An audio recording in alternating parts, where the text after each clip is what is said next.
scores a touchdown, you'll win $200 in free bets regardless of your wager's outcome. Just use promo code SB200 when you make your very first bet. You'll also earn BetMGM rewards points that you can redeem for room nights and dining at MGM resorts nationwide. Only at BetMGM. One more time, that's promo code SB200. Eligibility restrictions apply. Visit BetMGM.com for terms and conditions. Must be 21 years of age or older to wager. New customer offer. All promotions are subject to qualification and eligibility requirements. Rewards are issued as non-withdrawable free bets or site credit. Free bets expire 7 days from issuance. Please gamble responsibly. Gambling problem? Call 1-800-GAMBLER. Promotional offer not available in Mississippi or Nevada.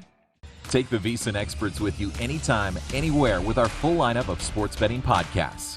Visit VSiN.com/podcast to listen to every show on Daily Best Bets with Follow the Money, The Lombardi Line, A Numbers Game, and My Guys in the Desert.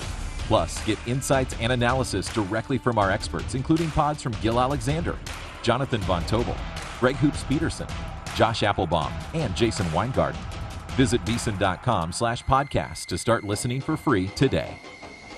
This is VSiN, the sports betting network. Whether you're a novice or a seasoned veteran in the sportsbook, VSiN is here to help you improve your sports betting skills. VSiN has assembled the leading team of insiders and handicappers to analyze every angle of every game so you can make the most informed wagering decisions. The VSiN approach is simple. The more you know as a sports bettor, the better chance you have to succeed. We cover every sport from the bettor's perspective, and we bring that excitement, experience, nail-biting agony, and of course, the pure fun of the action to our broadcasts. VSiN also has unparalleled digital resources on VSiN.com and our mobile app. Plus, our daily emails bring you today's biggest stories, and Point Spread Weekly delivers in-depth coverage of the biggest betting events of the week. This is VSiN, the sports betting network. How betting the Super Bowl is different than betting regular season games, Josh? Number one is that this is the best time of year to bet against the public. Now, I'm a contrarian bettor by nature. I want to bet against the public. More often than not, the public loses. Will they win here and there? Yes, but when you're playing a long game and you're sports betting every single day, really you want to be with the house against the public. That's a blueprint play for me in general. And then also, Stormy, line movement. When we get to the Super Bowl, they're going to set really, really tight numbers. So I would pay attention to line movement. Even if it may not seem like a big deal, just a half point in one direction. Maybe a dog goes 3.5 down to 3, or a favorite goes, -3 up to 3.5. That can be meaningful. So it's not always just bet against the public, go with the line move, but this time of year, those things are very, very meaningful. Yeah, no doubt. The fewer the games, the sharper the line, and this is the big game, the Super Bowl. So all eyes will be on it, no doubt. Before you place your next bet, visit VSiN.com for all the latest data and powerful betting tools. Start with our live odds, team comparisons, and previews for every game on the schedule. Then dive deeper with live tracking of betting trends and line movements. And don't miss our unique tools, including odds comparisons from sportsbooks across the country, prop bet search engine, and custom parlay calculator. Everything you need to increase your betting knowledge and confidence is at your fingertips. Visit VSiN.com today.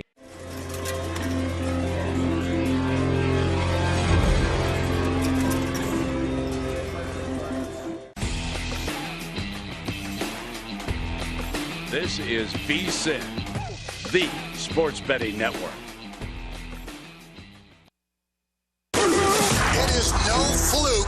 It is a fact. The Cincinnati Bengals are headed to Super Bowl 56. It's intercepted.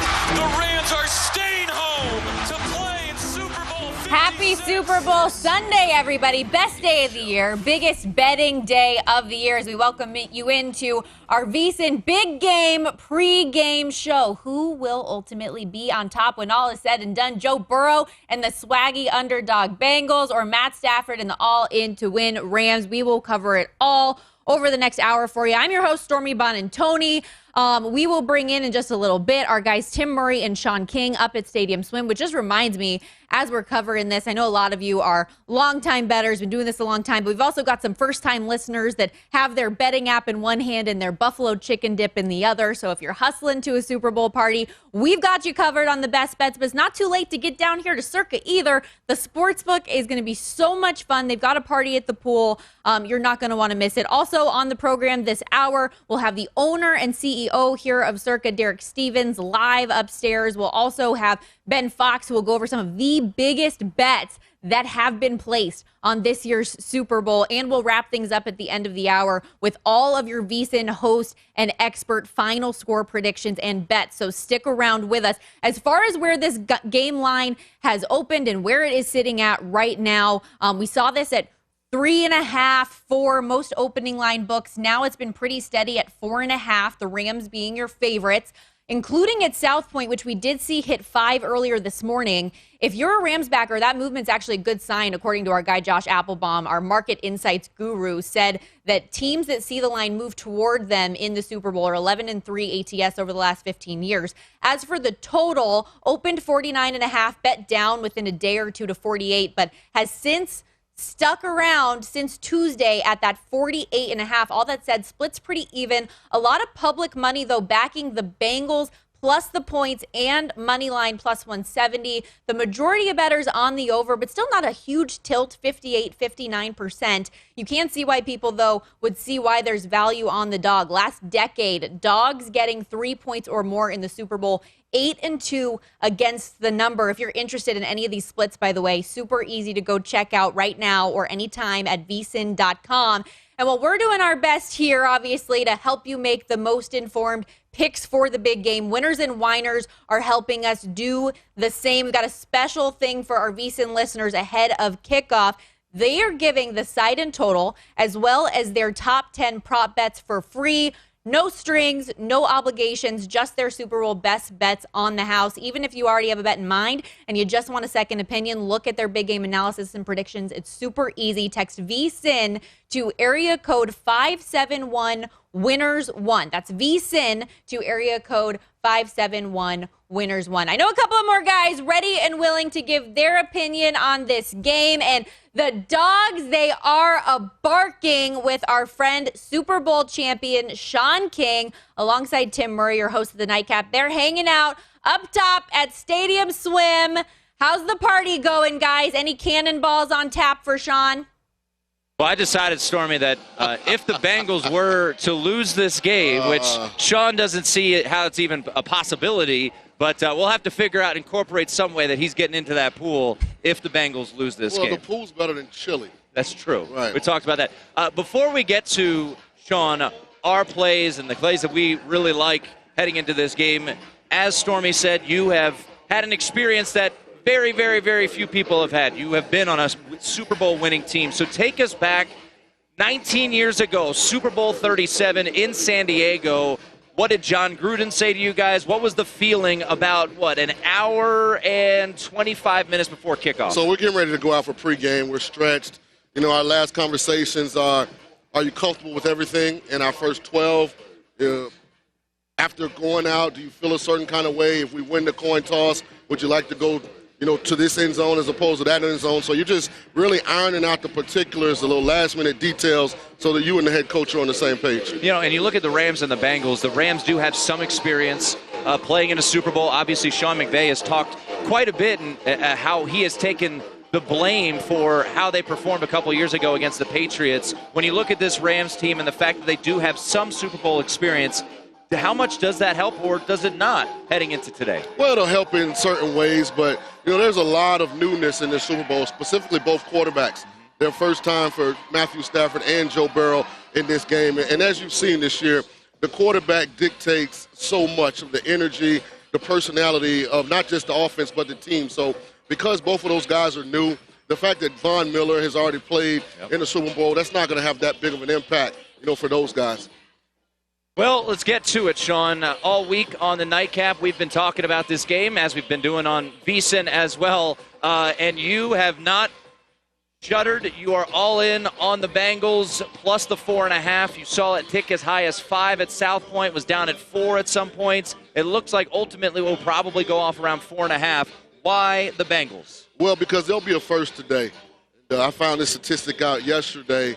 There's never been a player to win a national championship, win the Heisman, and win a Super Bowl. And Joe Burrow has already won a national championship and a Heisman, and he's going to put on an MVP caliber performance today. I think the storyline after the game will be that it's not Josh Allen, it's not Patrick Mahomes, it's not Justin Herbert. It's actually Joe Burrow that's going to lead this next group of elite quarterbacks. Well, we'll talk to Derek Stevens later on in our pregame show, and we'll talk to him about where the money is coming in. I do like the Rams. I'm not as strong on the side like you are with the Bengals plus the points. I do like the Rams. But let's get into some prop plays.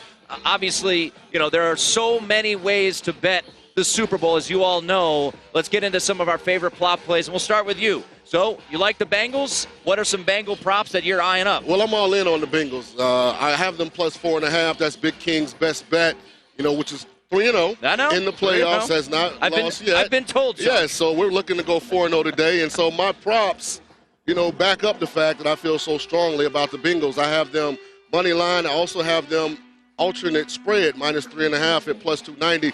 And then I'm all on Jamar Chase today. I think Jamar Chase is going to have a big-time game. So I have him first touchdown of the game, anytime touchdown. I have him over 79.5 receiving yards, over 6.5 receptions. I just anticipate a really big day. I know the perception is Jalen Ramsey is going to mirror Jamar Chase. Listen, the way the rules are in football, you don't stop or shut down a Jamar Chase, especially with Joe Burrow throwing him the football. Yeah, very interested to see the ultimate decision by Raheem Morris and that Rams defense, Sean. What are they ultimately going to do with Jamar Chase? They are one of the top teams in the NFL in zone coverage this year, so they keep that rolling. As for me, I look at the Cincinnati Bengals, and I look at the running back, Joe Mixon, and I like 2 props with Joe Mixon. I'm going to take his over on receiving yards. I've been a little surprised to see that it ticked down a bit. I think with the likelihood of this defensive line of the Rams getting after Joe Burrow, I think there's been an emphasis. He's gone over 25.5 receiving yards in the last 5 games, all 3 games here in the postseason. And with that, I like him to go under his running total. I think there might be an abandonment of the run game early. I do think the Rams ultimately win this game, so I think you're going to see more passing from Joe Burrow. I did add a couple of props late, though. I like Joe Burrow over 11.5 rush yards. Okay. And I also like over 5.5 sacks for the game. Oh. People are talking about that Rams front. Hendrickson and Burrow on the Cincinnati Bengals front are going to cause issues for Matthew Stafford. There you go. There is Sean's favorite plays, my favorite plays. Stormy, back to you. Thank you guys so much, and we'll take a deeper dive into a lot of those prop numbers in just a little bit. But first, VSiN this week has had a guest lineup that is truly unmatched, and we've got some of the best moments of the week and the hottest Super Bowl 56 predictions for you to check out, and really, really great insight and input all over VSiN this week. Take a listen. The best of Super Bowl week on VSiN.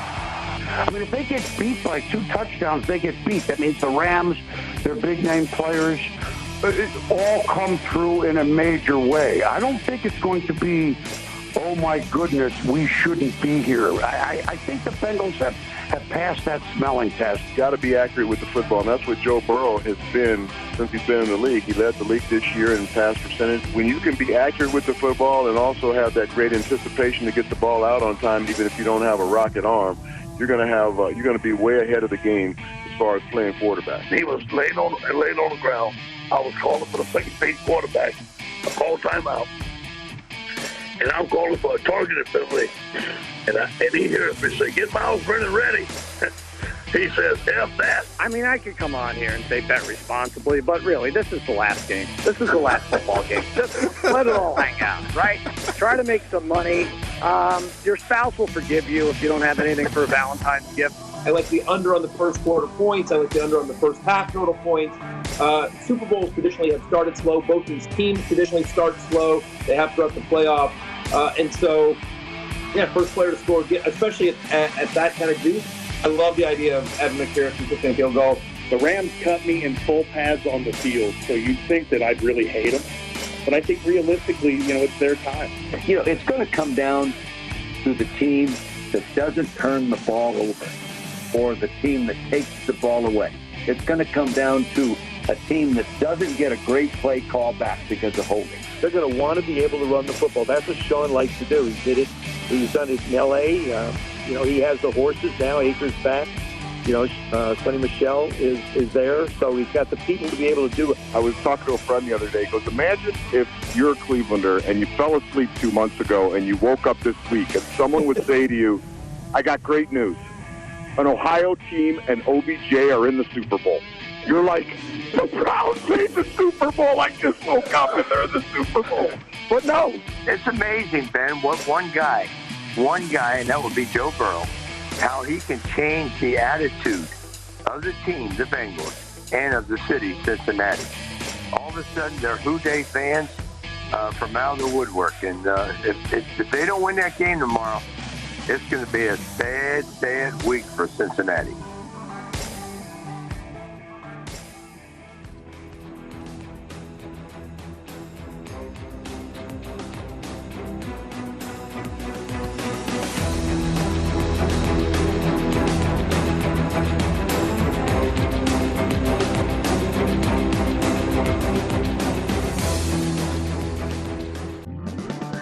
At DraftKings Casino, we give credit where credit is due, in the form of credit. Sign up with DraftKings Casino and get up to $50 in free credits, plus a deposit bonus up to $2,000. That's like extra credit in the form of a bonus. Download the DraftKings Casino app or play online today. Get up to $50 in credits to use on any game, plus a deposit bonus up to $2,000. Now, roll credits. This is VSiN, the sports betting network. Whether you're a novice or a seasoned veteran in the sportsbook, VSiN is here to help you improve your sports betting skills. VSiN has assembled the leading team of insiders and handicappers to analyze every angle of every game so you can make the most informed wagering decisions. The VSiN approach is simple. The more you know as a sports bettor, the better chance you have to succeed. We cover every sport from the bettor's perspective, and we bring that excitement, experience, nail-biting agony, and of course, the pure fun of the action to our broadcasts. VSiN also has unparalleled digital resources on VSiN.com and our mobile app. Plus, our daily emails bring you today's biggest stories, and Point Spread Weekly delivers in-depth coverage of the biggest betting events of the week. This is VSiN, the sports betting network. Before you place your next bet, visit VSiN.com for all the latest data and powerful betting tools. Start with our live odds, team comparisons, and previews for every game on the schedule. Then dive deeper with live tracking of betting trends and line movements. And don't miss our unique tools, including odds comparisons from sportsbooks across the country, prop bet search engine, and custom parlay calculator. Everything you need to increase your betting knowledge and confidence is at your fingertips. Visit VSiN.com today. We've talked so many ways about how to choose a side and the key numbers that you can look for when betting the spread or the money line on the Super Bowl, but you can also bet the total number of points that are going to be scored in the game as a whole, which is a different kind of cool way to get involved in action as well. All you're concerned about when we talk about the total, and the total, you might hear total, you might hear over, under, OU. They're the same exact thing. It's basically the total amount of combined points from both teams. And basically what the odds makers do is they'll set a number based on their algorithms, their models, their formulas. Maybe a total in an NFL game is 47.5. You can have these half numbers as well. Once that line is set, then you can bet on whether the total points for both teams goes over or under that posted number. So if it's 47.5 and you want to bet the over, you need both teams to combine for 48 points or more in order for you to win your bet. You know, if you play the under here, you would need them to combine for 47 or less. Big Game Pregame on VSiN, the sports betting network.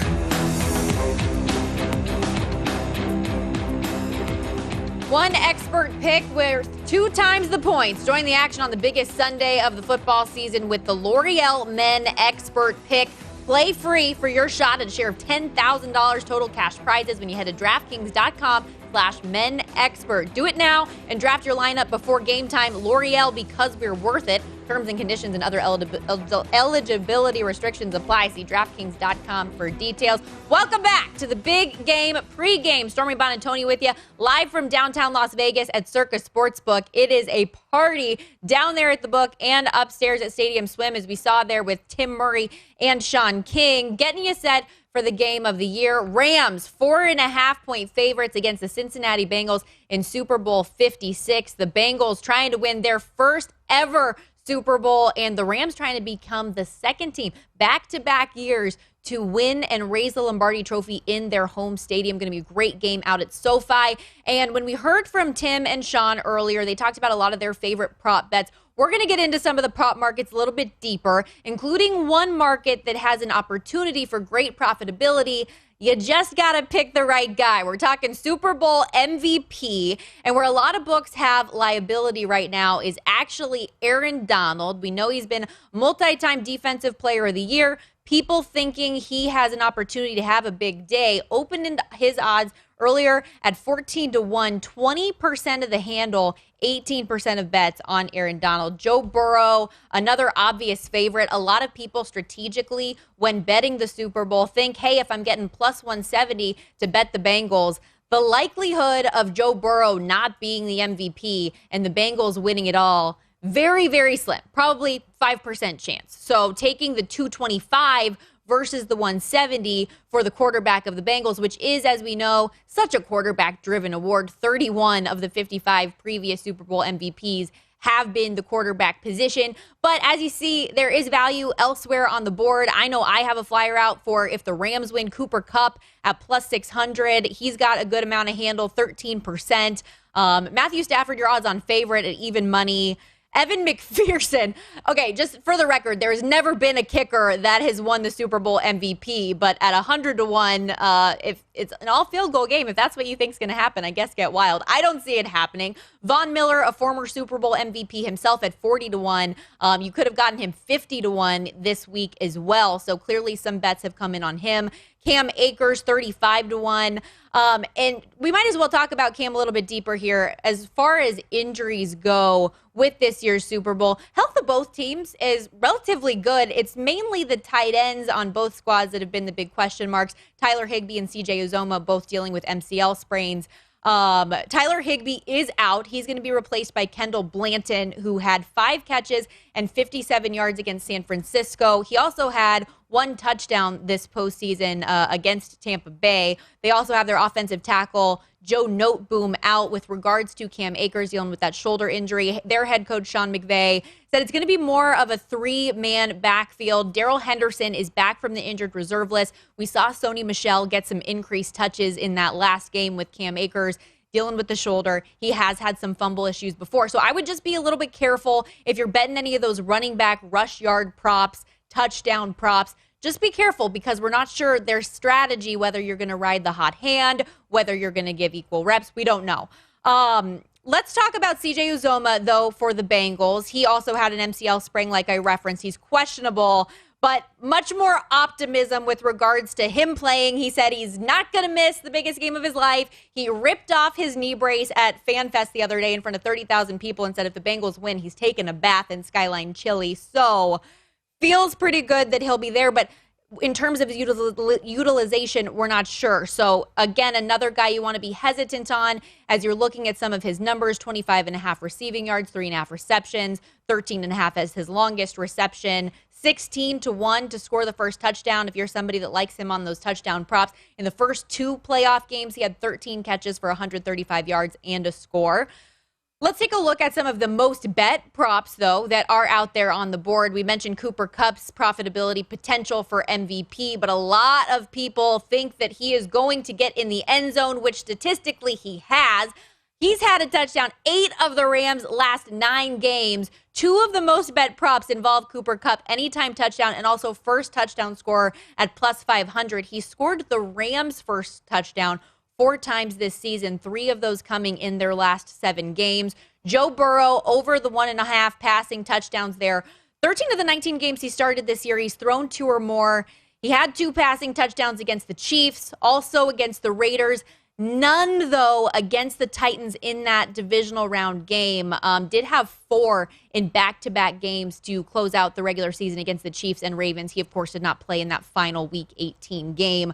We also saw Jamar Chase on there. We know how high Sean King is on all things Jamar Chase, but interesting, it's his rushing yards prop, over 3.5 at -130. Only gone over that number once this postseason against the Raiders, where he had 15 yards, but he has had at least one attempt each game, so it makes sense why people are getting in on it. And one of my favorite props of this entire game, opening kick to be a touchback, saying no. It's -110. Earlier this week and last week, you could get this at plus money. I got it plus 120. I know some people on the Follow the Money crew, I think plus 150. They were able to get this at 26 of the last 28 Super Bowls. The opening kickoff has been returned. So if you're somebody that's like, oh, the opening coin toss is a 50-50 shot, in terms of what we have seen statistically in recent history in the Super Bowl, if you wanted that instant gratification of getting in on the early betting, that's maybe one that you might want to put a flyer on instead of the heads or tails with the coin toss.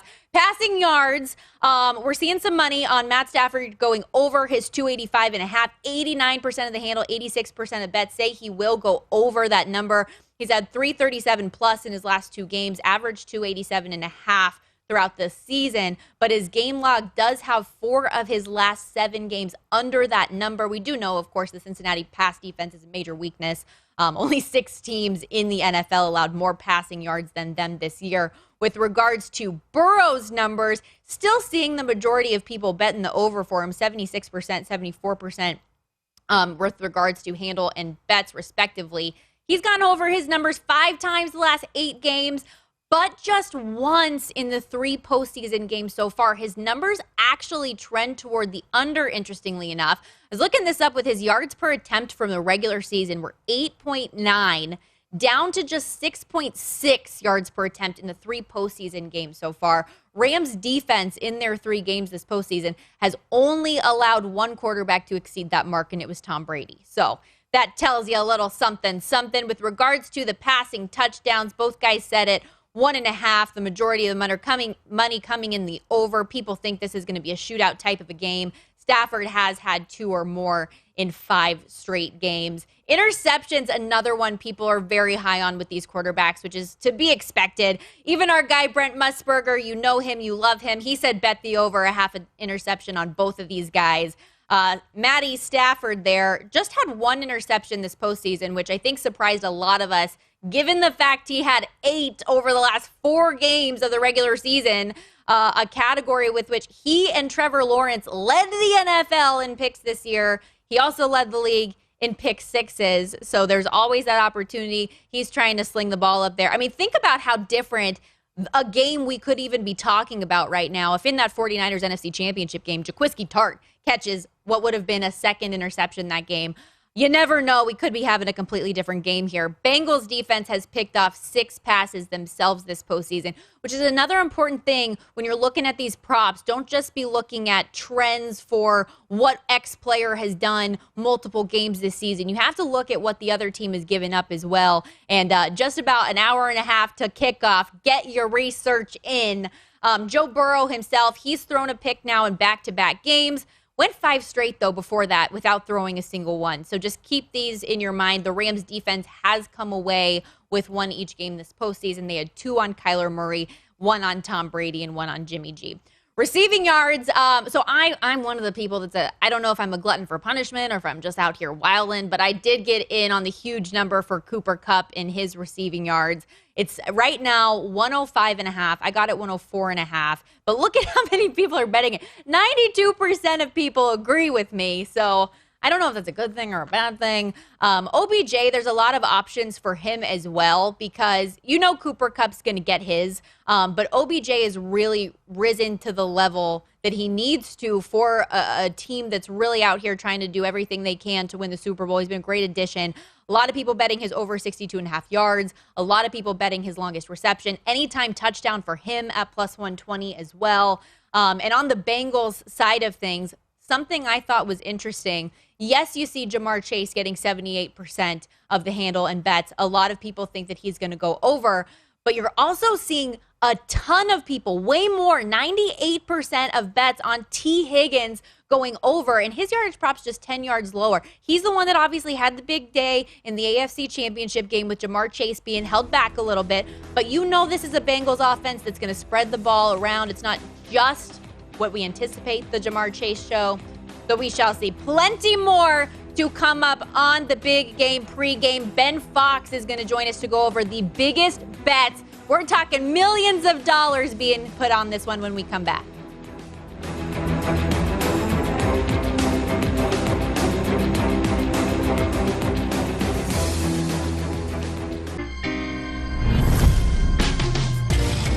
It's time. Combine multiple bets together within one game for bigger payouts. Introducing Same Game Parlay from DraftKings Sportsbook. It's a whole new ball game. Wait, no it's not. It's the same game, parlayed. Now turn any game into a big game. Download the DraftKings Sportsbook app. Parlay your way with an official sports betting partner of the NBA and make it rain. Take the VSiN experts with you anytime, anywhere with our full lineup of sports betting podcasts. Visit VSiN.com/podcast to listen to every show on Daily Best Bets with Follow the Money, The Lombardi Line, A Numbers Game, and My Guys in the Desert. Plus, get insights and analysis directly from our experts, including pods from Gil Alexander, Jonathan Von Tobel, Greg Hoops Peterson, Josh Applebaum, and Jason Weingarten. Visit VSiN.com/podcast to start listening for free today. The spread is just basically, it's a way that the odds makers can kind of make it a fair fight, where basically what they're going to do is they're going to set a number based on their power ratings of how different these teams can be. So a spread would be, let's say, a 3-point spread. What that means is, if you're on the favorite, they're giving 3 points. So they have to lay 3. So they have to win by 4 or more in order for you to win your bet. Now, if a dog is +3, and it's very simple, the favorite will have a minus number in front of their number. The dog will have a plus number in front of their number. That's the easiest way to define it. But if you're on the dog and let's say they're a +3, you would have to either win the game outright or lose by 2 or less in order for that dog to cover that number. If the favorite wins the majority of their games, then everyone will just bet favorites. But really, that's what makes sports betting interesting and fun and challenging, is that we're really looking at not who's going to win, but the margin of victory. If you didn't catch Follow the Money, here's what you missed. Do you like any player props or any individual guy to go out there and really have a spectacular game? Maybe it's going to be like an Aaron Donald to win the MVP, or do you think Stafford just goes nuts and throws for 320 and he's going to be the guy? It's so hard to get away from it. I'm writing this book about the Hall of Fame and going through it. Chuck Howley in Super Bowl V on the losing team won the MVP. Think about how ridiculous that was. He had 2 interceptions in the game. Jim O'Brien kicked the winning field goal, and yet they gave the MVP to the Cowboy linebacker who played against the Colts. I don't think that's going to happen. I think this is always a quarterback award, unless the quarterback, like Brady, didn't play great in the last Super Bowl for the Patriots. They gave it to Edelman. Unless it's one of those kind of games, which I don't think it's going to be a low-scoring game. I think both teams will score. I actually think the over could be in play here as well. Follow the Money, weekdays at 7 a.m. Eastern, 4 a.m. Pacific on VSiN, the sports betting network. Before you place your next bet on the NHL, check with the VSiN hockey experts. We are tracking all of the action, including scoring trends, as well as the teams and players that are making an impact to give you a betting edge. Get live odds for every game, the current betting splits, matchup data, estimated game scores, plus in-depth insights and analysis from our hockey betting expert, Andy McNeil. Visit VSiN.com/NHL now to increase your hockey betting IQ. That's VSiN.com/NHL. Before you place your next bet, visit VSiN.com for all the latest data and powerful betting tools. Start with our live odds, team comparisons, and previews for every game on the schedule. Then dive deeper with live tracking of betting trends and line movements. And don't miss our unique tools, including odds comparisons from sportsbooks across the country, prop bet search engine, and custom parlay calculator. Everything you need to increase your betting knowledge and confidence is at your fingertips. Visit VSiN.com today. Big Game Pregame on VSiN, the sports betting network.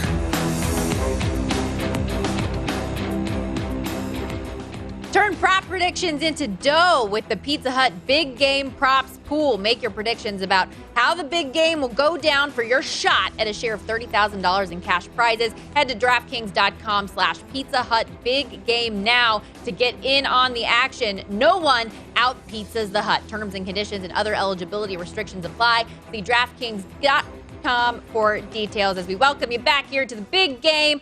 Pre-game, Stormy Bonantoni with you live from downtown Las Vegas in Circus Sportsbook. And we know just over a week ago, big money bettor Mattress Mac made the largest mobile sports bet in history, $4.5 million plus on the Bengals money line. And then Friday, he doubled down with another $5 million with the potential earnings of over $16 million if the Bengals win this game. I got to chat with him on My Guys in the Desert this Friday after he placed the bet and gave us his reasoning for backing the Bengals in the big game. Was there just something about Joe Burrow even more for you that you're like, I know the people love him, but I love him too? Well, I was a big fan of the team in Tennessee, the Titans, and of course he beat them, and then he went and beat Kansas City. I thought it was impossible to beat Kansas City at home, so he's on a roll. I think the Rams are a great team as well, but my feeling is it's more of a toss-up, so I really like that plus 170. No doubt, and I've heard you say, you've been an underdog all your life. You like the underdog. You took the underdog Bucks in the Super Bowl a year ago. What went into your strategy back then to take the dog? Quarterback, kind of the same way on this one. Quarterback. They say it's a quarterback-driven league. I'm following their advice. Couple of pretty solid quarterbacks in this game, no doubt on both sides. And to help me quarterback this part of the segment here, we bring in Ben Fox, our VP of Digital Content here at VSiN, because you have been compiling all of the biggest bets that have been placed on this game. I've been trying, Stormy. Well, I hear you've been succeeding. Can you run through some of the massive wagers that have been placed on Super Bowl 56? Yeah, so we really have kind of the Mattress Max section, right? And everyone else. I think he's in a league of his own, certainly. And we see the graphic here, $5 million. The two biggest ones are Mattress Mac, $5 million, at $4.5 million on the Bengals money line.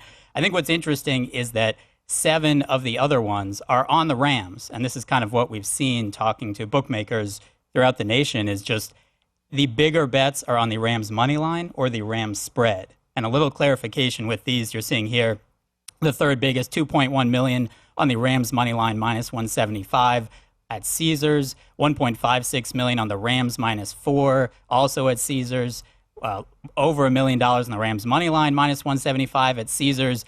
A lot of these also is because Caesars in the middle of the week went down to 3.5. Mm-hmm. So they wanted to get that Rams action. As we can see, they did a lot of that either on the money line or the spread. A lot of the biggest ones and $1 million parlay as well.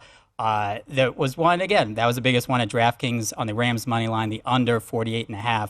And one bettor put $3 million. This was $1 million on the Rams first quarter, $1 million on the Rams first half, minus 2.5, and $1 million on the Rams first half over 13.5 points. So hopefully the Rams start strong there for that bettor. Yeah, you would hope so. It is interesting, too, like how different books are taking in different money, right? It's not like the percentages are necessarily all consensus that everybody's, needing the Rams in this game. It's so different. So, like, what are some of the books that are most notable that we know of that do have big liability on one side or the other? Yeah, so our job was a lot easier when it was just Nevada. Yeah. And not these 30 different states that you're talking about.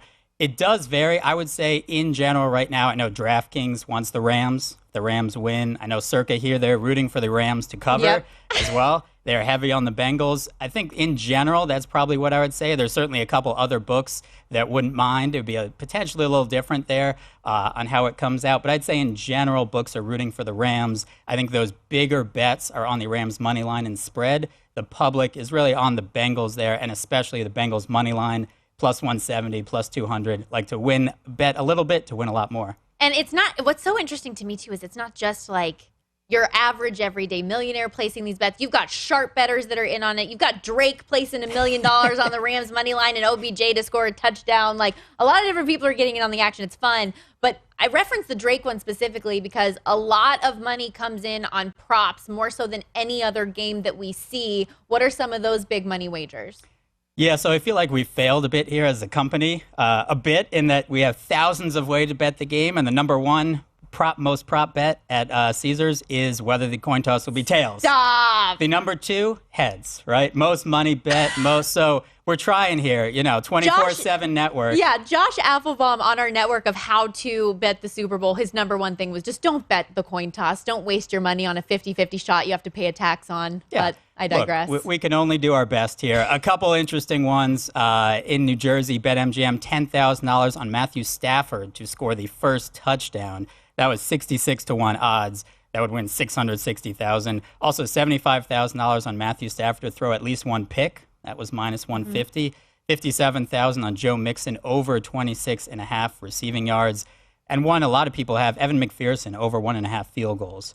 That's been a popular one. And same thing like you said, that opening kickoff with Pat McAfee and the different ball and it's hard as a rock, that opening kickoff not to be a touchback. That was plus money all week. Really is steam now, minus money on that opening kickoff. A lot of money on that. I was going to say, how much do you think between Pat McAfee and our network selling it as hard as they have has adjusted that line? Because it was not just, plus significant money in years past, but like plus 350. Now we see it minus 110. Yeah. I think that's the VSiN and other networks and just gambling information and Twitter out there, right? People are just knowing they want to get better information. They're getting it, and that's something that's moved this line so far. No doubt. And I am on board with all of the Evan McPherson everything. I'm one of those people that bet the over 1.5 field goals that I need him to have more points than Matt Gay today. I need the yardage. Yeah, like it's really interesting, all of the different ways that you can bet this. But any parting words that bettors should be aware of with these big money bets before we let you go, Ben? No, just remember that there's a reason they're giving these big bets to people as well. So you don't want to just necessarily bet because somebody is betting that much. I think it's a really even Super Bowl, and I think on both sides, they're sharps on both sides. Mm-hmm. So really stick to your guns, stick what you feel, and at this point, place your bets and hope for the best. No doubt. Good luck to everybody out there. Thank you so much, Ben. Appreciate it. It's our VP of Digital Content here at VSiN. And last night on the network, on BetCenter, Jeff Parles and Ben Wilson had Fox Rules analyst Mike Pereira on the program talking about how officiating the Super Bowl can be different, whether it's intentional or not. It's really interesting. Take a listen. You actually do tell them officiate the game the same way you officiated in week one. Mm-hmm. But I think it's subconscious that they try to stay out of the way. Right. I mean, one and done is different than 17 or 18 weeks. Mm-hmm. And so when it's one and done, I do think that you lay off. You have a tendency to lay back. And it can hurt you. Mm-hmm. Because that did happen. In my mind, it happened in the game with the Rams and the Saints. Right. When they missed the big obvious pass interference call at the end.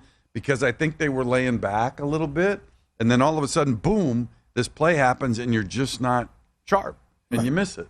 But there's going to be less penalties. I mean, if you look at the totals in the playoffs, I mean, I don't even know what the over-under is in the props and the number of penalties. But if there is, if it's a decent number, I'm going down behind us, and I'm going under. Well, fortunately, Mike Pereira, again, Fox Rules analyst, guess who does have the prop numbers? This girl. And right now at Bet Rivers, we see those set at 9.5 being the total over-under for penalties in this game. You can also bet the penalty yards in the game, the team that's going to commit the most penalty yards. There's a ton of options when it comes to betting this thing. But it's interesting that the over-under 9.5, you're getting plus money on. The under is attractive for so many more reasons, I think personally, than what we just heard from Mike when it comes to these two teams. Did a little bit of digging for the people at home when it comes to the penalties here. Cincinnati and LA were two of the least penalized teams in the NFL throughout the regular season. The Bengals committed the second fewest penalties accepted per game, just 4.2, while the Rams were in third place in the league with 4.5. And of course, and everybody talks about coming into the Super Bowl, nerves, adrenalines that could lead to some of those uncharacteristic type of penalties. But as far as what we've seen in the postseason so far, both teams have really done a good job keeping their composure, especially in that conference championship round. Cincinnati had 4 in what we know is a very hostile territory at Arrowhead Stadium. The Rams, meanwhile, penalized just twice against the 49ers, who, despite being the road team, had the predominant fan base. I know it's at SoFi, but still, it's good to take into account. Also, the referee for this game, Torbert, while he won't have his usual team of officials here, he's somebody who has had fewer penalties on his crew throughout the course of the year. 1.74 penalties below the league average. League average over 17 games. It's about 11.7 per game. He averaged 10. So just keep that in mind here. A good number, obviously set by the books at 9.5. But if Pereira says go under, I'm not betting against the Fox Rules analyst himself. He, by the way, during our big game BetCast, will be on the program throughout if there are any questionable calls, if we're seeing a lot more flags than expected, or if we're not seeing any like he said we anticipated. He'll give us the lowdown on it all. And we have plenty more coming up on the big game pregame. More with Tim and Sean at Stadium Swim when we come back. Don't go anywhere. Super Bowl 56 around the corner.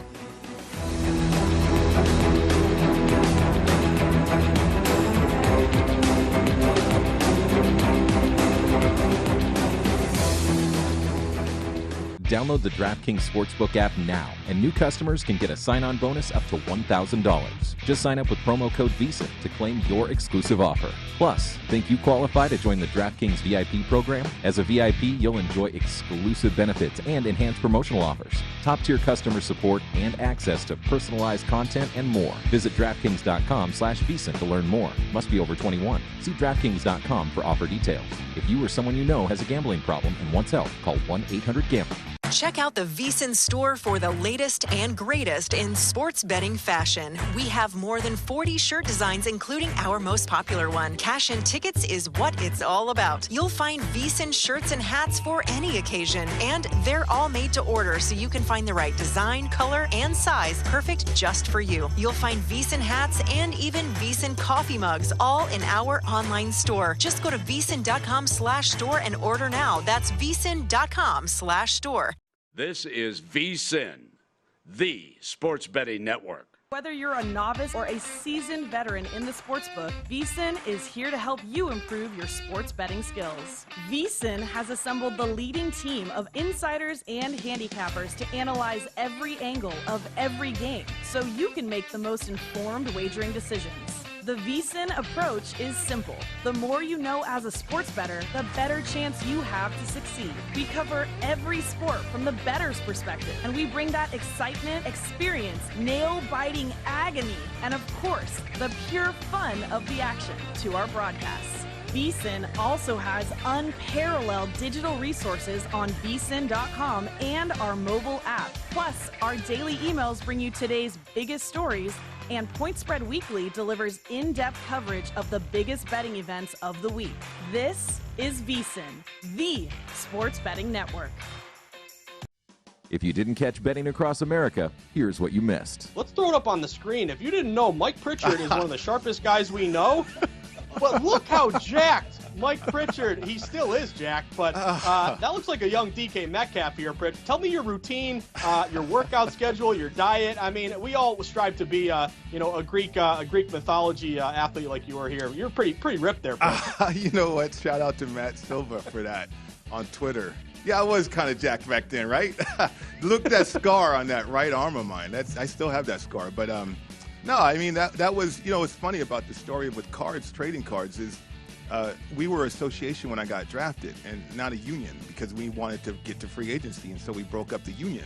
And one way we raised revenue or got revenue for our association at NFLPA was through these trading cards. Betting Across America, weekdays at 3 p.m. Eastern, noon Pacific on VSiN, the sports betting network. Take the VSiN experts with you anytime, anywhere with our full lineup of sports betting podcasts.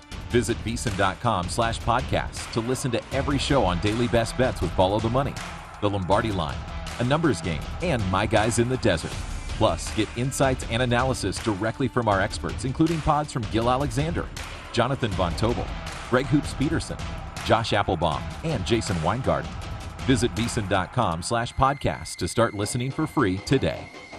Before you place your next bet, visit VSiN.com for all the latest data and powerful betting tools. Start with our live odds, team comparisons, and previews for every game on the schedule. Then dive deeper with live tracking of betting trends and line movements. And don't miss our unique tools, including odds comparisons from sportsbooks across the country, prop bet search engine, and custom parlay calculator. Everything you need to increase your betting knowledge and confidence is at your fingertips. Visit VSiN.com today. Big Game Pregame on VSiN, the Sports Betting Network. We got super stacks for Super Bowl 56. Compete for the $1 million top prize with the Pizza Hut Fantasy Football Millionaire. Head to DraftKings.com/Pizza Hut Millionaire to draft your best lineup and play for your slice of the pie. No one out pizzas the Hut. Terms and conditions and other eligibility restrictions apply. See DraftKings.com for details. Wrapping things up here on VSiN's The Big Game Pregame. Stormy Bond and Tony with you. Our current line for Rams-Bengals, the Los Angeles Rams remain 4.5-point favorites. Total in this one has stayed steady since Tuesday at 48.5 at the majority of books, and that's what we are seeing now as well. And it's going to be a great game. Also, in terms of health, we told you earlier we anticipated that CJ Uzoma, the Bengals tight end, would be good to go, and he is officially active. And it's just so crazy to think how different the mentalities of these two teams are in this big game. You've got a Bengals squad that was 100-1, bottom three teams in the long shot odds to win the Super Bowl before the year ultimately started, even 30-1 when postseason play began, up against a Rams team that they haven't had a first-round pick since 2016. They're not going to have another one since 2024. They are all in, built to win now, went out and got all the additions they could, the OBJs, the Von Miller, the Jalen Ramseys, and Matt Stafford, and they are here to win a Super Bowl. But will they is the question on everybody's mind. So we're going to toss it back up to our guys at Stadium Swim, a man that has won a Super Bowl himself, Sean King, alongside his co-host of the Nightcap, Tim Murray. How is the party going? And I see we've got the owner of Circa with you guys now and get his opinion as well. What's going on, guys? Yeah, Stormy, Derek Stevens, the owner of Circa and the D and Golden Gate here at Stadium Swim. Of course, Sean King, who won this event 19 years ago. And before we get into the game and the bets, Derek, October 2020 is when this extravagant location opened up. Days like today, it's 80 degrees, the party's going. This is what you envisioned all along. This is exactly why we built this place. It's for days like this. Yeah, it's a great venue behind us here, and I'm just glad we were able to bring the nightcap crew out on a little road trip over here. Yeah, the energy is unbelievable. I mean, the ambiance, the setting. It's got to be a dream come true. I mean, to think about the original ideas about what this could be and to see it manifest itself today, I mean, it's just a great environment. Yeah, it's been cool this whole weekend. Everybody's excited. The energy on a Super Bowl weekend is something special in Vegas. And I think this Super Bowl, more than any other Super Bowl, just because sports wagering has become more popular around the country, but people love coming to Vegas, you could just feel the energy all weekend. Everybody's excited, and everybody's getting their bets in. Well, and just think, 2 years from now, it'll be here. It'll be in Las Vegas. It's crazy to think how we have come full circle. Well, let's get to sports wagering. And I was a little surprised as I look back over my shoulder here, and it's minus 206 on the Rams money line, because when we talked on Friday, it was just a flood of Bengals money. Has that flood been dammed at all, or is it still cascading in on the Bengals? No, I mean it's still been rolling in on the Bengals. We're gonna need the Rams, barring some miracle in the next 1 hour. But it's been all Bengals money. We took a lot of six-figure bets. We took a lot of six-figure parlays. Wow. All basically with the Bengals. We took a 7-digit bet just a little while ago. So there's a lot of money on the flowing Bengals. in. 7-digit on the Bengals. Yeah. Wow. Money line or with the spread? 4.5. So ultimately, I thought early on we were talking that some books might want a Rams win, no Bengals cover. Right. You guys just want Rams to cover, win by 20, you're happy. Yeah, I mean we have liability on the Bengals all the way up to 12. A lot of $25,000 mixed parlays between between a couple college basketball teams and then the Bengals with the 12. So it's amazing to see those type of very, very large bets, but it's all been Bengals. Yeah, and I don't know if Sean was that 7-digit. I mean, he's talking like he's basically put 7 digits down to the Bengals. I don't know what digit, where that comma was, but he is cheering against you, Derek. I'm with you, man. I'm with number 9 here tonight. This is my guy. It's very rare that the sharps and the public are on the same side, but I think that's what you're seeing here. It's smart people like myself. Are you a sharp now? Yes, know that the Bengals are going to cover the 4.5. But also the public is rooting for, I think, Joe Burrow. Great story. Bengals haven't won it in 33 years. You know, it's kind of the underdog. We're going to follow the underdog momentum, I think, that's generating a lot of the push behind the public money. Well, I'm surprised, Derek, like I mentioned, I thought we would get a bit of a suppressed money line. Why ultimately do you think Matt Metcalf and company, I mean, you're still over $2 on the money line for the Rams despite all that Bengals money coming in? Yeah, I mean, the one of the tough things for these guys, they're all having to anticipate when this LA money is going to show up. Right. Well, we've been waiting since Thursday and then Friday, and it didn't happen yesterday. So, they still think there's going to be something that's going to come in, but right now, I think the house is going to need the Rams. Talking to Derek Stevens here at Stadium Swim. It's going to be an incredible atmosphere, I'm sure, downstairs as well. By the way, have you given away the secret? Where are you taking this game in? Everywhere? Is that like an undisclosed location? I did Super Bowl last year right up here, and this year I'm going to watch Super Bowl for my first time in our sports book, so I'm going to be down there. Decent location. Yeah, we got a good spot. You know where I hang out. Yeah, I saw you roping it off earlier. Yeah. Well, and a couple more thoughts before we send it back to Stormy, Derek. The squares. It's such a unique thing that you guys have done here for the past couple of years. Yeah. How has the handle been on the squares? It's been unbelievable. It's going to be our largest prop by a long shot. Wow. You know what I mean?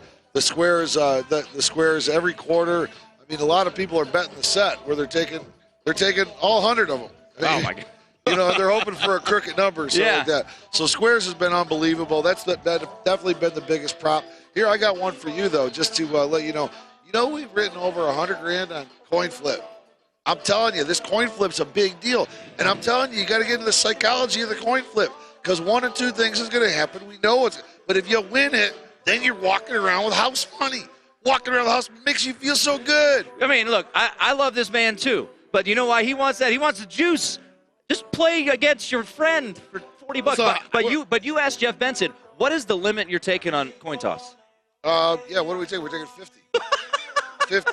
50 grand. Now, we're at minus 104 on heads, but we did see some late tails action. Now we're minus 105 on tails. How about this for a statistic? The team that's lost the coin toss in the last 7 Super Bowls has won the game. Really? Yes. Sean's going to, when the Rams lose that coin toss, Sean's going to be like, it's over. I'm tearing my tickets. That's over. I should have put you on the spot, but in each of those years, did the team that won the cost, did they defer? I'm not sure. I don't remember that. Well, whoever wins today will defer. All right, final second. Your prediction of the game. I know you got your 9. You're supporting your guys. Stafford, what do you got? Prediction. I got 38-20. Ooh, an over. 38-20 Rams. 38-20 Rams. Oh, Derek, don't be on the wrong side. I will go 24-16 Rams. Sean, your play? I'm saying Bengals win. I'm not sure what the score is going to be. Just let's go Joe Burrow. After the game, he will be considered the greatest quarterback in the history of NFL and definitely at the forefront of this next movement of guys. Oh, Stormy, it's going to be fun. We'll talk to you at halftime. Yes, we will. Thank you to Derek Stevens for joining the crew up at Stadium Swim. Tim Murray and Sean King will be back alongside myself for the entire halftime of the program as well. But because they gave their predictions, let's take a look at the entire lineup of our VSiN hosts. Final score predictions for this one. A lot of them seem to be in line with what Derek Stevens thinks a close one, with the Rams ultimately taking it. Got 19 of our guys here on the Rams winning this one straight up. The thing is, though, only 8 have it by more than 4. So I don't know if that helps you in terms of where you are if you're interested in betting the spread. Just 4 of our VSiN hosts and expert betting analysts on Cincinnati winning this game straight up. So take that with a grain of salt. My final score prediction, 27-24. And just a little bit of heads, tails knowledge for you because the fellas brought it up over there. Tails has indeed failed 26 times in the Super Bowl, flip or flop, depending on what you get there, and including 3 of the last 4 Super Bowls. The last tails winner was the 49ers Chiefs game. So just keep that in your mind. 3 of the last 4. Tails did fail. It happens, people. Circa needs the Rams, and like I said, as apparently do the majority of our hosts. It's going to be a fantastic game. Cannot wait to hear it. And make sure you also stay locked on VSiN, the Sports Betting Network, the entire night. Coming up after this next break, Gil Alexander is going to lead the Primetime Action Crew's big game BetCast. It's him, Kelly Bidlin, Matt Brown, and Mike Pritchard, a great crew. And again, myself, Tim Murray, and Sean King will be with you at halftime, breaking down which props have cash, which are dead in the water, what the live lines are. You won't want to miss it. We have got you covered in a great simulcast. That's a wrap for the big game pregame for the big game BetCast. It's coming up.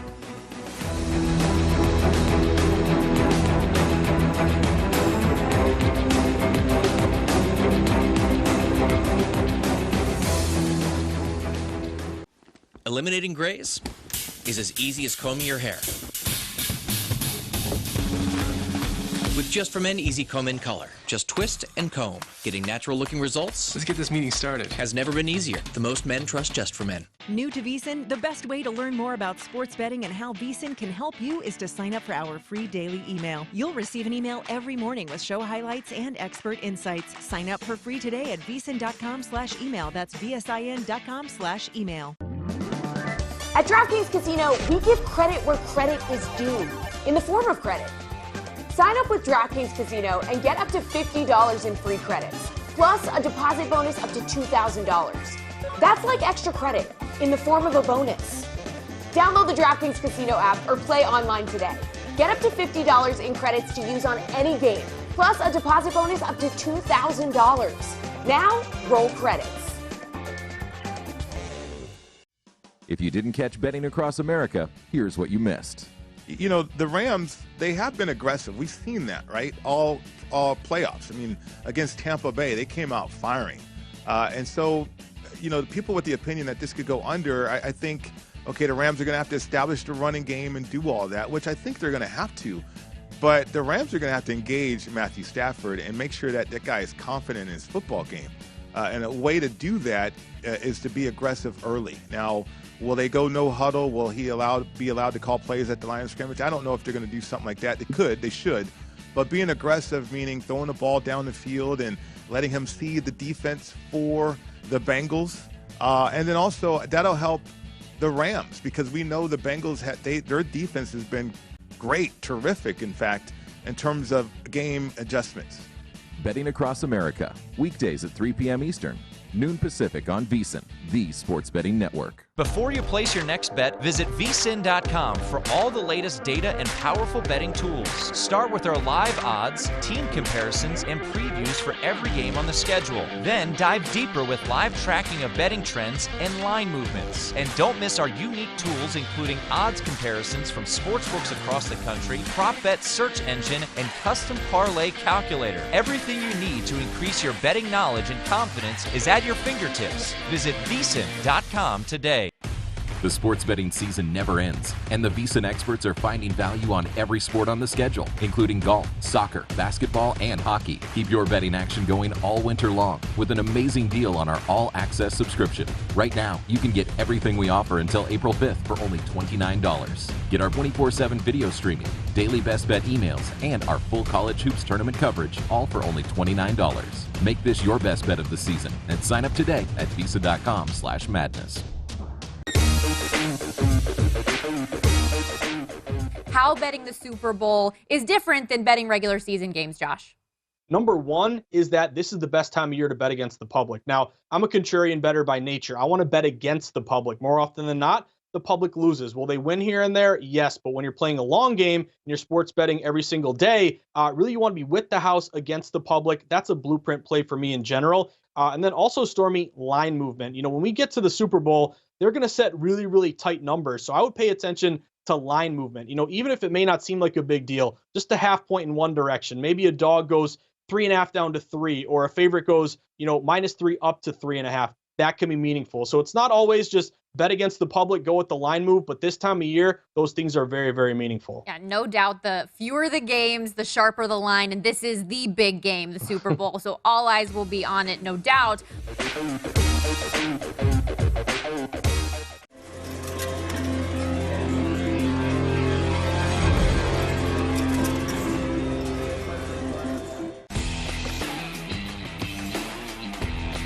This is VSiN, the sports betting network.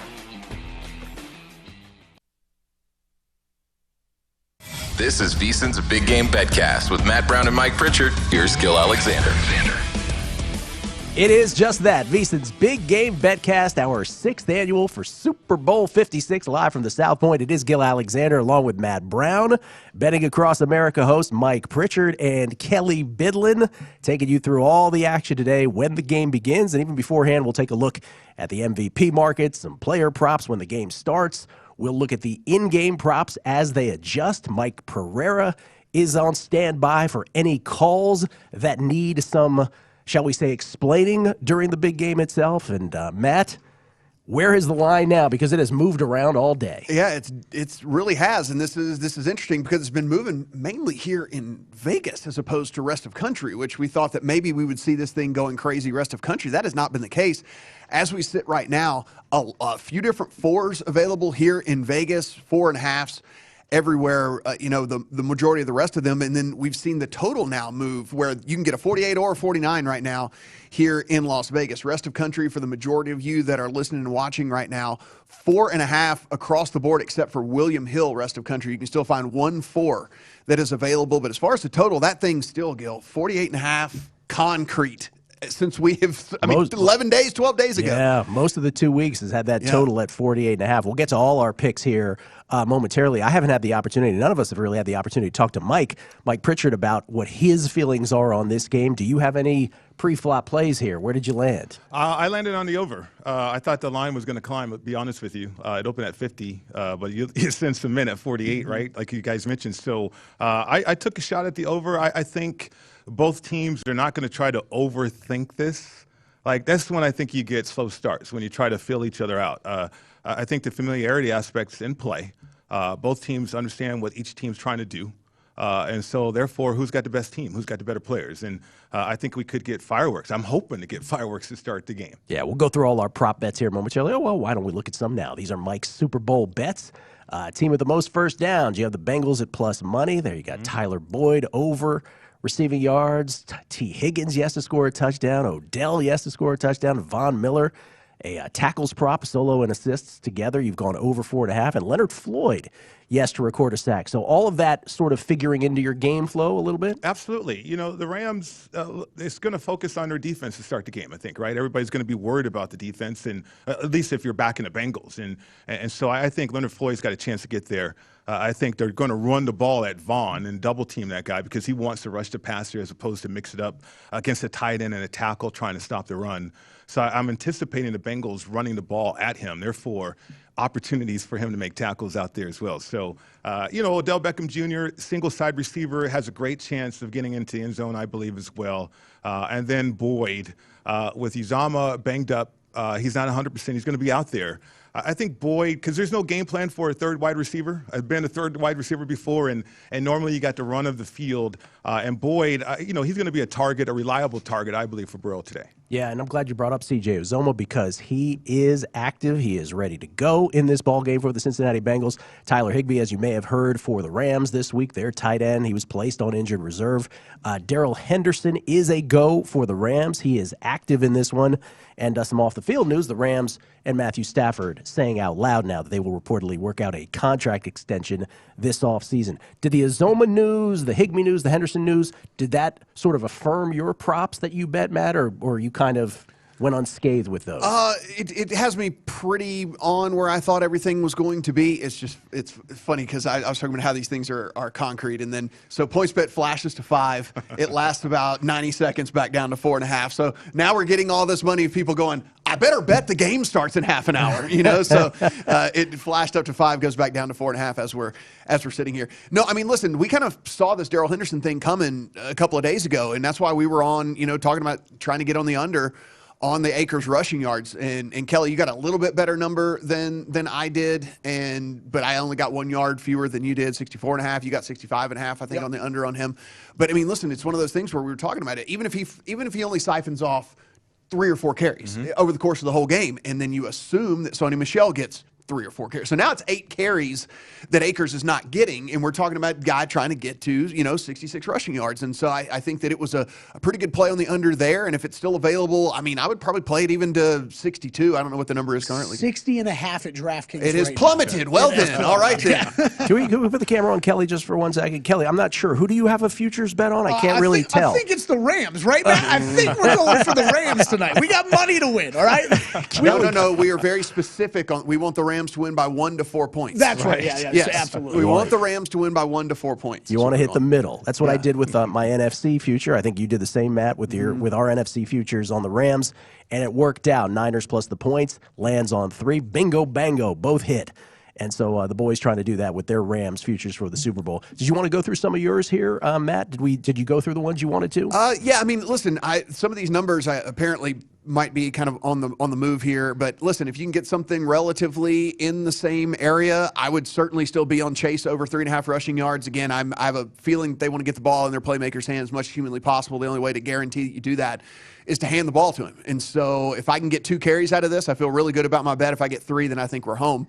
Samaje Perine over 8.5 receiving yards. Kelly, that one was on the move, I know, as you got to it, so it might even be further on the move now. But I just expect a more pass-happy attack here by this Bengals team, and if that's the case, then Perine's going to be on the field more. And he's their third down back as it is anyway. He could be their 2-minute guy as well, so I really do like him over on the 8.5 receiving yards. I have Mixon under, and it's because I think this is going to be a more pass-happy approach, then I'm certainly on the under from a rushing perspective. So under on Joe Mixon, 64.5 rushing yards. Listen, the 49ers weren't able to get anything going on the ground against this Rams front four. I don't think that the Bengals are going to have any chance to do that for sure. A couple of kicking props here. Longest field goal for Cincinnati, and then also over 60.5 field goal yardage as well. We need 2 field goals out of Money Mac. I think we can get 2 field goals out of Money Mac. If that's the case, then we can get over the 60.5. And as far as longest, we know they are not going to think twice about trotting him out there from 50 plus. And so really do like that one as well. Maybe my favorite one is Burrow over Stafford head-to-head passing yards, because again, there's 3 different game plans here, 3 different game scripts, I should say,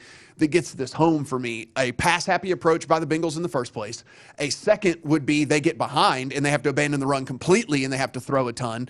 And then the other would be if how Sean McVay has really gone about this Rams team when they get leads. They get super conservative and they run the ball a ton whenever they get leads. And so if Stafford's not throwing the ball at all, then that works also in our favor of Burrow in the head-to-head for a passing yard perspective. So really do love that one.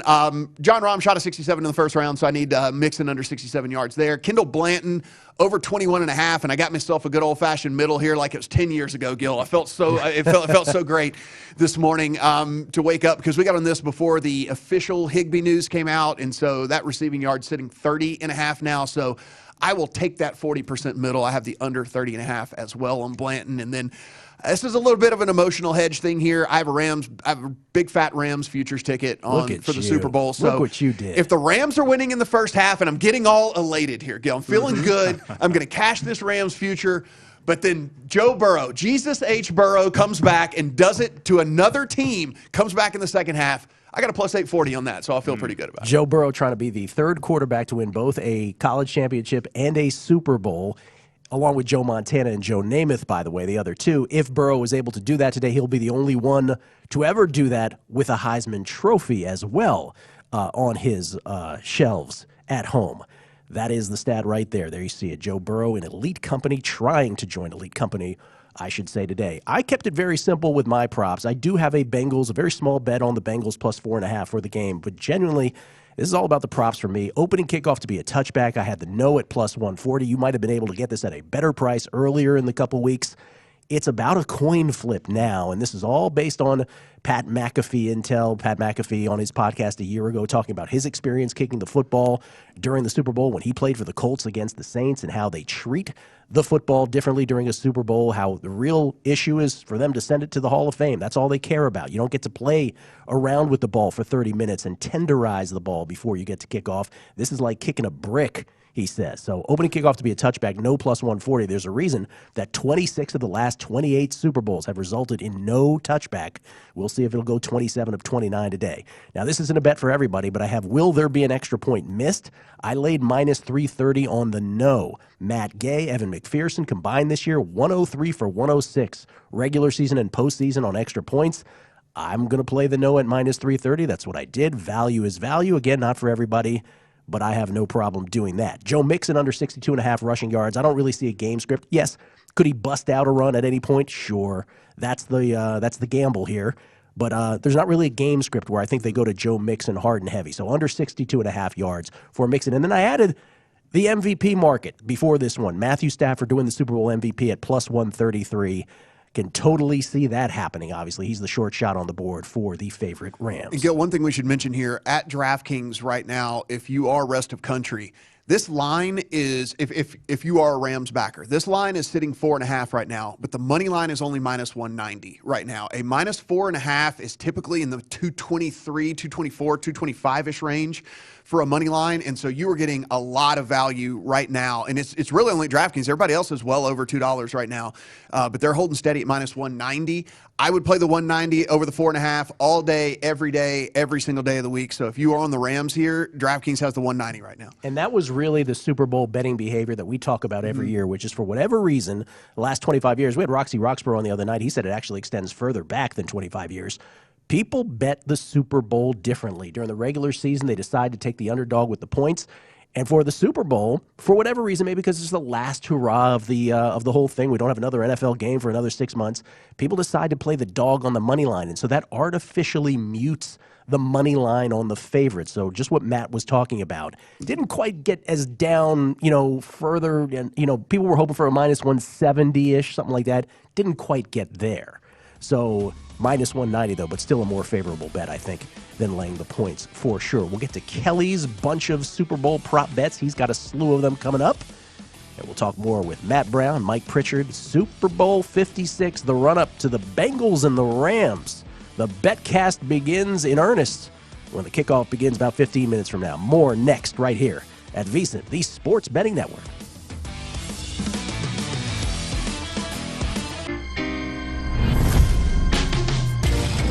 It's time. Combine multiple bets together within one game for bigger payouts. Introducing Same Game Parlay from DraftKings Sportsbook.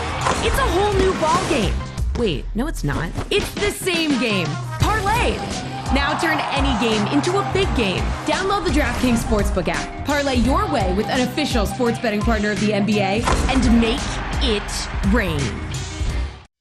If you didn't catch Betting Across America, here's what you missed. Let's throw it up on the screen. If you didn't know, Mike Pritchard is one of the sharpest guys we know.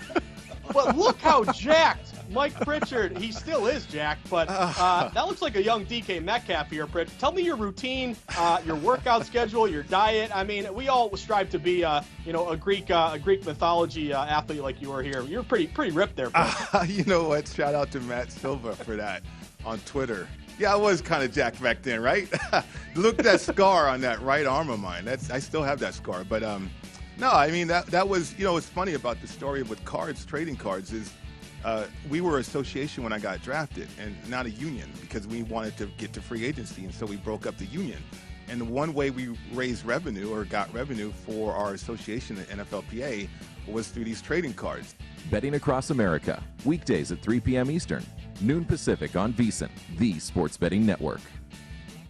This is VSiN, the Sports Betting Network. Whether you're a novice or a seasoned veteran in the sportsbook, VSiN is here to help you improve your sports betting skills. VSiN has assembled the leading team of insiders and handicappers to analyze every angle of every game so you can make the most informed wagering decisions. The VSiN approach is simple. The more you know as a sports bettor, the better chance you have to succeed. We cover every sport from the bettor's perspective, and we bring that excitement, experience, nail-biting agony, and of course, the pure fun of the action to our broadcasts. VSiN also has unparalleled digital resources on VSiN.com and our mobile app. Plus, our daily emails bring you today's biggest stories, and Point Spread Weekly delivers in-depth coverage of the biggest betting events of the week. This is VSiN, the sports betting network. Take the VSiN experts with you anytime, anywhere with our full lineup of sports betting podcasts. Visit VSiN.com/podcast to listen to every show on Daily Best Bets with Follow the Money, The Lombardi Line, A Numbers Game, and My Guys in the Desert.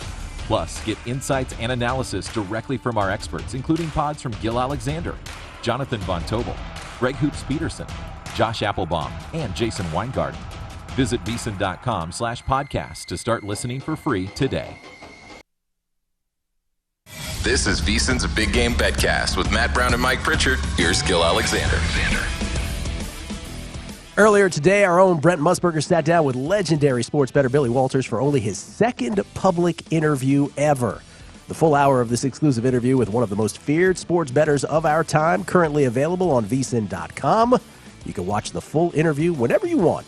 I don't know about right now, because there's a game coming up, but maybe after the game, maybe at halftime. I don't know. It's only on VSiN.com, exclusive whenever you want. It'll still be there after the It'll BetCast. still be there after the BetCast. Yeah. That's right. It's Gil Alexander. That's Matt Brown. Mike Pritchard is here. Kelly Bidlin. Should probably take a few moments here before the game starts to talk about a couple things elsewhere that happened in the NFL today. Pritch, the Raiders preparing to commit to quarterback Derek Carr with an extension, that via Ian Rappaport at Rap Sheet. And then perhaps even more interesting, this from Chris Mortensen, the Colts likely to trade or release Carson Wentz. I guess you probably saw that coming. I did see that. That was not a good trade, obviously, for the Colts. The thing about Carson Wentz, I don't know why there was this perception that he was ready to lead a franchise that way when he couldn't lead the franchise the other way with Philly, right? So that's the thing. I mean, this is unique what we're seeing today in today's football with Matthew Stafford going to the Super Bowl 1 year after being traded, or the same year. You think about Tom Brady. I mean, Tom Brady was in an atmosphere all by himself, and all of a sudden now that's the play in the National Football League. Go find you a quarterback that's willing to move. And so you hear Russell Wilson talking about wanting to be traded. You see Aaron Rodgers wanting to get out of there, kind of change the scenery. So Carson Wentz is not going to work out in Indy. I think a lot of people within the league saw that coming a little bit. I mean, Carson Wentz is a good quarterback, but he's just not that caliber of quarterback to take an entire franchise to the next level. Last 8 games of the year, he only threw 10 touchdown passes total. And of those last 8 games, only had 1 where he threw for more than 225 yards. Matt, I know you. Who could have seen that coming? If only we had the tape to hear you saying this. Who could have seen that? You called that out, coming? I mean, yeah, it's look, in this team, it's like we were talking about. I mean, it was a team that if any other quarterback was under center, we probably would have been like, wow, this is a real Super Bowl contender right here. But I mean, we knew for a fact that the teams were just not at all worried about them throwing the ball against them. I mean, they were just stacking the box. Jonathan Taylor towards the end of the season couldn't get anything going because they're like, no, please, Carson Wentz, throw the ball. Like please, go ahead. We will allow you to do it all day long.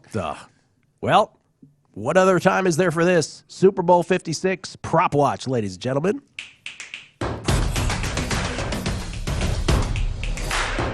As if we haven't talked enough about props, we still have some time. Let's get to the others that we haven't today at least. Let's start with the passing yards. Matthew Stafford and Joe Burrow. Stafford set at 284.5, Burrow's at 279.5 in terms of yardage. You see the touchdowns at 1.5, both significantly juiced to the over. There are the interceptions, also, by the way, juiced to the over, though not as dramatically on those. And there you see the passing and rushing yards. Matt, did you do anything with these? I didn't do anything with them, but now that Stafford has crept all the way up to 284.5, I mean, I would have a small play on the under at that point. I have him closer to the high 260s in this one. So, I mean, nearly kind of a 20-ish yard difference from what this number has kind of crept up to.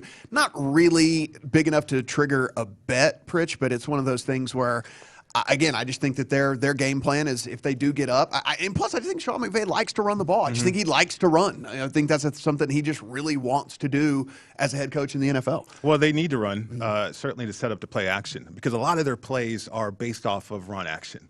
Whether or not the Bengals can have great eyes and determine if it's a run or a pass. But certainly, if Matthew Stafford in the drop back situations, you have to throw the ball against 8 guys in coverage. So that's a lot of dump-off routes and maybe some double moves that they can protect them. So I like that to the unders. Certainly, when you look at Matthew Stafford now playing from behind, everything kind of goes out to the window. I'm not anticipating the Rams to be behind. Normally, the Bengals have been comfortable from playing from behind. Therefore, Joe Burrow is attractive at 279.5 right there with his passing yards. And the over, you're talking about. On over, yeah. Right. Let's take a look at the receiving yards. No shortage of options here. Of course, the high water mark is going to be Cooper Kupp, and this is at 103.5 right now at DraftKings. There were some sites got up to 107 this week. Yeah. This is the kind of level that Cooper Kupp is in. 103.5 on the receiving yards, 8.5 on the receptions, albeit juiced to the under just a bit, but wow, 8.5. And then you see everybody else with Jamar Chase, the high mark for the Bengals at 80.5, 5.5 receptions. Anything here, Mateo? I don't know if you are really bullish on the Cooper Kupp over. I don't know if you don't just play him in the MVP market as opposed to like if he's going to go for 110 plus in this game, I'm with you. That likely equals a touchdown, maybe 2 or something like that. I mean, that number's just so incredibly high, Pritch, to where it's like I get it, right? I mean, like he's going to get the volume, he's going to get the targets, but you get to a point where you go, okay, if you're getting 120, 130, something like that, and Stafford say only goes for 250, 260, then I think Cooper Kupp's really, really in play in the MVP. Great call, because the only bet from a prop standpoint with Cooper Kupp is the over. But yeah, that's lofty. So I agree with you from the MVP standpoint. I had Tyler Boyd at 38.5 over.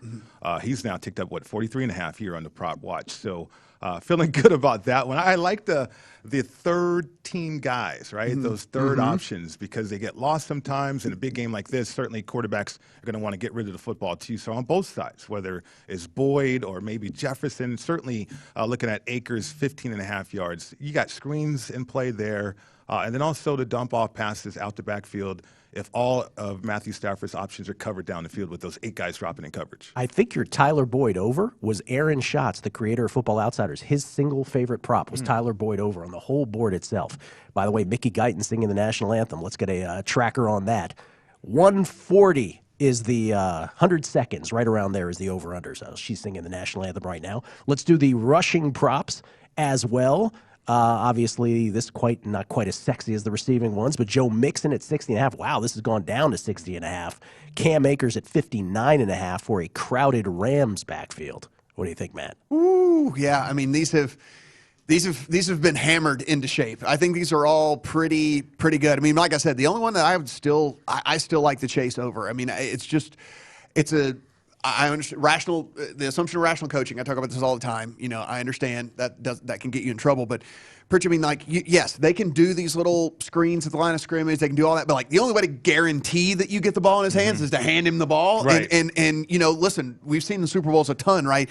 Play calls that aren't necessarily in your playbook during the course of the season. I think you sit down and you go, who's the one guy that can change this game on one single play? And I think Jamar Chase is probably the guy that jumps to the top of the page. Well, he's a running back. He's like me. I was a running back before moving to wide receiver. He's got thick legs. He runs the football very, very well as a running back, or once he catches the football, certainly down the field.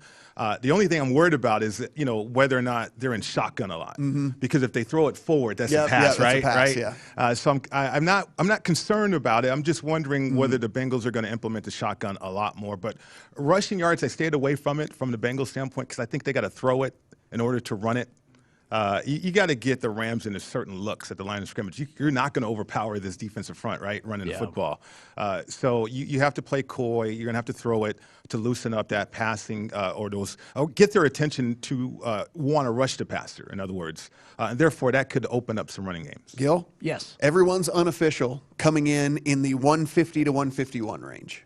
150 to 151 on the. There it is. Over. You could tell because we don't have the audio. Everyone's unofficial. But Mickey Guyton stretched out that last note for a good 10 seconds. Yeah, I'm seeing that the same thing. Yeah. 150 or 151, everybody's got it clocked on Twitter. There you go. An easy over. That's the lowest total ever on a national Rich, anthem. we've already established this here on this show, but without you. Are you a heads guy? Are you a tails guy? Or do you waffle? Because I'm always a tails. Gil, whichever way the I waffle. Are you waffle? I'm a waffle. tails guy. I'm a tails guy. Absolutely. Yeah. Interesting. We'll see if tails fails today. We'll see. That's waffling right there, right? There you go. By the way, if you're betting more juice than minus 105 on a coin toss, you're probably not doing this correctly. But there you go. There's some coin toss props available. Let's do MVP How about this? reel. Turn to the buddy next to you right now at your Super Bowl party and say, "Hey, man, you want to bet $20 on the coin?" There you go. That's what you do. Just do that. Don't give any to the book. MVP, since we brought this up with Cooper Kupp. Cooper Kupp is the third shortest shot. Obviously, the quarterbacks are 1 and 2. Stafford, the favored quarterback or the quarterback of the favored team at even money. I was able to get plus 133 this morning. So even is what we see here at DraftKings. Joe Burrow plus 225. There's Kupp at 6-1. Everybody else is double digits, starting with Aaron Donald. 9 defensive players in 55 previous Super Bowls have won an MVP. Aaron Donald trying to be the 10th. Did you do anything in MVP market, Bridge? I did not, but it bodes well for Aaron Donald because if the Rams do have the lead, there goes Matthew Stafford to running the football, and then Aaron Donald could wreck the rest of the game getting after the passer, though. Yeah. This has just plummeted to a number I don't think you can play anymore on Aaron Donald. Because again, You can't. Yeah. They want to give it to a quarterback. And then if they don't give it to a quarterback, they're going to at least look at the offensive player of the year and see what he did in the game. They're at least going to look. I just, at 14-1, I mean, yeah, earlier on, I mean, we were, open 24, 26, something like that, or whatever. Yeah, you can play it then, Yeah. Now it's not sexy. Now it's not, come on. All right. And here's a Super Bowl player passing props. This is touchdowns. We probably should do this after the break if the game hasn't started yet, but it's a primetime action tradition to bet on first touchdown amongst all of us. But Cooper Kupp is 5-1, the short shot to have first touchdown. Anytime touchdown, you'll see that there's actually shorter shots than that. No, actually, Cooper Kupp is still the favorite there as well, minus 190, pardon me. And then everybody else following suit. Cam Akers, Joe Mixon on down the line. Coming back, the game itself, the BetCast begins, Super Bowl 56, right here at VSiN, the Sports Betting Network. At DraftKings Casino, we give credit where credit is due, in the form of credit. Sign up with DraftKings Casino and get up to $50 in free credits, plus a deposit bonus up to $2,000. That's like extra credit in the form of a bonus. Download the DraftKings Casino app or play online today. Get up to $50 in credits to use on any game, plus a deposit bonus up to $2,000. Now, roll credits. If you didn't catch Follow the Money, here's what you missed. As a guy who coached in the league for many, many years, and we've talked about this several times on this network, Coach, like, did you ever pay attention to the point spread? Did you ever use it as motivation to your players? I used it as a motivation when I was coaching UCLA against Ohio State in the Rose Bowl. I think we were between 16 and 18-point underdogs because they had beaten us soundly in the regular season. And I used it as motivation at that time. In the NFL, I really didn't. First off, I didn't want to know what the point spread was because I didn't want to know we were going to lose the game before we played it. That's scary. Take up your comfort. How could you do a good job walking in the meeting room with your team and say, guys, we're -5 this weekend. Holy mackerel, we better stay home, Follow the Money, weekdays at 7 a.m. Eastern, 4 a.m. Pacific on VSiN, the Sports Betting Network.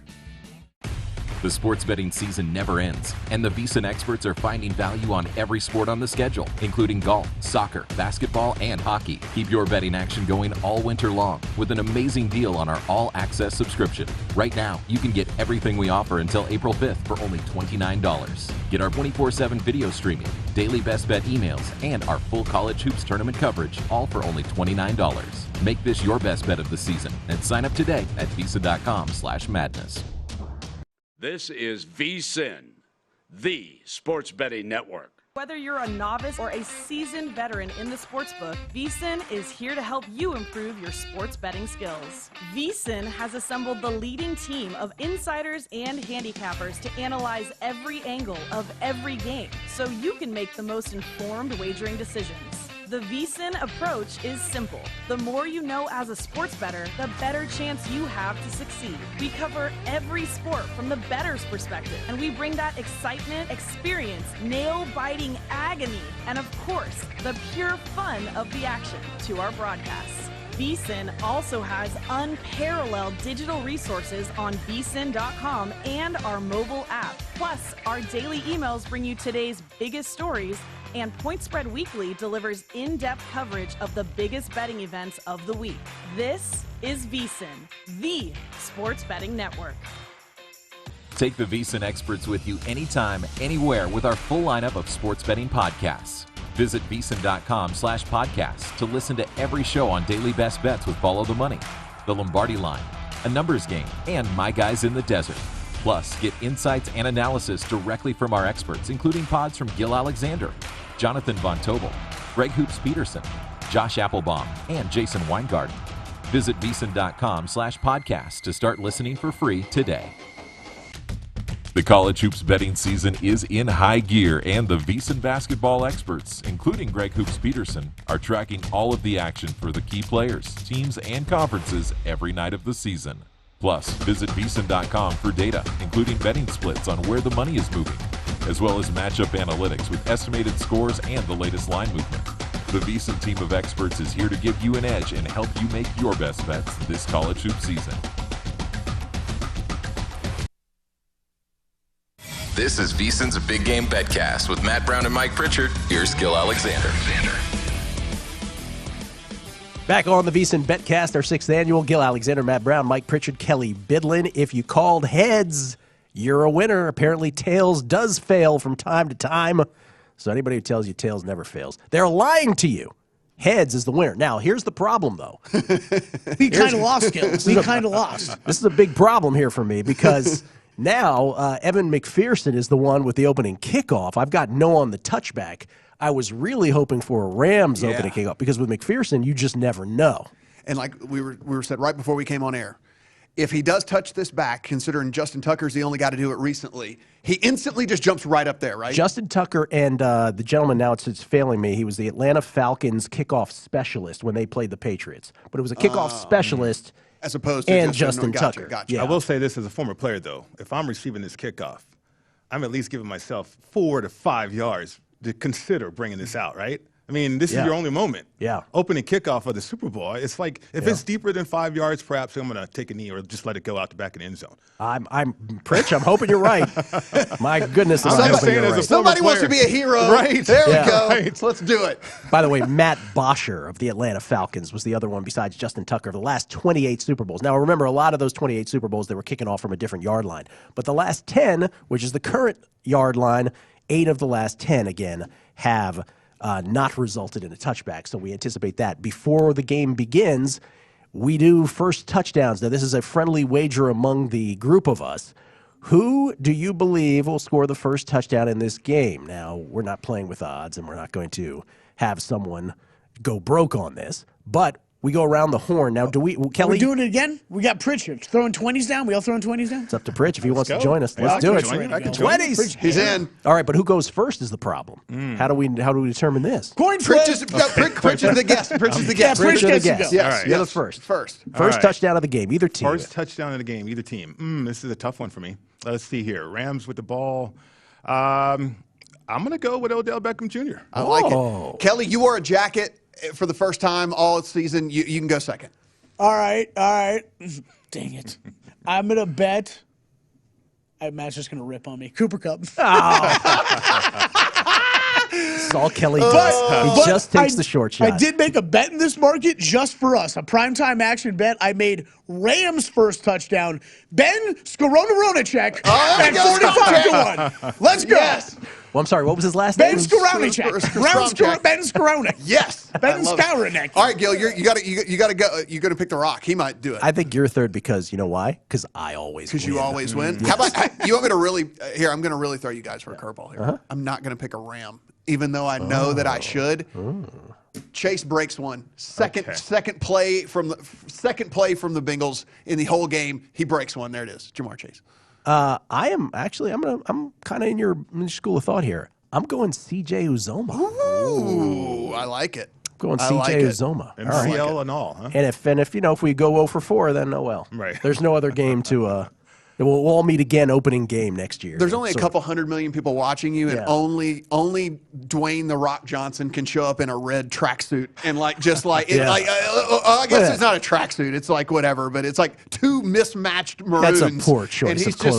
just like, it doesn't matter. I'm the richest guy in Hollywood, so it doesn't matter. Kelly, we didn't want to leave you out. We didn't get to your Super Bowl bets. You can run through them if you want. Yeah, I'm just trying to figure out what's going on with The Rock right now. That is a poor choice of clothing. Like, what is he doing out there? They're Is he trying just to hyping stretch it everybody to up? official Is that time what's kickoff, going on? right? All right, my bets. I've got the 16-1 on the Rams to win the Super Bowl. Hence the shirt. We're gonna get home tonight. Hopefully they win by 1-4, like you said, Matt. Plus 4.5. Hedged with the Bengals on that. I have Joe Burrow over 36.5 pass attempts. This is my favorite prop bet of the game. Just thinking game script, it's not really going to matter. I think that they're not going to be able to run the ball well against the Rams. They're going to have to pass early, and if they fall behind in the second half, he's going to be passing a lot. Samaje Perine over 9.5 receiving yards. Really like this one, too. This is more of a tale of Matt. He brought this up early in the week. It's only 10.5 at DraftKings right now. So, Matt, I think it's still pretty bettable in my mind if anybody wanted to get in on that. Joe Burrow over 2.5 rush attempts. We've seen him take off on the ground a little bit more here recently. Think that's going to continue in this game with more pressure in his face. Think he's going to have to get out of the pocket, make a couple of big runs, maybe get an end of the first half kneel down. That would be great. Over 2.5 rush attempts for Joe Burrow. Opening kickoff, I'm right there with you, Gil. We're about to get to it. go. So hopefully it's not. Oh, boy. Hopefully it is not going to be a touchback. Look at y'all's nemesis Money right Mac here. is Look ready at to him. go. Yeah, he's ready. He looks He's ready. he looks unintimidating, but let me tell you, just a rocket for a leg, this guy. Oh, no. All right, we'll go in on the opening kickoff here. I do have Bengals make longest field goal, though. That is my Money Mac bet. I'll get to my MVP bets later. Okay, here it is. Opening kickoff, Super Bowl 56. No touchbacks, what we're looking for. McPherson kicks it off. Oh, he destroyed it. He destroyed it. He destroyed it. Touchback He it is. destroyed it. Instant loser video, Jeremy. Instant loser. videos. Oh, my goodness. Powell missed his moment. I think. Powell wanted no part of it. He just stayed at the goal line. Well, we're 0-1. I'll just shoot. We get a loser video off the top? No? We're sparing? We're getting spared? Yeah, Loser we're video? going. Stacking cups. There it is. Loser video. Me and Kelly. Here's the thing. At least y'all knew when it was McPherson, you were like, this we knew we were is toast. bad. This is bad. We knew it was a bad issue there. But that's why you don't bet that as a coin flip. You only bet that in plus money. Rams will start first and 10 at their own 25. The game is finally here. 2 weeks of a wait. And what was said, Mike, a week is too short. 2 weeks is too long. But you can't play a game on a Wednesday, so you can't go 10 days, which would be appropriate. So we finally get here. And Cam Akers with the first rush of the game, 4 yards. So it'll be 2nd and 6 here early. Is there any game script that would totally surprise you here, Mike? The only game script that would surprise me is if the Rams just completely committed to the running game, which obviously on the second play of the game, they want to go with the pass, right? I mean, the Rams, they want to run the football. I get that. It's set up play action, but you didn't make the move to trade for Matthew Stafford to just hand the ball off 20, 25 times this game. I think you're too prolific on the edges. You got outstanding playmakers on the edges as well. You got to set up stuff. So that would be surprising because I'm an over guy. I want this game. I want some action. I want these two teams to go up and down the field and score a lot of points today. Cam Akers gets the dump off for about 7 yards and a first down for the Rams. They move the sticks for the first time in this game. 1st and 10 at their own 34 now. Both of these teams, well, I should say the Bengals in their Super Bowl history, they've gotten to the Super Bowl twice. They've lost both times many, many years ago. By the way, Akers stuck on the first down run for no gain. So it'll be 2nd and 10. Bengals got there twice back in the day, both against the San Francisco 49ers. The dynasty that was the San Francisco 49ers lost both times, once after the 1981 season, once famously after the 1988 season. The drive, the Joe Montana to John Taylor drive, putting the Bengals out for that one. Is that a sack right there on second down? Stafford. Meet him at the quarterback. Hendrickson, I believe, got to him. So Trey Hendrickson with the sack, and it's going to be 3rd and long. The Bengals defense shows up. That is a bunch of props that just so first sack Hendrickson, sack before score, sack before touchdown, sack before everything. So all there was a ton of different props tied to that right there. Wow. Stafford totally beat the running back, I believe, on that one. And Stafford goes down. So 3rd and long now for the Rams after getting one first down just over 2 minutes into this ball game. So Cam Akers with the first reception, Trey Hendrickson with the first sack of this game. Stafford in shotgun, one back set, 3rd and 17 from their own 29, and the Rams are just going to punt on this figuratively. They hand the ball off. That goes nowhere, and now the literal punt coming as the Bengals get the job done there. Interesting. Rams ready to punt it away to the Bengals, and Joe Burrow will get his first try at this. Rams, of course, in contrast to the Bengals, they've been to 4 Super Bowls. They lost both times like the Bengals when they were the L.A. Rams, once years and years ago, Super Bowl 14, when Vince Ferragamo was their quarterback, lost to the Terry Bradshaw Steelers dynasty.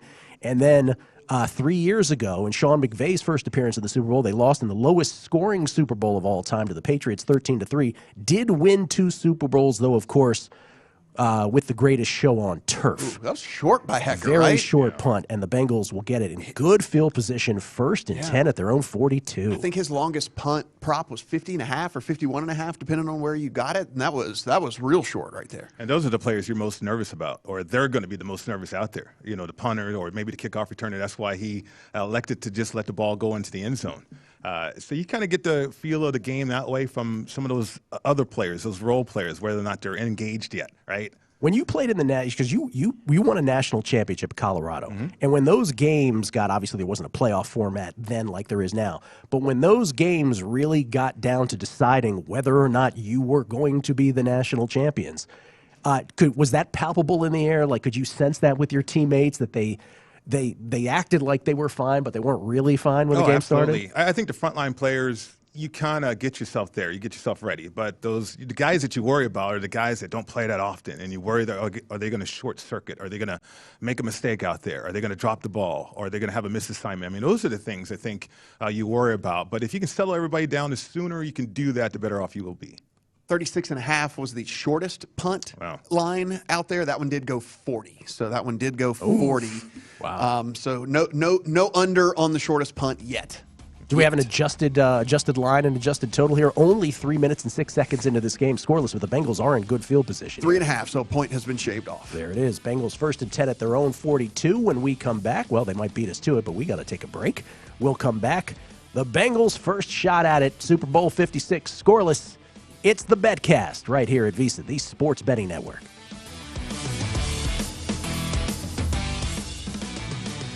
Download the DraftKings Sportsbook app now, and new customers can get a sign-on bonus up to $1,000. Just sign up with promo code VSiN to claim your exclusive offer. Plus, think you qualify to join the DraftKings VIP program? As a VIP, you'll enjoy exclusive benefits and enhanced promotional offers, top-tier customer support, and access to personalized content and more. Visit DraftKings.com/VSiN to learn more. Must be over 21. See DraftKings.com for offer details. If you or someone you know has a gambling problem and wants help, call 1-800-GAMBLER. Check out the VSiN store for the latest and greatest in sports betting fashion. We have more than 40 shirt designs, including our most popular one. Cash and tickets is what it's all about. You'll find VSiN shirts and hats for any occasion, and they're all made to order, so you can find the right design, color, and size perfect just for you. You'll find VSiN hats and even VSiN coffee mugs, all in our online store. Just go to VSiN.com/store and order now. That's VSiN.com/store.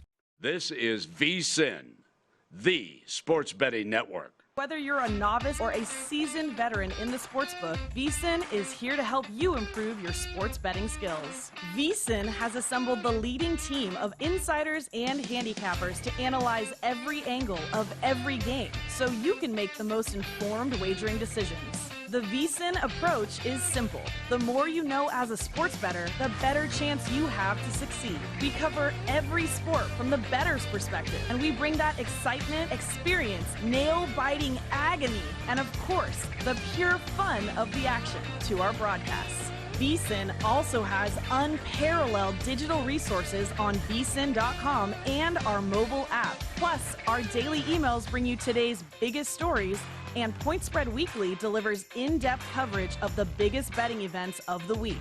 This is VSiN, the Sports Betting Network. If you didn't catch betting across America, here's what you missed. Let's throw it up on the screen. If you didn't know, Mike Pritchard is one of the sharpest guys we know. But look how jacked Mike Pritchard, he still is, Jack, but that looks like a young DK Metcalf here, Pritch. Tell me your routine, your workout schedule, your diet. I mean, we all strive to be, a Greek mythology athlete like you are here. You're pretty ripped there, Pritch. You know what? Shout out to Matt Silva for that on Twitter. Yeah, I was kind of jacked back then, right? Look at that scar on that right arm of mine. I still have that scar. But no, I mean, that was, what's funny about the story with cards, trading cards, is we were an association when I got drafted and not a union because we wanted to get to free agency. And so we broke up the union. And one way we raised revenue or got revenue for our association at NFLPA was through these trading cards. Betting across America, weekdays at 3 p.m. Eastern, noon Pacific on VSiN, the sports betting network.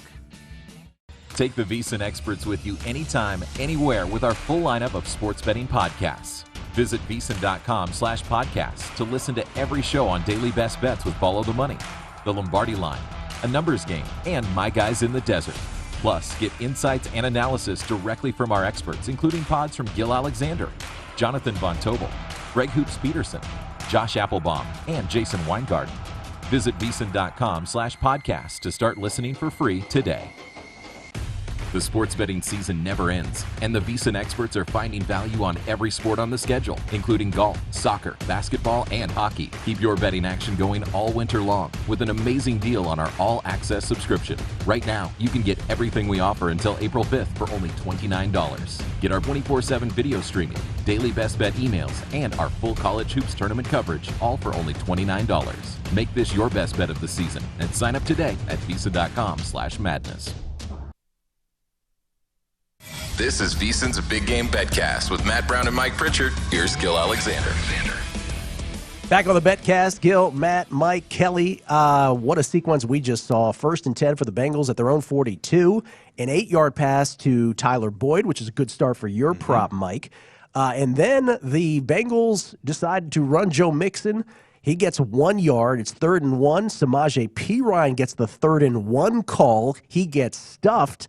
And at 4th and 1 at the Rams 49, Zach Taylor and the Bengals say, we're going for it. They do. Burrow's in shotgun.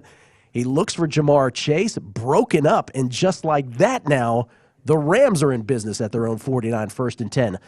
Conservatism, would we say? First sign of conservative play calling right there? That but then he bucks but then he it. Goes for he goes for it on 4th. But yeah. it's like the run right there whenever you come out with a nice play. I just don't understand this thought. And Pritch, I mean, I understand it's hard to change what you want to do once you've gone a whole season doing things. But I mean, no one has run all that successfully against this Rams team, especially after they went ahead and they got Von Miller as well with all that. And you look at 2 weeks ago, 49ers, arguably one of the top 3 run teams in all the NFL, couldn't get anything going at all on the ground. And then you get 2nd and 2. And you go 2 straight runs. It just baffles me. Well, it's the beginning of the game, and a lot of times coaches are on their script. Mm-hmm. So they'll have plays, and they'll have the first 15, maybe the first 12. And so you see the pass, they spread out the formation. They found Boyd, good gain on 1st down, and then, okay, what's the script indicate? What's my first short yardage situation? Is it a run? And, okay, is my first 3rd yardage situation, is it a run? And so if you're a guy like Zach Taylor who is beholden to that script, and okay, you're going to stay on script, as opposed to mix it up, right? Now, later on in the game, so why do you do that? I think you want to get a feel and get a look on what the defense and what they're going to adjust to with your formations. But it's the start of the game, and a lot of times these coaches, they just stick with that script because that's the stuff that we worked on all week long, right? They're not going to deviate off of that unless they have to.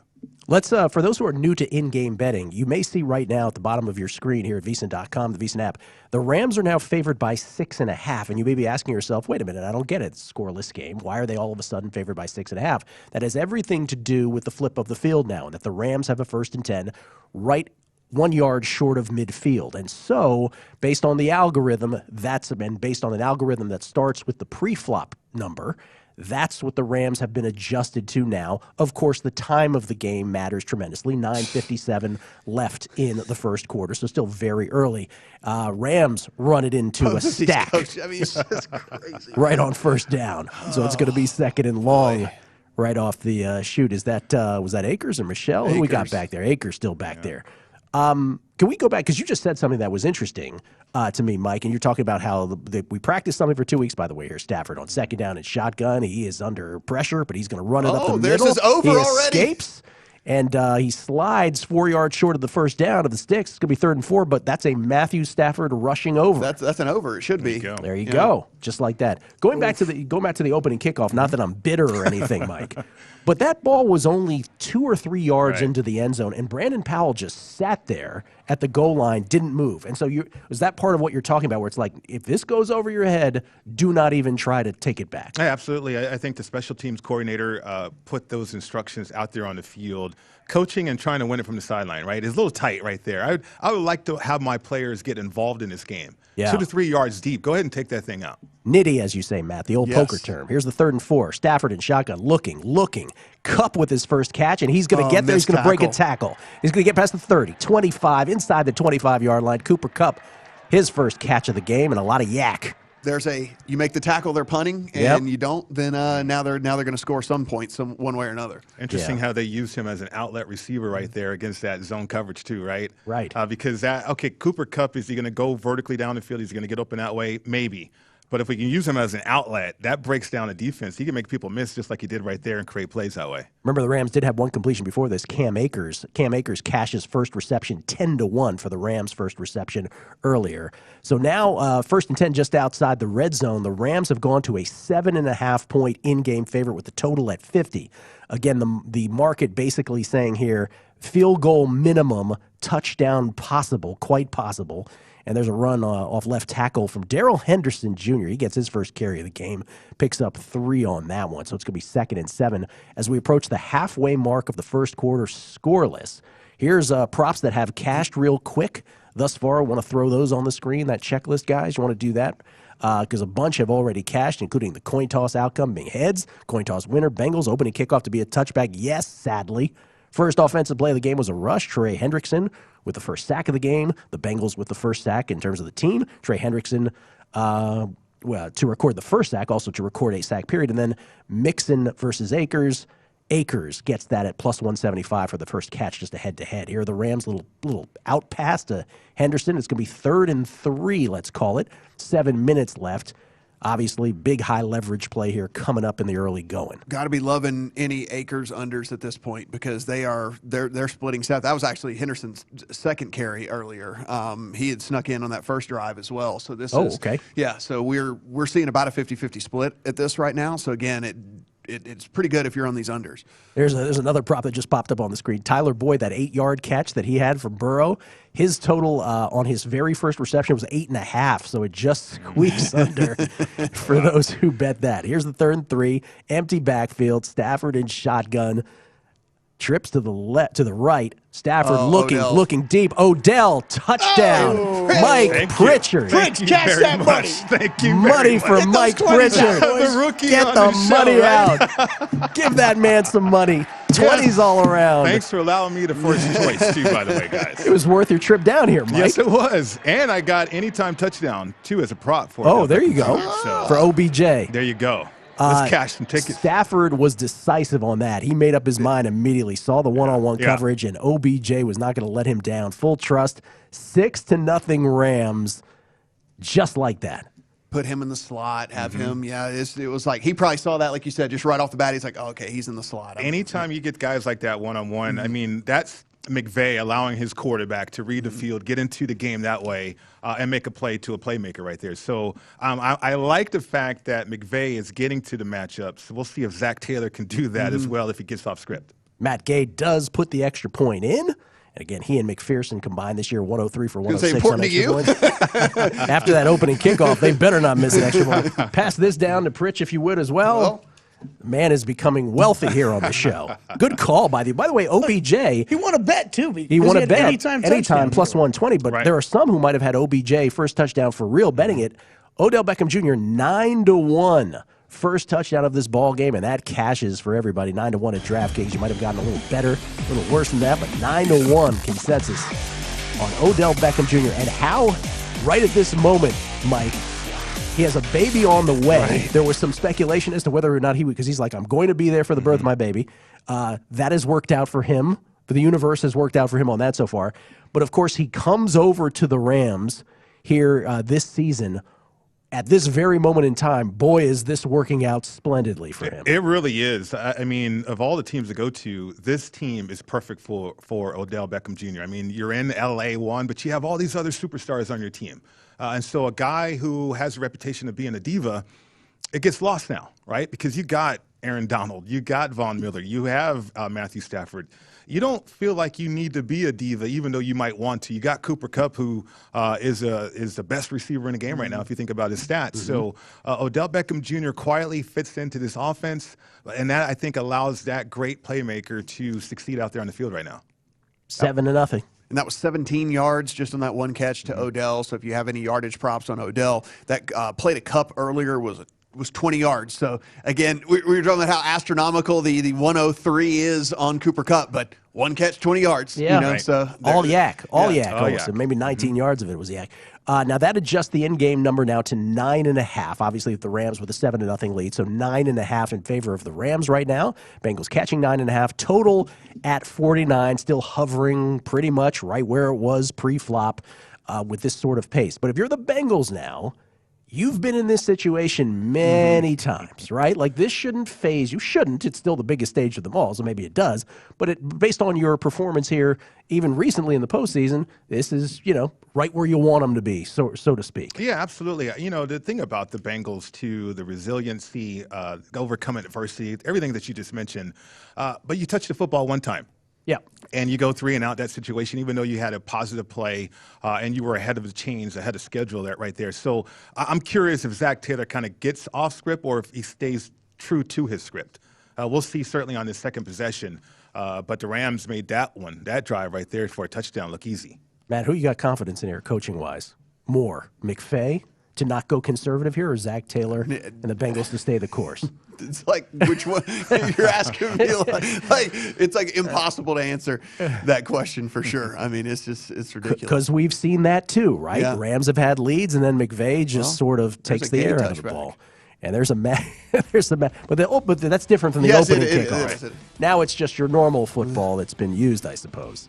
Oh boy, that was not a fun start. 7-0 Rams. The Bengals will take over only their second possession of the ball game. We'll come back. The BetCast, live from the South Point. It's VSiN, the Sports Betting Network.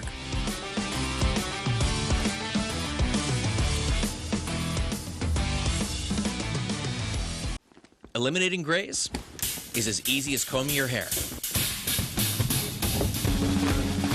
With Just for Men Easy Comb in Color. Just twist and comb. Getting natural-looking results. Let's get this meeting started. Has never been easier. The most men trust Just for Men. New to VSiN, the best way to learn more about sports betting and how VSiN can help you is to sign up for our free daily email. You'll receive an email every morning with show highlights and expert insights. Sign up for free today at VSiN.com/email. That's VSIN.com/email. At DraftKings Casino, we give credit where credit is due in the form of credit. Sign up with DraftKings Casino and get up to $50 in free credits, plus a deposit bonus up to $2,000. That's like extra credit in the form of a bonus. Download the DraftKings Casino app or play online today. Get up to $50 in credits to use on any game, plus a deposit bonus up to $2,000. Now, roll credits. If you didn't catch Follow the Money, here's what you missed. When did you recognize that Joe Burrow was just different at playing the position of quarterback? I never met Joe. Comes on a recruiting visit. He didn't want to talk to me. I never had a recruit that want to talk to me. He said, "Coach, stay away from me. I don't want to hear none of your recruiting game. I know you can recruit." He said, "I just want to talk football." And besides that, he just wanted to eat crawfish. And then we had a football meeting, and I said this several times, but it's so important. We had a football meeting. George Munoz made a cut up of the plays he had run at Ohio State, the plays we were going to run, and I asked him to go over it. And it took me about 5 minutes to realize that Joe Burrow was the smartest guy in the room. Including all of us. Follow the Money, weekdays at 7 a.m. Eastern, 4 a.m. Pacific on VSiN, the Sports Betting Network. Before you place your next bet, visit VSiN.com for all the latest data and powerful betting tools. Start with our live odds, team comparisons, and previews for every game on the schedule. Then dive deeper with live tracking of betting trends and line movements. And don't miss our unique tools, including odds comparisons from sportsbooks across the country, prop bet search engine, and custom parlay calculator. Everything you need to increase your betting knowledge and confidence is at your fingertips. Visit VSiN.com today. The sports betting season never ends, and the VSiN experts are finding value on every sport on the schedule, including golf, soccer, basketball, and hockey. Keep your betting action going all winter long with an amazing deal on our all-access subscription. Right now, you can get everything we offer until April 5th for only $29. Get our 24/7 video streaming, daily best bet emails, and our full college hoops tournament coverage, all for only $29. Make this your best bet of the season and sign up today at VSiN.com/madness. This is VSiN, the sports betting network. Whether you're a novice or a seasoned veteran in the sportsbook, VSiN is here to help you improve your sports betting skills. VSiN has assembled the leading team of insiders and handicappers to analyze every angle of every game so you can make the most informed wagering decisions. The VSiN approach is simple. The more you know as a sports bettor, the better chance you have to succeed. We cover every sport from the bettor's perspective, and we bring that excitement, experience, nail-biting agony, and of course, the pure fun of the action to our broadcasts. VSiN also has unparalleled digital resources on VSiN.com and our mobile app. Plus, our daily emails bring you today's biggest stories, and Point Spread Weekly delivers in-depth coverage of the biggest betting events of the week. This is VSiN, the sports betting network.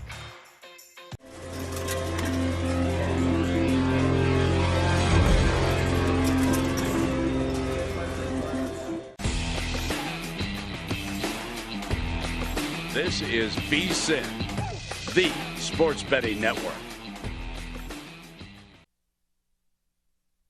This is VSiN's Big Game BetCast with Matt Brown and Mike Pritchard. Here's Gil Alexander. It is the VSiN BetCast, hour 48 of 56 hours of free video coverage on VSiN.com. Yeah, I counted. It's hour 48. Our halftime show will be live at the Circus Swim Pool with Tim Murray and Sean King once we get to the break. Then a special edition after the BetCast at Follow the Money with Paulie and Mitch at 11 p.m. Eastern. Has Paulie before Mitch. We got to look into that. VSiN, the sports betting network, completely free all weekend long at VSiN.com. Gil Alexander, Matt Brown, Mike Pritchard, Kelly Bidlin. Bengals with now 2 consecutive 3-and-outs to start out this ball game, trailing 7-0. Not good as a start for the Bengals. It was a 3rd and 4, guys, and Chris Evans looked to have a little bit of room. Burrow sort of with a lofty pass, and Evans went in the air, and it just kind of looked like, I mean, I don't want to say he pulled a hamstring, but it just looked very odd, didn't it to you? I think he jumped like he thought he had to, but it was like the worst time jump in the history of jumping. And I think you and I agree that if he'd have just kept running, he probably would have run right underneath it. Absolutely. I'm wondering why P. Ryan or Mixon wasn't out there. Yeah. Though. I mean, this is a Super Bowl. I don't want to go that deep if I have my 2 premium players right there available on that play as well. Also looked like Jamar Chase and Evans were a little close to each other. Something was funky about that entire play. Rams take over, up 7-0 in their own territory as they focus on Andrew Whitworth and his 235 regular season starts. It's his 15th postseason start. He's almost played an entire regular season in the postseason. And I guess when you get into your 40s, that might happen if you play with successful football teams. 4 minutes, just over 4 minutes left in this one, in the first quarter of this one. 2nd and 5 for the Rams at their own 33. Let's take a look at the most bet player props at DraftKings. So these aren't our bets. These are just consensus. What was bet the most at a shop which has multiple jurisdictions like a DraftKings? The number 1 most bet player prop, would you have guessed this, by the way, what it was? Cooper Kupp anytime touchdown, -190. The single most bet prop at DraftKings. Joe Burrow over 1.5 passing touchdowns at -200. Second most bet prop at DraftKings. Jamar Chase over 3.5 rushing yards, -130. You have that, don't you? Jamar Chase over 3.5 rushing yards? No. Yes. Yes. Yes. Yes is the correct answer. No, yes. I don't know what all my bets are. Matt, I know to 4.5 at other books here in town, but yes, I have the 3.5. Yes. Matt, I know your props better than you know your props. Number 4, opening kick to be a touchback. No, sorry. -110 is where that ended. And then number 5, Cooper Kupp first touchdown at 5-1. That is a loser. But the Rams still up 7-0. Always interesting to see what the general public ends up gravitating towards. Yeah. No real surprise on there, is there? Not really. Not really. No. Yeah. A couple of interesting nuggets here. Sony Michel in to start this drive for the Rams. So they are going full-on 3 backs here in this. Second, the first penalty of the game, a delay of game on the Rams. There you go. So there it is. Rams to commit the first penalty, and it was a delay of game. And the Rams will have to punt. 3rd and 7. Van Jefferson catches it short of the sticks. And so the Rams will punt it away. And so as bad as this has gone for the Bengals thus far, yet to get a first down, they're only down 1 score. That's right. The Rams have had the ball one more time than they have. So, I mean, it's, as Gil, you'd say, kind of on serve here. Kind of on serve. Thank you for the tennis reference. Not really a chance to flip the field either here. I mean, we needed a good punt. Rams do anyway. What happens there on a play like that, Pritch, is someone who has played the game at the highest level. So clearly Jefferson, as Stafford is throwing that ball to him, has to know this isn't going to go for a first down. Well, he was an outlet. Yeah. I mean, that was the coverage down the screen right there for the Bengals. Oh. Yeah, he did launch that one. Outkick the coverage, as they say. Yeah. That he actually did. Talk about Hecker's punt there, yeah. And that's the thing about the role players. So Jefferson, if he's not on a play action, something deep, he's normally an outlet type of receiver or a decoy, and certainly he was an outlet guy for Stafford right there, short of the sticks. Yeah, that's what I figured. Kind of just like the safety valve of it all. Yeah, right. That play was done. And he makes up for it. The over has now hit. That was a 55-yarder. There's the Johnny Hecker. There's the over on the punt yard. A lot of people bet Johnny Hecker passing props too. Those were out there as well. Thought that Johnny Hecker might. Someone I know bet Johnny Hecker would throw the first touchdown pass. Oh. Like, that's getting too cute. Yes. That's getting too cute. Well, I would say that the author of this bet was a guy who makes cute bets a lot. Yes. Yeah. I think it was 80-1, by the way, and that's not going to happen now, obviously, since the touchdown pass already in the books from Stafford to OBJ. So there it is, 7-0. Now, the in-game line now back down to 7.5. Again, it's sort of intuitive for those that are new to in-game betting.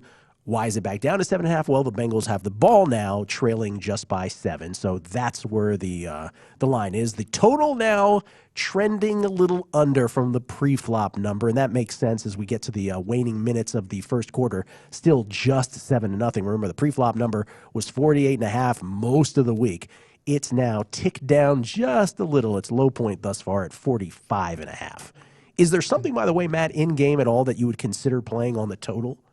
Like if it just rock bottomed out, I think I could look to come in on the over. You would? Yeah. Yeah.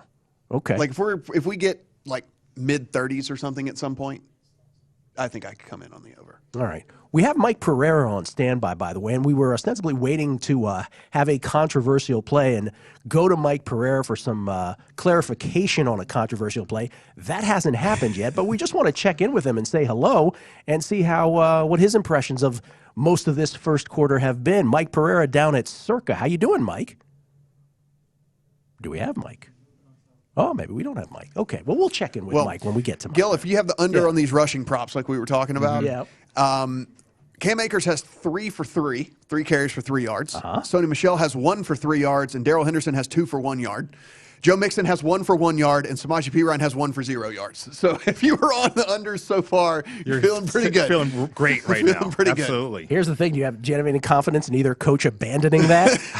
Sean McVay's like, we're going to continue to run the football. I mean, if you're Zach Taylor, how long are you going to stay on this script, right? Right. I mean, you are 3 and out, 2 consecutive drives. So you got to start thinking about possessions now. 2 drives. What if you go down from 13? Normally you have about 13 drives a game. Now you're sitting at perhaps 9, right? Maybe 8 left in this game.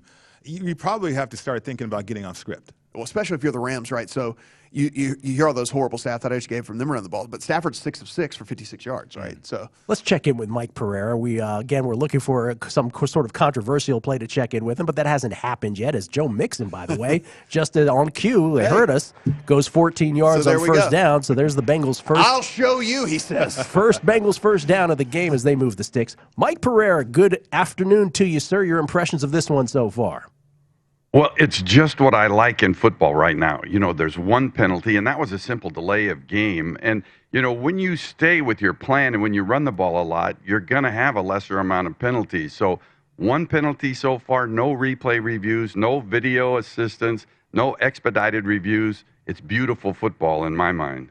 Did you, now I know this is not necessarily your thing, but did you make Jamar Chase? What a play. Woo! And there's the reaction from the sportsbook behind us. Burrow deep to Jamar Chase with the biggest play of this football game thus far, yardage-wise. Mike, did you make any wagers on this football game? Am I allowed to ask you that? Well, you can ask me, but I'll tell you I didn't because I lost $100 on college basketball yesterday here. So I'm done. I don't want to lose any more. Mike, you had By the way, they'll confirm that as a catch. That's a heck of a catch. Ball didn't hit the ground. Maintain control. Good catch. There it is. All right, you had a $100 budget. You don't want to exceed that budget. We got the call that it is a confirmed catch, Mike Pereira. Mike, we'll come back to you here when events warrant, or just say hello to you if events don't warrant. How about that? You got it. I'll be here ready to go. Mike Pereira, everybody, at Circa on standby. Hey, Gil. Yes. That was one-on-one coverage with Jamar Chase, and it doesn't matter if it's Jalen Ramsey. We said we over talked and over about again. this. Yes, yes. Jalen Ramsey's going to win a lot, but Jamar Chase is not. If you give him one-on-one coverage, he's not going to get shut out. It's just not happening. Not at all. Not at all. I saw the premier matchup, whether it was Jerry Rice and Deion Sanders go at it, and the San Francisco 49ers. Obviously, when you got a guy like Jerry Rice, you're going to still throw the ball at Deion, right? I think the confidence that Joe Burrow has in Jamar Chase, same thing with Zach Taylor. Even if Ramsey was going to be on him, they were still going to target to throw the ball that way. Ooh, a little crocodile arms there for Joe Mixon. And it's going to be after a Von Miller tipped pass on first down. Quickly after the big play to Jamar Chase, it's going to be 3rd and 10. Eric Weddle looks like he might be a little shaken up after that play for the Rams. But 3rd and 10 now for the Bengals. In field goal range to be sure here, but they certainly want to capitalize on that big play. Left-footed with Money Mac. He can make this one left-footed. That's no doubt right. about that. 3rd and 10 at the 11. We've talked about this before too. The amount of drives that seem to stall when you have a 1st and 10 at the 10, 1st and goal at the 10, or 1st and 10 at the 11. Here's Burrow on 3rd down, over the top, got a man. Oh, he dropped it. Dropped it. Wow. Oh, T. Higgins drops it. Jalen Ramsey on the coverage. Oh, my goodness. I thought he was going to get that. Got to make that play, though. Gotta make that play. This is Ramsey on Higgins, right over the top. Burrow didn't hesitate, and Jalen, great play. That was a great play. Because Higgins was hit him in the numbers. Hit him in the numbers. It wasn't such a great play. Knocked off his sort of the front of your shoulder pads, that area right there. You know what? I can appreciate, too, the officials did not call PI on that one, even though he did pull his jersey. That indicates, okay, these officials are going to let these players play, right? Yeah. And I think as players, you know that. I would rather see the competition play out like that as opposed to a cheap penalty for the Bengals at the 1-yard line right now. Yeah. First field goal, obviously, somebody had first field goal for McPherson, so that cashes. 29-yard chip shot for Evan McPherson, 7-3. What do you know? It's 4 points. How do they know? How do they know? Spookmakers, obviously still in the first quarter, though. 7-3. The Rams, by the way, it looked like it might have been tipped there by a linebacker. I'm not sure. But it bounced off of Higgins' chest, and Jalen Ramsey was there to take all the credit, whether he deserves to take the credit or not. 28 seconds left in the first quarter. 4-point margin in favor of the Rams from SoFi. Super Bowl 56. Mike Pritchard, Matt Brown, Kelly Bidlin, Gil Alexander coming right back after a few short messages right here at VSiN, the Sports Betting Network.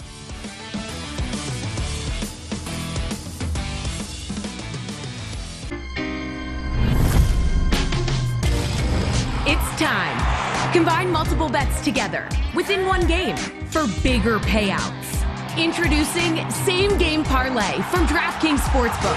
It's a whole new ball game. Wait, no it's not. It's the same game, parlayed. Now turn any game into a big game. Download the DraftKings Sportsbook app. Parlay your way with an official sports betting partner of the NBA and make it rain. If you didn't catch Follow the Money, here's what you missed. Invincible back in the mid-2000s featuring Mark Wahlberg, but Greg Kinnear played Dick Vermeil. And then this past year, American Underdog, the story about Kurt Warner and the Rams, you were played by Dennis Quaid. Who played Dick Vermeil better? I think they probably both did a better Vermeil than I do it myself. I don't know. It's sort of funny to see that. What I appreciated about the American Underdog and Dennis Quaid and the writers and director, they actually used some conversation that I had with Kurt. I can remember like it was yesterday, saying to Kurt, you know, there's something I really like about you, and I can't wait to find out what it is. Well, they used that statement in the movie. Now, to me, that added credibility to their thinking and putting the movie together. I've seen the movie 3 times, and each time I saw it, I liked it better. Follow the Money, weekdays at 7 a.m. Eastern, 4 a.m. Pacific on VSiN, the sports betting network. Take the VSiN experts with you anytime, anywhere with our full lineup of sports betting podcasts. Visit VSiN.com/podcasts to listen to every show on Daily Best Bets with Follow the Money, The Lombardi Line, A Numbers Game, and My Guys in the Desert. Plus, get insights and analysis directly from our experts, including pods from Gil Alexander, Jonathan Von Tobel, Greg Hoops Peterson, Josh Applebaum, and Jason Weingarten. Visit VSiN.com/podcasts to start listening for free today. Before you place your next bet on the NHL, check with the VSiN Hockey experts. We are tracking all of the action, including scoring trends, as well as the teams and players that are making an impact to give you a betting edge.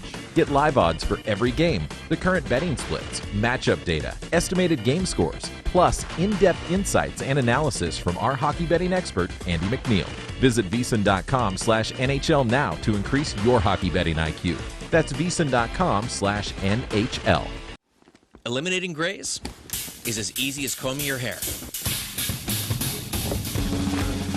With Just for Men Easy Comb in Color, just twist and comb. Getting natural looking results. Let's get this meeting started. Has never been easier. The most men trust Just for Men. New to VSiN, the best way to learn more about sports betting and how VSiN can help you is to sign up for our free daily email. You'll receive an email every morning with show highlights and expert insights. Sign up for free today at VSiN.com/email. That's VSIN.com/email.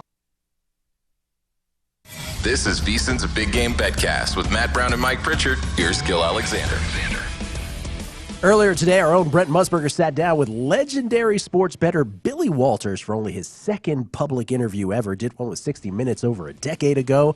This is it, second one. It's a full hour of an exclusive interview with one of the most feared sports bettors of our time, currently available on our website at VSiN.com. Matter of fact, just got a tweet about that. It is up and available on the website, VSiN.com. You can watch the full interview for free only and exclusively on our website, VSiN.com. You don't want to miss that. Don't have to do it during the game, of course.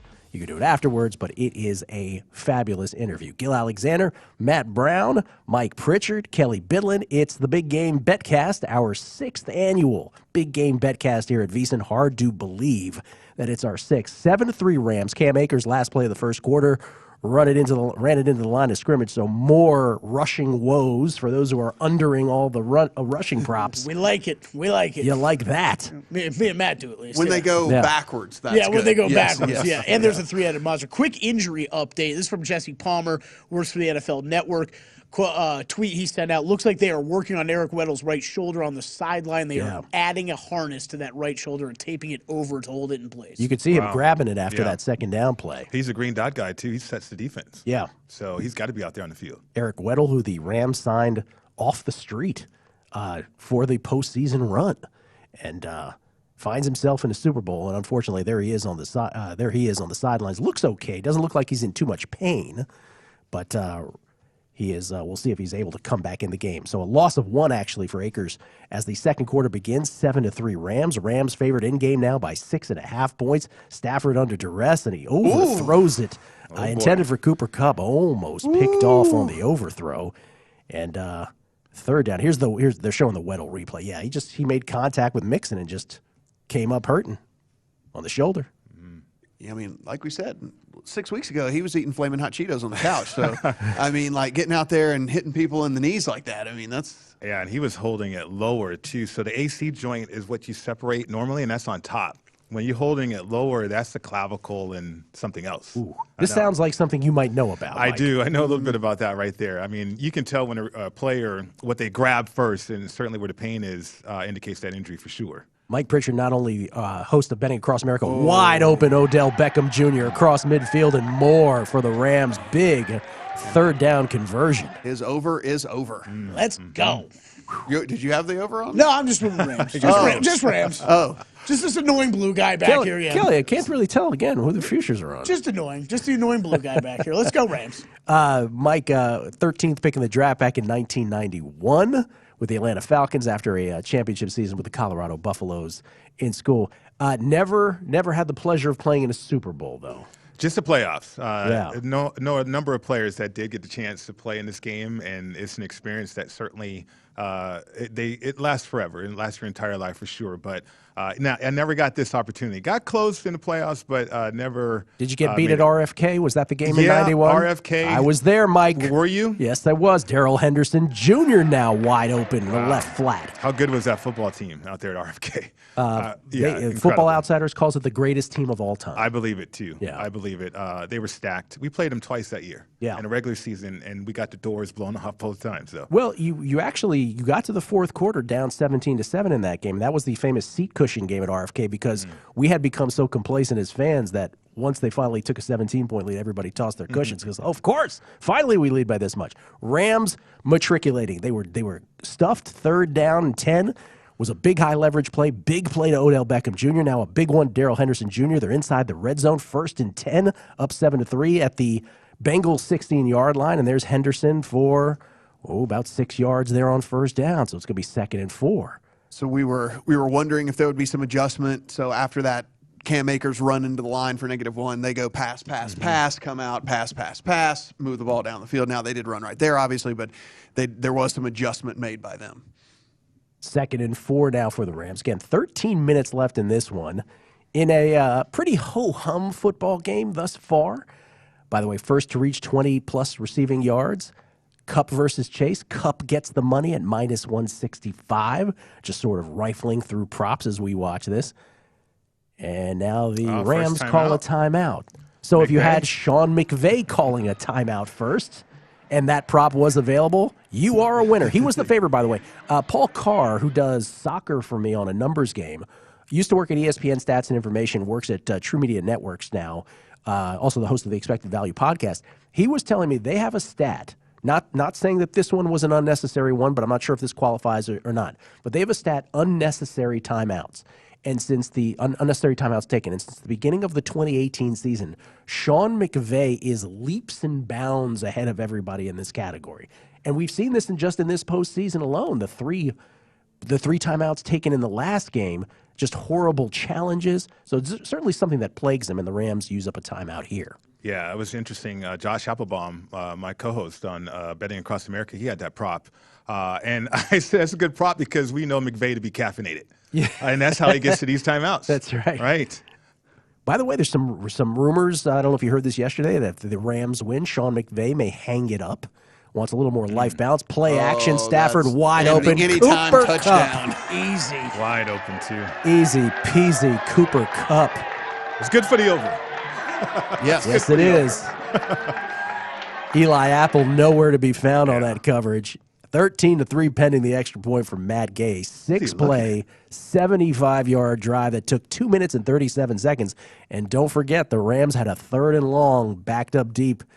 And that's when Stafford hit OBJ. And this is the result of the drive. Cooper Kupp, just no one around him. Somebody just didn't have their assignment. It's play action. And certainly if you're a corner, I don't know why you're biting on the play fake at all. But that's what happens, though. And certainly that shows up on tape. Yes. Just don't miss an extra point, Matt Gay. Oh, he did. Oh, my. No, did they even take it? Did he even kick it? Intercepted? It was a bobble So the snap, first interception is what? Hecker? Yeah. So it wasn't the first touchdown, but it was the first interception. So now, how is it? Was that even kicked?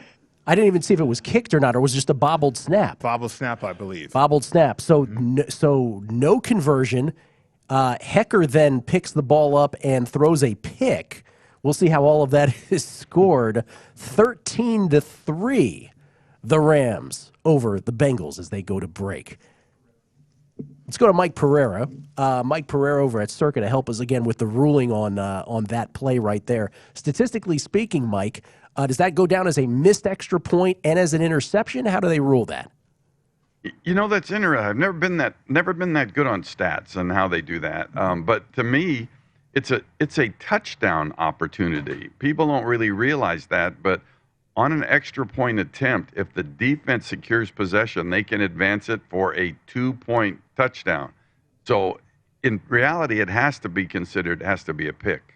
Has to be a pick. Again, yes, the Bengals had the opportunity to get 2 points there on the way down the field. They aren't able to do it as the Rams do get the tackle eventually, but 13-3. Mike. So then that's also then the over on, remember, it was 2.5 was the number on passers. Right. So then the over now. Yeah, hits. over hits there. Wow. That one for sure hits. Yeah. As long as it's a passing stat again, yeah. We're as we try to navigate through that play. Yes.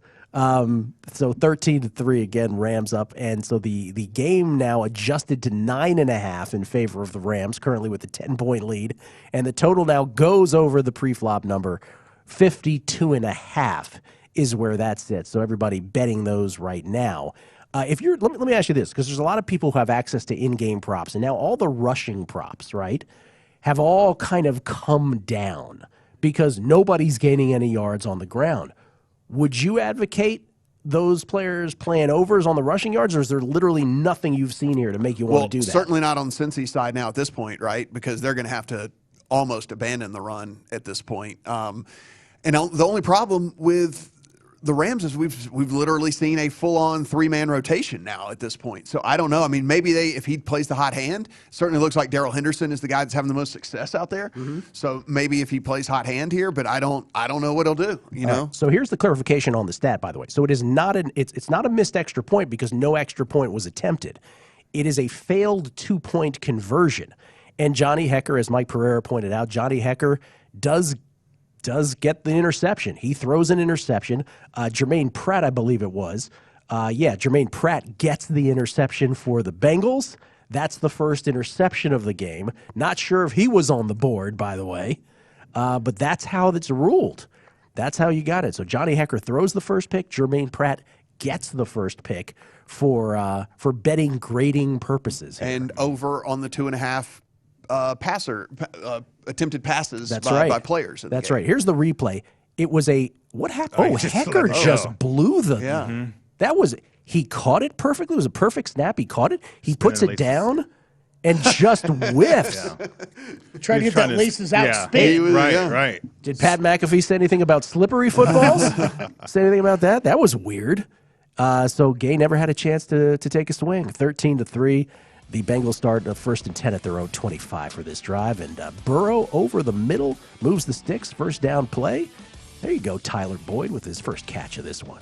So we'll come back, 12:40 and counting left in the second quarter. 13-3 Rams. That was the final score of the last Super Bowl they were in, but in favor of the Patriots, of course. Turned it on its face, at least partially through this one. Coming back at VSiN. Download the DraftKings Sportsbook app now, and new customers can get a sign-on bonus up to $1,000. Just sign up with promo code VSiN to claim your exclusive offer. Plus, think you qualify to join the DraftKings VIP program? As a VIP, you'll enjoy exclusive benefits and enhanced promotional offers, top-tier customer support, and access to personalized content and more. Visit DraftKings.com/VSiN to learn more. Must be over 21. See DraftKings.com for offer details. If you or someone you know has a gambling problem and wants help, call 1-800-GAMBLER. Before you place your next bet, visit VSiN.com for all the latest data and powerful betting tools. Start with our live odds, team comparisons, and previews for every game on the schedule. Then dive deeper with live tracking of betting trends and line movements. And don't miss our unique tools, including odds comparisons from sportsbooks across the country, prop bet search engine, and custom parlay calculator. Everything you need to increase your betting knowledge and confidence is at your fingertips. Visit VSiN.com today. This is VSiN, the sports betting network. Whether you're a novice or a seasoned veteran in the sportsbook, VSiN is here to help you improve your sports betting skills. VSiN has assembled the leading team of insiders and handicappers to analyze every angle of every game so you can make the most informed wagering decisions. The VSiN approach is simple. The more you know as a sports bettor, the better chance you have to succeed. We cover every sport from the bettor's perspective, and we bring that excitement, experience, nail-biting agony, and of course, the pure fun of the action to our broadcasts. VSiN also has unparalleled digital resources on VSiN.com and our mobile app. Plus, our daily emails bring you today's biggest stories, and Point Spread Weekly delivers in-depth coverage of the biggest betting events of the week. This is VSiN, the sports betting network. If you didn't catch Follow the Money, here's what you missed. A technical foul gets called on the Cavaliers' Ed Davis for touching Rozier while he was shooting. And in all the, with everything going on, the official counted the basket. All right, counted the three. The shot, by the way, by Rozier didn't even go in. It was counted. All right, so and then, at this point, we're thinking, okay, once the officials got together, all right, they're going to give him the technical maybe for playfully messing around coming off the bench. We understand that. But under no circumstance could they possibly give him the three, right, which didn't go in, which was 4 seconds after a whistle, in which he was just taken for practice, right? But after they conferred, they gave him the basket. I mean, Terry Rozier got credit for 3 NBA points for shooting a practice shot that didn't even go in from the corner 4 seconds after the whistle was blown. Follow the Money, weekdays at 7 a.m. Eastern, 4 a.m. Pacific on VSiN, the sports betting network. Take the VSiN experts with you anytime, anywhere with our full lineup of sports betting podcasts. Visit VSiN.com/podcasts to listen to every show on Daily Best Bets with Follow the Money, The Lombardi Line, A Numbers Game, and My Guys in the Desert. Plus, get insights and analysis directly from our experts, including pods from Gil Alexander, Jonathan Von Tobel, Greg Hoops Peterson, Josh Applebaum, and Jason Weingarten. Visit VSiN.com/podcasts to start listening for free today. The sports betting season never ends, and the VSiN experts are finding value on every sport on the schedule, including golf, soccer, basketball, and hockey. Keep your betting action going all winter long with an amazing deal on our all-access subscription. Right now, you can get everything we offer until April 5th for only $29. Get our 24/7 video streaming, daily best bet emails, and our full college hoops tournament coverage, all for only $29. Make this your best bet of the season and sign up today at VSiN.com/madness. This is VSiN's Big Game BetCast with Matt Brown and Mike Pritchard. Here's Gil Alexander. Back on the BetCast live from the South Point, 13-3 Rams, but the Bengals matriculating the ball down the field now inside the red zone, and they'll have a second down at about 6 or 7 here as they try to cut into the 10-point deficit. I want to clarify the clarification. Am I allowed to do that? Sure. All right. So on the play after touchdown, I want to choose my words carefully here. On the play after touchdown, no extra point was attempted, right? So it was just a botch snap. So it becomes a 2-point try. And though the play-by-play will show that Johnny Hekker threw a pick to Jermaine Pratt, it actually doesn't register in the box score. So for grading bets purposes, that play in essence goes into oblivion. Didn't happen from you a have no box score. interception on either end. Right. There's a short pass to, is that Mixon? It is not. Yes, it is. And it's going to be 3rd and 2 now for the Bengals. Again, well inside Money Mac field goal territory, but they're thinking 2 plays here, I would imagine, 3rd and 2. He better be. Barring a loss of yardage here. Von Miller on the sideline. Oh, excuse me, pardon me. The Von Miller and Aaron Donald on the sideline there for the Rams. Yeah, they're rotating. Yeah. Rotating their biggest players in defense. 7-minute mark here left in the second quarter. 3rd and 2 from the 11. From the Rams 11. Up. Oh, dang it.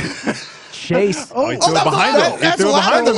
It's a lateral. He threw it behind him, though. That is a 3-yard. That's going to go down as a 3-yard run, I believe, for Jamar Chase. See how they score that, right? Yeah. 4-yarder. Come on. We're going to have to check the box score on that, too. A lot of box score checking here for betting grade purposes. So Chase went in motion from right to left, went behind Mixon. Mixon throws, that's definitely a lateral. That's a run. and he picks up, I want to say 4. 3 yards or 4. They gave him 4. So that's the over 3.5. Now, no more rush attempts. No more rush attempts. They did count it as a rush. Sit on it. Yep, Yeah, they did count it as a rush. There we definitely go. a rush. First, That's not a winner video. He could lose. He could lose yards. He could lose yards. I'm not taking that. It's first to goal at the 7, and then what do you know? Joe Mixon run right up into the line. So the clock moving all along here. So just over 6 minutes left. The in-game numbers at 50.5. The Rams favored by 6.5 there in the in-game number. I might also add 0 sacks, by the way, in this game. When everyone was talking about, Joe, how's he going to be able to throw the ball when he's on his back the whole time? Yeah. Everything's been 0, quick, though. 0 sacks in this game. It's as if they knew that there was a Right. mismatch for 2 weeks. Here's a pitch to, this is going to that's be a fast. halfback option, wide open, back of the end Higgins. zone, Higgins. touchdown. Now 4 people have thrown passes. No, now there's the 3 people to throw Now passes. there's the 3 people. Higgins, you touchdown. A 12-play, 75-yard drive that took 7:04 for the Bengals, and they look to cut this on the extra point to a 3-point game with 5:47 left. Mixon on the money. The pitch to Joe Mixon. The Rams completely bid on it, and he lofted it just in time. He got a lot of loft on that, and T. Higgins back in the end zone. Touchdown, Bengals, 13-9. Extra point coming. There you go. And all of a sudden, we have ourselves a ball game once again, and the pace with the scoring has certainly picked up. Here's the snap, the hold, the kick, and that is good. 13-10. And now the number comes down to, is that right here? 6 points in favor of the Rams? And the total being adjusted right now, it is off the board at DraftKings as they readjust this. This will be the high water mark for the total at any point in this game for sure, as the pace of scoring picks up markedly now. Yeah, bouncing back and forth between 5.5 and 6 on the spread. 53.5 the total right now. Plus 190 on the money line for the Bengals. Minus 255 on the Rams. Let's just sort of step back from all the betting for one moment, and Pritch, just sort of get your thoughts. 53.5 the total that we're seeing on screen now. Just get your thoughts here. Again, the Rams get out to a 7-0 lead. The Bengals have 2 3-and-outs to start the game. I sort of joked, this is right where the Bengals want them because this is kind of their MO during the postseason. They do get a field goal to chop it to 7-3, but quickly the Rams get the 13-3. Does that botched snap in the extra point? We like to talk, those of us who have never played the game, and we talk about football, we like to talk about how, I wonder if there's like a momentum thing that happens with something like that. Is that true to some degree? You know what? I think so from a coaching standpoint. From a player's standpoint, if you're the offensive player on the Bengals, you just want to get back out there on the field because you know your game plan hasn't unfolded yet. You don't feel like you're in this thing, even though you've had some success, right? You needed to have a drive like that. The Bengals, to me, needed a drive like that to get more into the game, more engaged into the game, as opposed to a botched or a missed extra point right there. So you got everybody involved. You got Mixon, you got Higgins, you got Boyd, you got Chase, you got Burrow settled down. The offensive line is settled down too. So now you have this young team that feels like they belong. It's like we're going up against the big, bad Rams, but they're not doing anything that we can't handle so far. So this game is shaping up to be one of those games, I believe, that we see in the second half that could be explosive. I think both coaches are now into their matchup situations. You got some wrinkles in there. In the red zone, obviously the Bengals worked on that kind of play. But the matchups and featuring players, getting the ball to certain players and playmakers, that's something that coaches needed to do, and we've seen that so far. And Pritch, you brought up something as well when we were talking on the break. I mean, look, there's 5:47 left.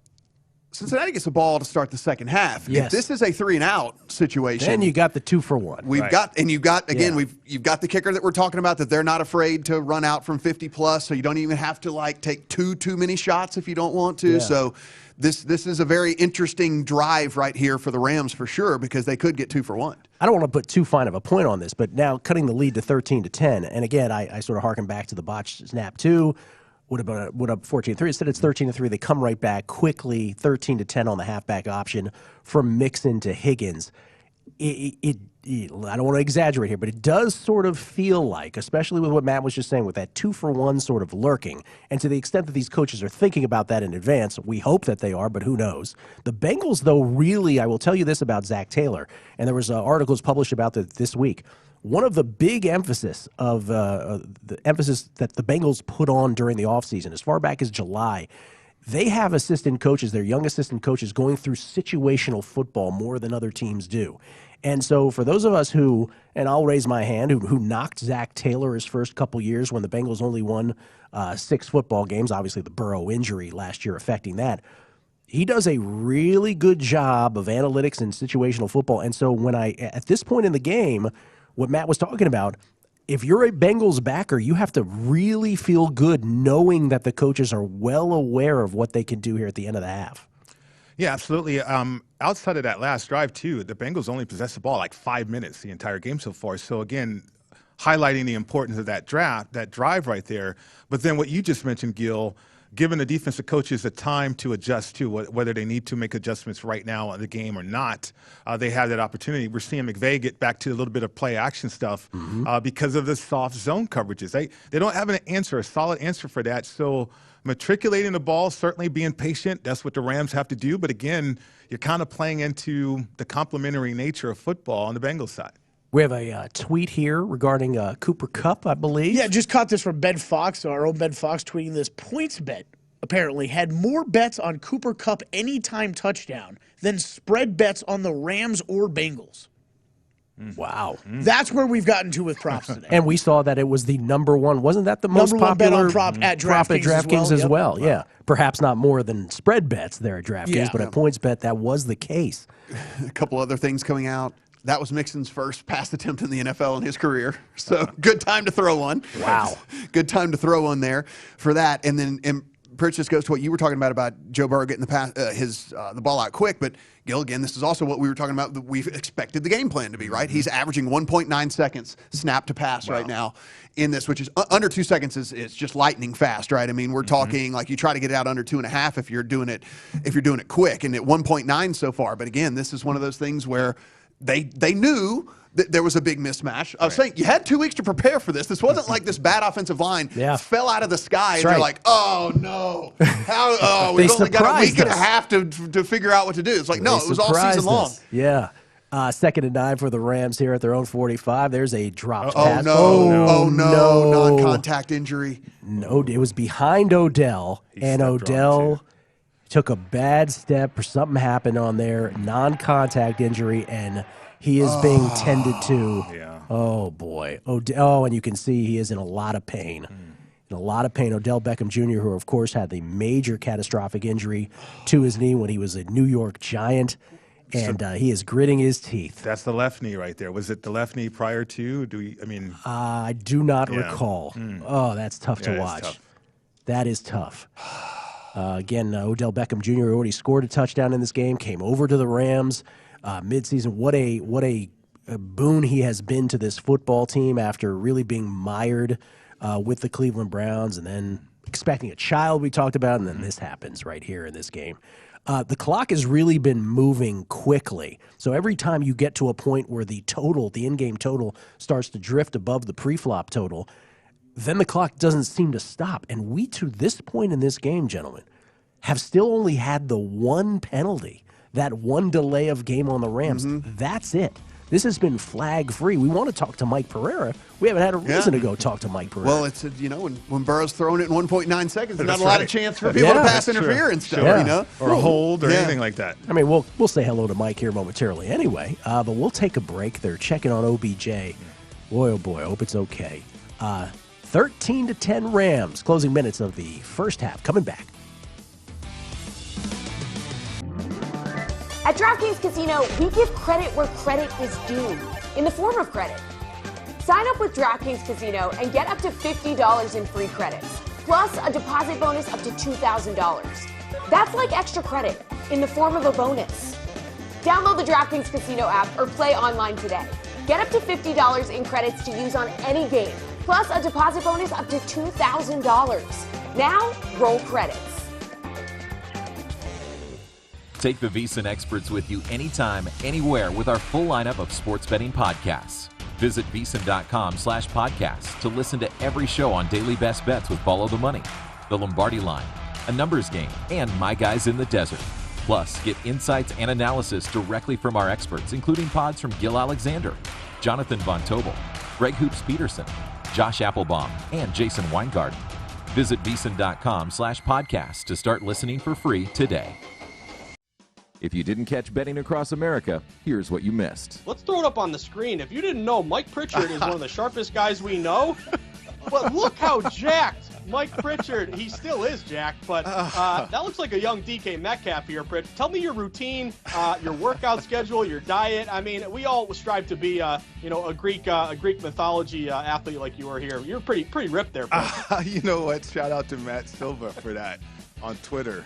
Yeah, I was kind of jacked back then, right?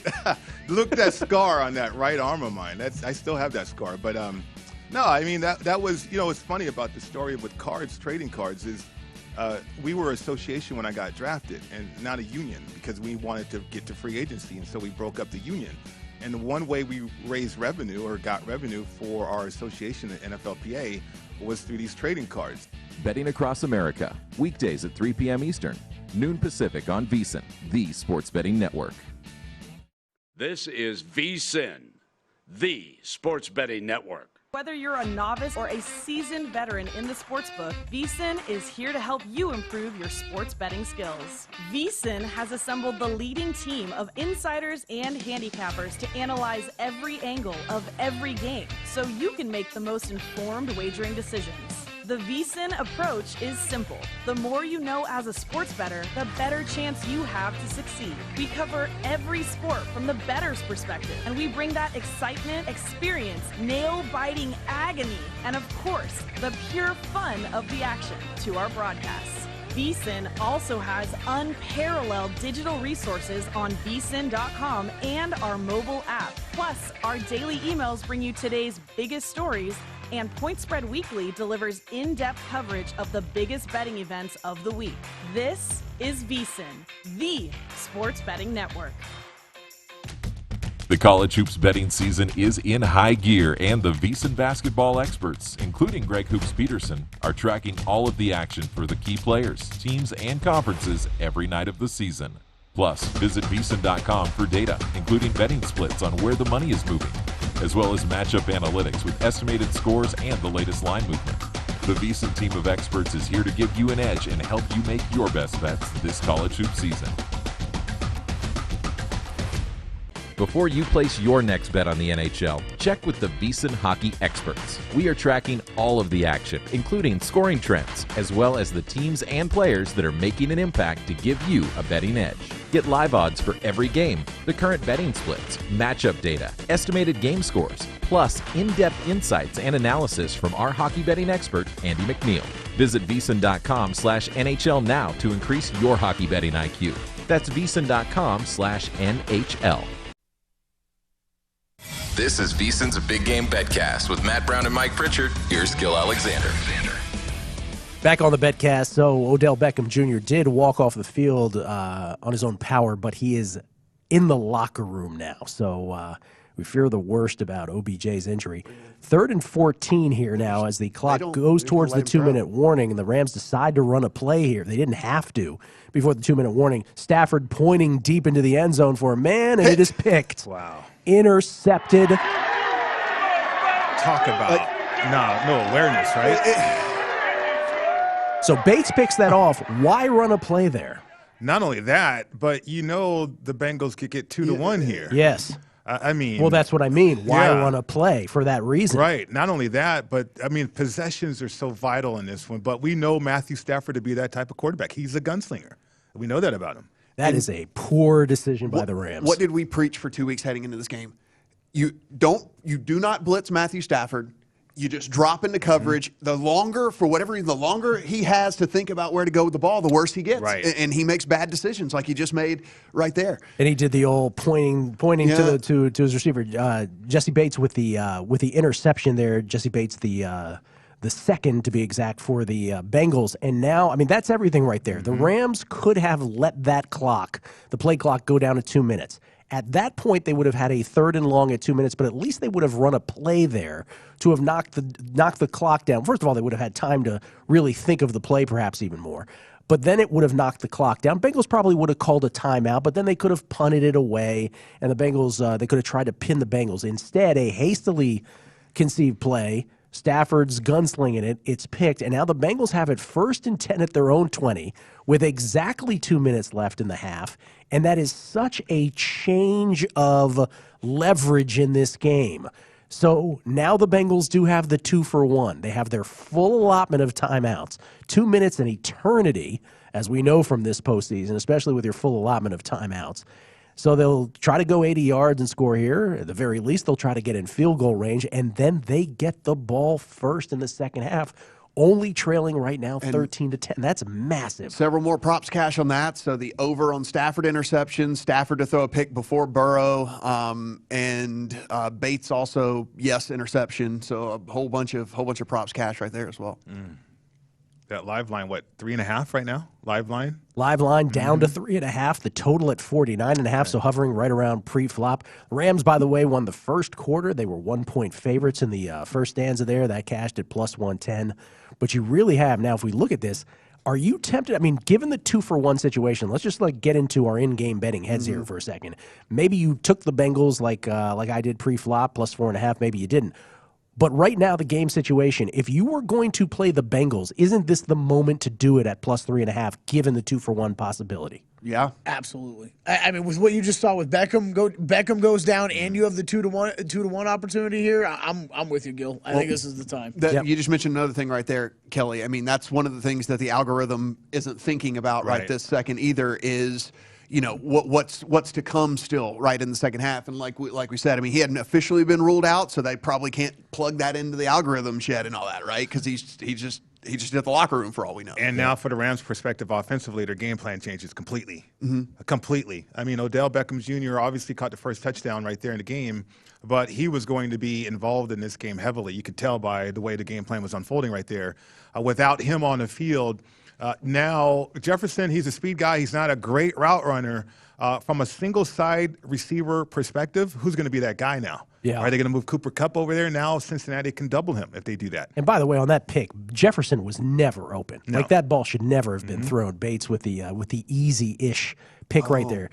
Guys, as they went to break and didn't show it, there was an unsportsmanlike, so that's why they're starting at the 10. Oh, wow. Okay. So unsportsmanlike against the Bengals. Oh, a post-play taunting there. Yeah. There you go. That's exactly what it was. Burrow does complete a first down pass to Higgins, but as you said, Matt, that they start further back. So 145 and counting now. Can we go back to something as the Bengals try to matriculate here, Pritch? Because on the last Bengals touchdown, we sort of glossed over something, and I said, "Oh, look, Aaron Donald and Von Miller, both of their huge, with Jalen Ramsey, two of their most well-known defensive players on the sideline." You said they rotate them in.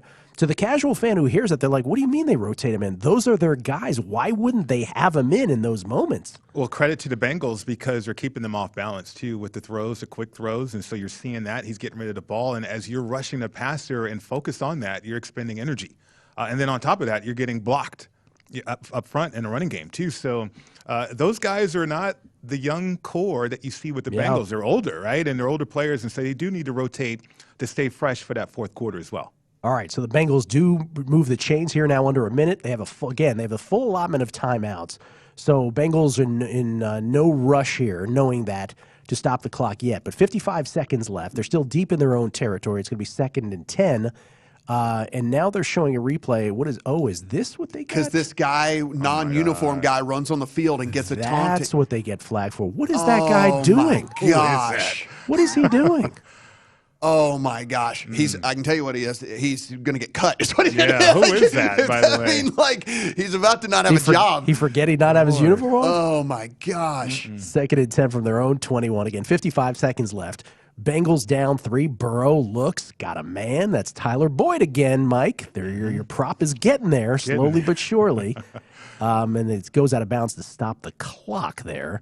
So it's going to be a 3rd and short. So neither team right now, the clock stops because it's out of bounds anyway. But both teams, that is a timeout for the Bengals. He didn't get out of bounds. So timeout. The Bengals do use their first timeout. But this is sort of the area where obviously, as they show Jay-Z in attendance, this is the area where the Bengals, everything will be determined, or a lot will be determined on this drive given this next play. And we'll see if the Bengals fail to get the first down, if the Rams play it aggressively and try to do something with the football when they get it back. Will they call a timeout? For instance, if the clock is running and the Bengals fail to get it, we'll see where their heads are at. It's one of those things where I want to scream. I'll start going, don't call taunting in the Super Bowl. What are you doing? And then you see a guy run off the sideline in a hoodie. You're like, never mind. You don't have a choice. Right. He basically threw the flag on himself. Like, there's nothing you can do at that point. So here is that play, the 3rd and 6 with 48 seconds left. Joe Burrow's just going to get absolutely crunched. And so the Rams meet at the quarterback. And now the clock is ticking. Now, if you're the Rams, you should call a timeout here, shouldn't you? And they do. They did, yeah. Let a few seconds go off, but 37 seconds left, and the Rams with a 3-point lead, recognizing the Bengals get the ball first in the second half, but they will get at least a punt here. Hold up. Was that a Leonard Floyd sack, by the way? I believe it was. Well, hey. At least a half a sack. Okay. Give him a full sack, please. That is a Leonard Floyd sack. Okay. Yeah. Thank you very much. There you go. There you Cash go. it. The only sack of the game. And there you go. Oh, yeah, it was absolutely a Leonard Floyd sack. Yeah. Thank you very much. There you go. Plus 120. There you go. Put a green check mark right there. Yeah, Michael get him Pritchard on a roll. Get him a check mark. Wow. Well done. That's a plus 120 at the bottom of the screen for Mike Pritchard. And now, so they put the clock back up to 42 seconds. I thought the Rams were a little slow calling that timeout. So they should get good field position because the Bengals punting from inside their 5-yard line here. Rams thinking about a field goal here at the very least here once they get the ball back. First thinking about a good return, and they will get – that is a good punt. Ooh. Powell takes it. He's sort of jitterbugging, only gets it to the 40. But with 30 seconds left, the Rams do have one timeout left. Matthew Stafford and crew will try to get into Matt Gay's field goal range, which is a bit of a question mark because we've seen Matt Gay fall 3 yards short on a 47-yard field goal attempt against the Buccaneers this postseason. We don't know if he's hurt or not. So the Rams do have to get a couple first downs here, one would think, to get into Gay's range. 13-10 Rams with the spread right now. Well, we're not seeing a spread right now, but 48 right at the pre-flop total. We are right there again with the in-game total. And 4.5 the spread. Rams, 4.5 point favorites here in the closing seconds of the first half. Any feel to this right now? Like if I asked you, if I came to you and said, hey, you feel like this is the Bengals football game or the Rams? Do you have an answer to that? I mean, I think if you're a Cincinnati backer right now, you're feeling pretty good because, I mean, the first sack of the entire game came with 42 seconds left, and it was because they had a 3rd and long and whatever. They couldn't do the get it out in 1.9 seconds type situation because they had to try to convert that first down. So, I mean, I think you're feeling pretty good for the way it's gone so far. Now, I assume they'll try to make adjustments here and whatnot on the Rams side, but at least so far so good, I would think. Yeah, absolutely. And what was telling, too, in that obvious passing situation, even though they were backed up, you could see the Rams getting to the quarterback too, right? So the Bengals are still going to have to run the football and keep the Rams off balance. I'm curious to see how the Rams are going to adjust without Odell Beckham Jr., though. And that's why I wouldn't make a bet yet because I want to see, like in this drive, 30 seconds left, let's see if they reveal that. Maybe they're going to make that adjustment at halftime in the locker room. You got a long halftime to come up with another plan there if you're Sean McVay. So I'll be curious about that. No doubt, by the way, if we did the whole question of who would win the MVP if the game ended right now, it's the quarterbacks right now, I would think. Hands down. Certainly on the Rams side, it would be Matthew Stafford. We'll see what they can do, the Rams, that is, with the final 30 seconds of the first half. 13-10 Rams. In-game total 4.5. It's the Big Game BetCast, our 6th annual here at VSiN, the Sports Betting Network.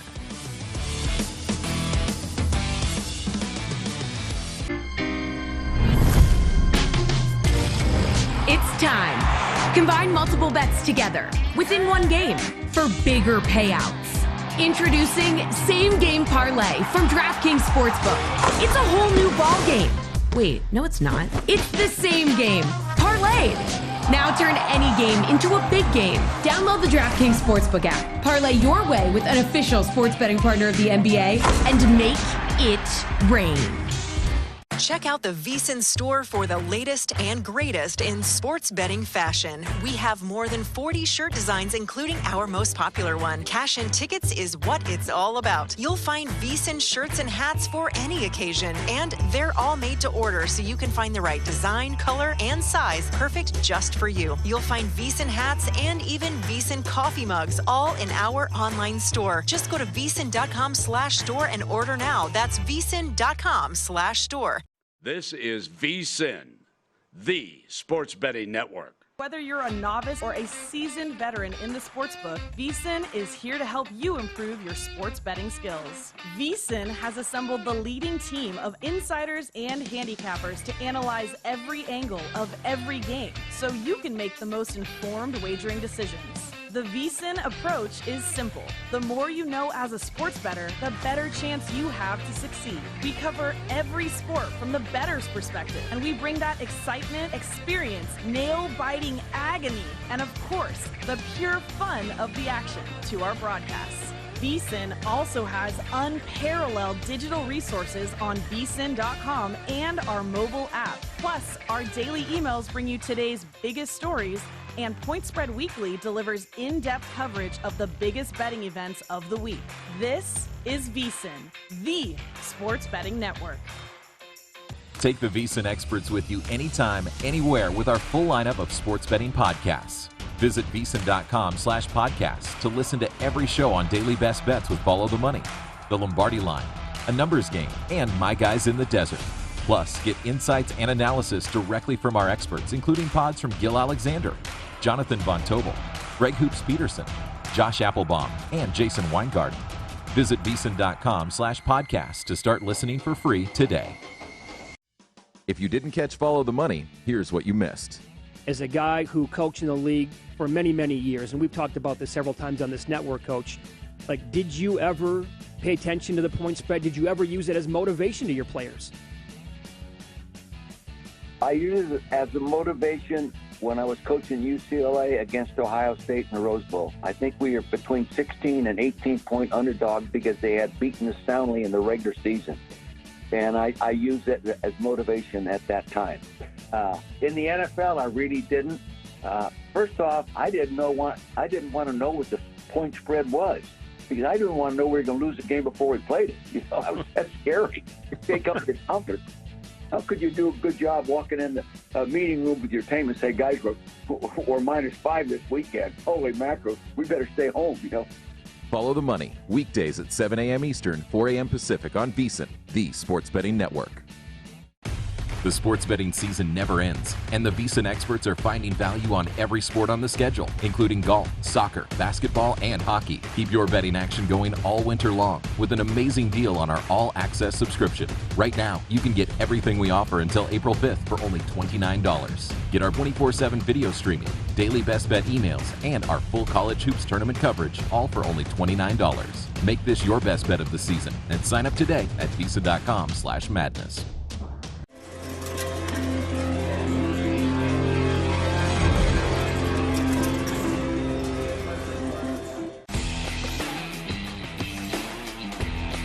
This is VSiN, the sports betting network.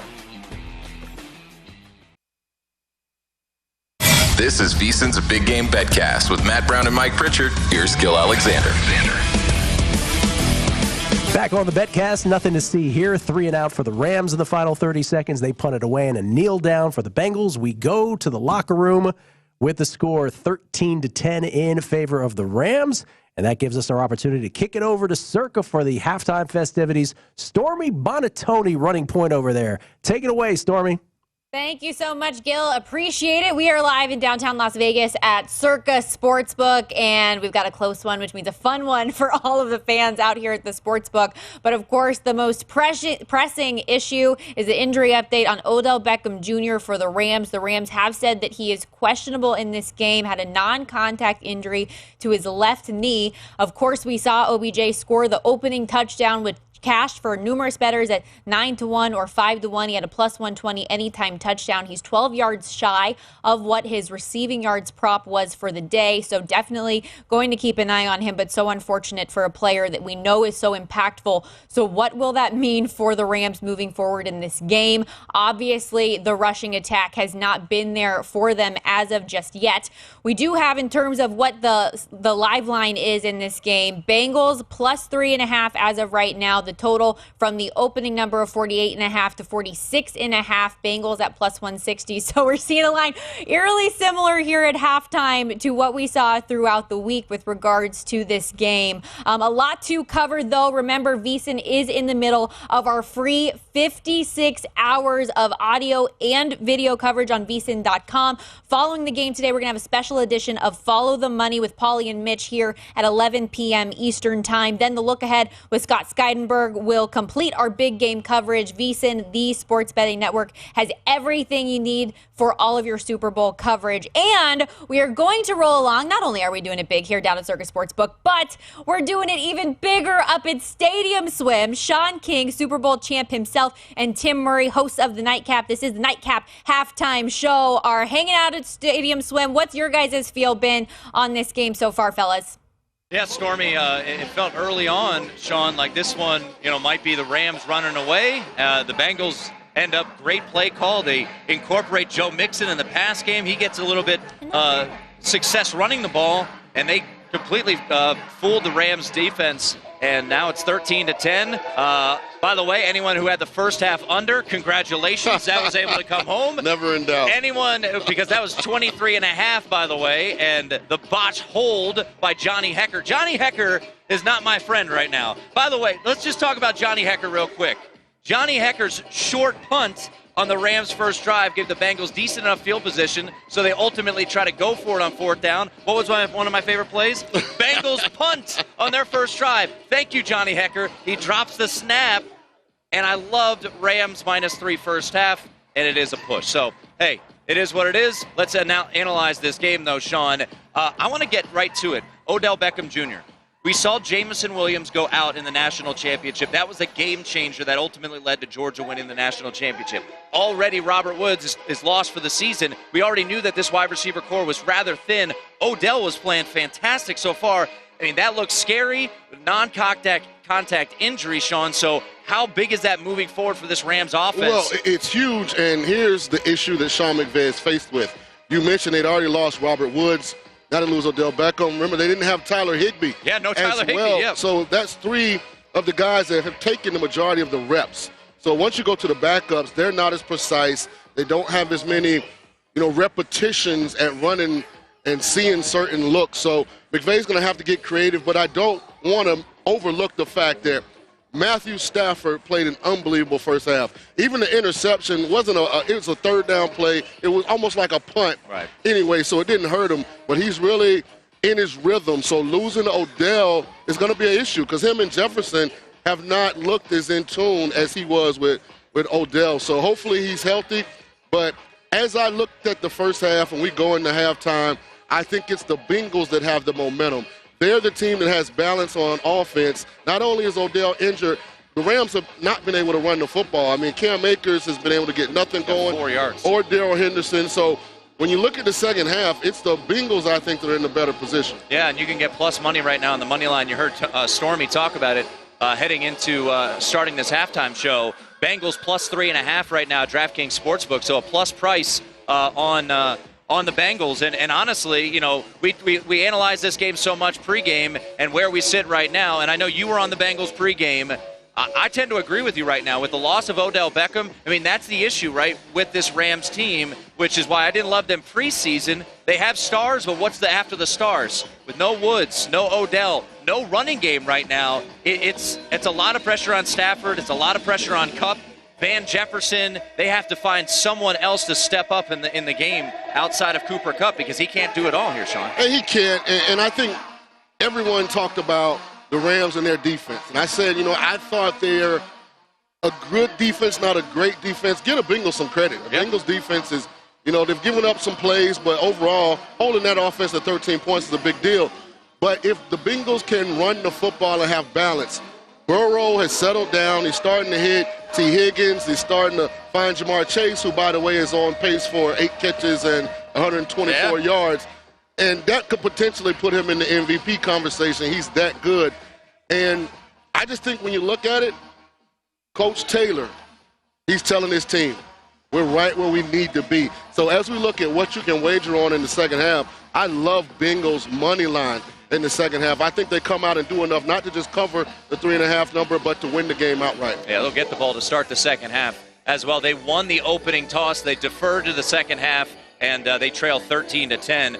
Just taking a look at what we've seen so far at DraftKings Sportsbook, it was 14-1 for a non-quarterback to throw a touchdown pass. So a pretty nice hit there. I mean, those are the types of prop bets that we always talk about. You know, in the long run, it's certainly more on the value side to play the no on these extravagant props. But if you're just playing it like many of our listeners probably are, taking a flyer, a shot in the dark, Joe Mixon throws a touchdown pass. I believe it was the first touchdown pass by a running back in the Super Bowl since like 1980. And the impact of having an extra week.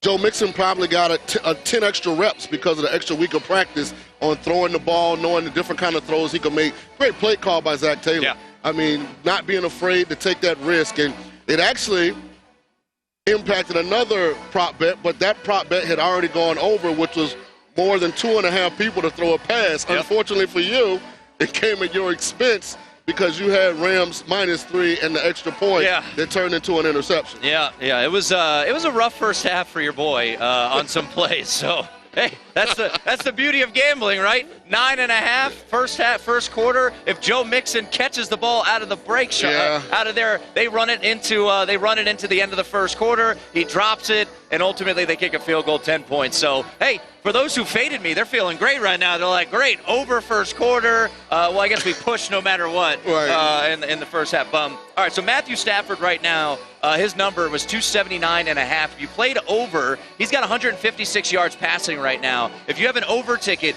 how are you feeling right now with Matthew Stafford passing because of the loss now to Odell? What do they do? There's a duality to the answer. I'm feeling really good because the Bengals pass rush has not overwhelmed the Rams offensive line. Henderson got a sack early, but it was more the running back, not Whitmore, off of the block. Right. Other than that, Stafford for the most part has had decent time. The part that would concern me is Odell not being available after not having Tyler Higbee available for this game. So some guys that aren't used to having to make plays are going to have to step up for this Rams team. Matthew Stafford already over his touchdown props. It was heavily juiced to the over at -225 at DraftKings, but that comes home a touchdown pass to Cooper Kupp, which, by the way, Sean, that was the most bet prop at DraftKings Sportsbook, a Cooper Kupp anytime touchdown. That comes home. And, it felt like early on, and this is one of the reasons why I liked Rams in the first half, like we saw in the Tampa Bay game, even a little bit in the San Francisco game, they had that turnover in the end zone, Sean. It felt like, man, they were humming. And to your point about the Bengals, right? What have we seen with the Bengals? Against the Chiefs, second half team. We've seen them kind of come alive here. They get the ball to start the second half. So, once again, your positioning on the Bengals, if people out there right now, and Odell Beckham Jr.'s injury, I do think in-game live on the Bengals is certainly a good look. And it's a testament to Zach Taylor and his staff because it's the adjustments that they've been able to make at halftime to put their guys in better positions. So one of the things that I think you can anticipate is Kupp getting a lot more double coverage now with Odell not being available, really having that secondary, focus on containing him, because you have to think, if you're pulling for the Bengals, that if we can minimize Kupp's impact, we'll take our chances with the rest of these Rams skilled players, beating us. Well, we're going to send it back to Stormy Bonatoni here in just a second. I do want to get your thoughts, and we'll get to this maybe on the other side, about this long halftime. You've been through it. What do you do during this long halftime? Who does it benefit more? So we'll do that on the other side. 13-10. And Stormy, entertaining first half and kind of what we all expected. A pretty close game. Right on the number at the half, right on the points, right on the total as well. No doubt, Tim, and I was with you suffering the push there, betting the Rams -3 for the first half, but it did certainly seem like the Odell Beckham injury just could cause such a shift moving forward in this one. We do have a second half number for you here at Circus Sportsbook. The Bengals are getting a half a point, the over under 24 points. If you want to bet the Bengals to win the second half, you are still getting plus money at plus 120. In terms of the live line, plus 160 at the majority of books I'm seeing, and 3.5 being your number there. We will get into more from Tim and Sean, as they said, up at Stadium Swim, and get the reaction on how long this halftime show is and what these players are thinking from the locker room. We'll also hear from our rules guru, Mike Pereira, during the halftime break, get his opinion on some of the flags that have been called so far. And that wonky, wasn't it, a 2-point attempt? You won't want to miss it as we continue our nightcap halftime report here on VSiN, the Sports Betting Network, as part of our 56 live hours of free audio and video coverage. Plenty more on the halftime report when we come back. Stay right here.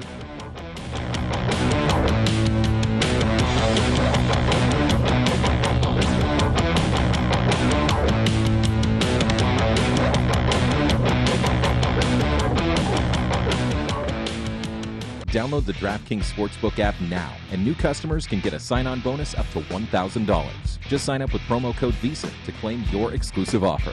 Plus, think you qualify to join the DraftKings VIP program? As a VIP, you'll enjoy exclusive benefits and enhanced promotional offers, top-tier customer support, and access to personalized content and more. Visit DraftKings.com/VSiN to learn more. Must be over 21. See DraftKings.com for offer details. If you or someone you know has a gambling problem and wants help, call 1-800-GAMBLER. Before you place your next bet, visit VSiN.com for all the latest data and powerful betting tools. Start with our live odds, team comparisons, and previews for every game on the schedule. Then dive deeper with live tracking of betting trends and line movements. And don't miss our unique tools, including odds comparisons from sportsbooks across the country, prop bet search engine, and custom parlay calculator. Everything you need to increase your betting knowledge and confidence is at your fingertips. Visit VSiN.com today. If you didn't catch Betting Across America, here's what you missed. Let's throw it up on the screen. If you didn't know, Mike Pritchard is one of the sharpest guys we know. But look how jacked Mike Pritchard, he still is jacked, but that looks like a young DK Metcalf here, Pritch. Tell me your routine, your workout schedule, your diet. I mean, we all strive to be, a Greek mythology athlete like you are here. You're pretty ripped there, Pritch. You know what? Shout out to Matt Silva for that on Twitter. Yeah, I was kind of jacked back then, right? Look at that scar on that right arm of mine. I still have that scar. But no, I mean, that was, what's funny about the story with cards, trading cards, is we were an association when I got drafted and not a union because we wanted to get to free agency. And so we broke up the union. And one way we raised revenue or got revenue for our association at NFLPA was through these trading cards. Betting Across America, weekdays at 3 p.m. Eastern, noon Pacific on VSiN, the Sports Betting Network. The sports betting season never ends, and the VSiN experts are finding value on every sport on the schedule, including golf, soccer, basketball, and hockey. Keep your betting action going all winter long with an amazing deal on our all-access subscription. Right now, you can get everything we offer until April 5th for only $29. Get our 24/7 video streaming, daily best bet emails, and our full college hoops tournament coverage, all for only $29. Make this your best bet of the season and sign up today at VSiN.com/madness. Take the VSiN experts with you anytime, anywhere with our full lineup of sports betting podcasts. Visit VSiN.com/podcasts to listen to every show on Daily Best Bets with Follow the Money, The Lombardi Line, A Numbers Game, and My Guys in the Desert. Plus, get insights and analysis directly from our experts, including pods from Gil Alexander, Jonathan Von Tobel, Greg Hoops Peterson, Josh Applebaum, and Jason Weingarten. Visit VSiN.com/podcasts to start listening for free today. This is the Nightcap Halftime Show, live from the Circa Resort and Casino in downtown Las Vegas.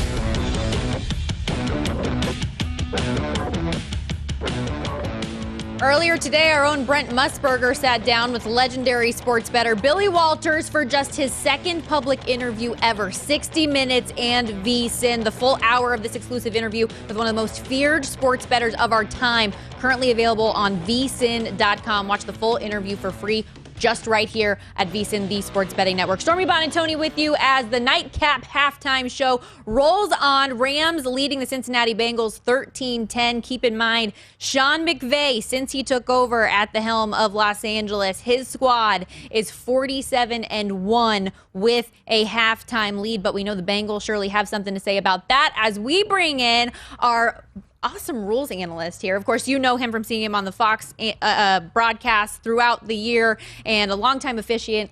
You got to tell us what your opinion is on this game so far. We know the total for flags was going to be 9.5, 10.5, just 3 so far. Yeah, just 3, and really 3 ridiculous ones. I mean, they're not 3 penalties that are judgment calls or things. These are just, non-disciplined penalty. I've never seen an inactive player get flagged.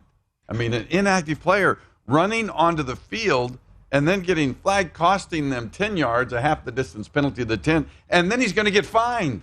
I mean, what a Super Bowl he's had. So how does that happen? Is that just excitement? You're in the Super Bowl, you want to get on TV? Like, what's going through his mind? I guess maybe he wanted to get on TV. He knew he wasn't going to get in as a player. But, Stormy, to me, if I look at the game from my perspective, officiating is not at all a part of the story. I mean, there's been 3 penalties, but against the Rams, one was a delay of game and one was a false start. Those are discipline penalties. And then, of course, the taunt against Cincinnati.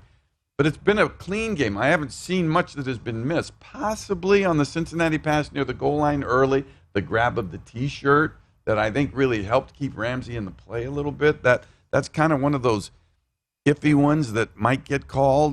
But I think they've done a really terrific job. And you think of it, I mean, we're in the Super Bowl, right? And so we don't want the officiating to be part of the story. Well, 3 penalties. No instant replay reviews, no expedited reviews, no video assistance. So, I mean, I know that Walt Anderson and his group that are on site at SoFi are really pretty pleased at this point. And this is something we expected at least a little bit with regards to both of these teams that were among the least penalized in the league this regular season to begin with as well. But I had to get your opinion as well on the wasn't it a 2-point attempt, was an interception? Like, how did that go through your mind as it was happening? Well, really what I've kept thinking about initially was if the defense gets the ball, they can score 2 points. So then all of a sudden I'm thinking, okay, well, they didn't make it. And then we talk about, was it a pass attempt? Was it not a pass attempt? Was it an unsuccessful? A lot of chaos as to how it would be judged statistically. So that's been the most interesting thing so far. Yeah, that's the biggest question mark that everybody's wanting to know as of right now. We'll see if there is another 2-point attempt later so that it's never in doubt. But really great information as always. Mike Pereira, we appreciate you so much. We'll hear from you throughout the rest of the Big Game BetCast. But now let's go up to our guys, Sean King and Tim Murray, back at Stadium Swim as they continue to unpack what we've seen so far and what's to come in the Super Bowl. All right, thanks, Stormy. And we're watching the halftime show behind us. One that a lot of people were interested in. Sean. I mean, what an environment! I mean, and it's been fantastic. Oh my gosh! It has been fantastic. Yeah, and I think we actually almost predicted a couple of the things. Yeah, they brought out 50 Cent. They brought out. We got a little in the club. That was a surprise guest there. But we talked about with Roy Wood Jr. earlier this week on the Nightcap, talking about. They started with Dr. Dre. Yeah, started with Dr. Dre and Snoop Dogg, but. The reason I bring that up here, Sean, is that you have been through this halftime, right? I'm trying to remember who the halftime act was. I think Shania Twain was involved. Yeah, she was. So back in 19 years ago. But the reason I bring that up, right now the Bengals and Rams are locked in a 3-point game. Massive adjustments are being made. We talked about the Odell Beckham Jr. injury, Sean. So how, as a player, because you're so routine-based, how different is this halftime? It's not a big deal. I mean, really? You knew about it coming in.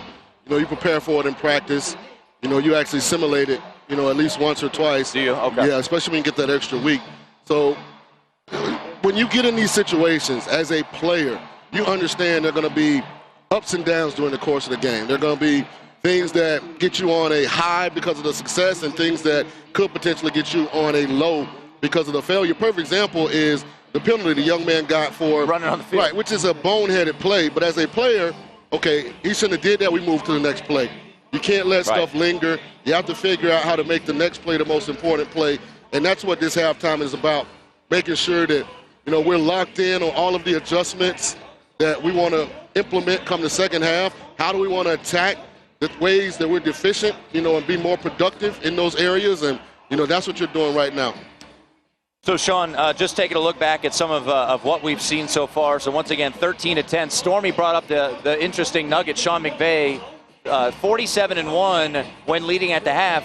Interestingly enough, that one loss came back in Week 18 with the 49ers. This Bengals team have kind of been the cardiac kids, right? That's been their, I don't want to say narrative, but that's kind of what they've done so far. So, Sean McVay historically has really done well in this spot.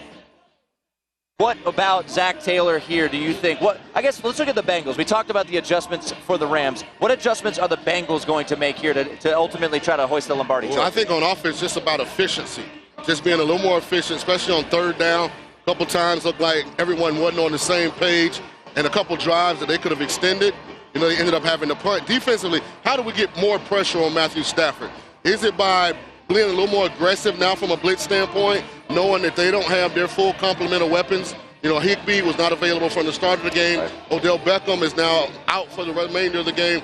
So does that allow us now to get a little more aggressive because we aren't as worried about the man-to-man matchups? Still pay attention to Cooper Kupp, but knowing that we can cover Jefferson and Blanton and some of these other guys in man-to-man.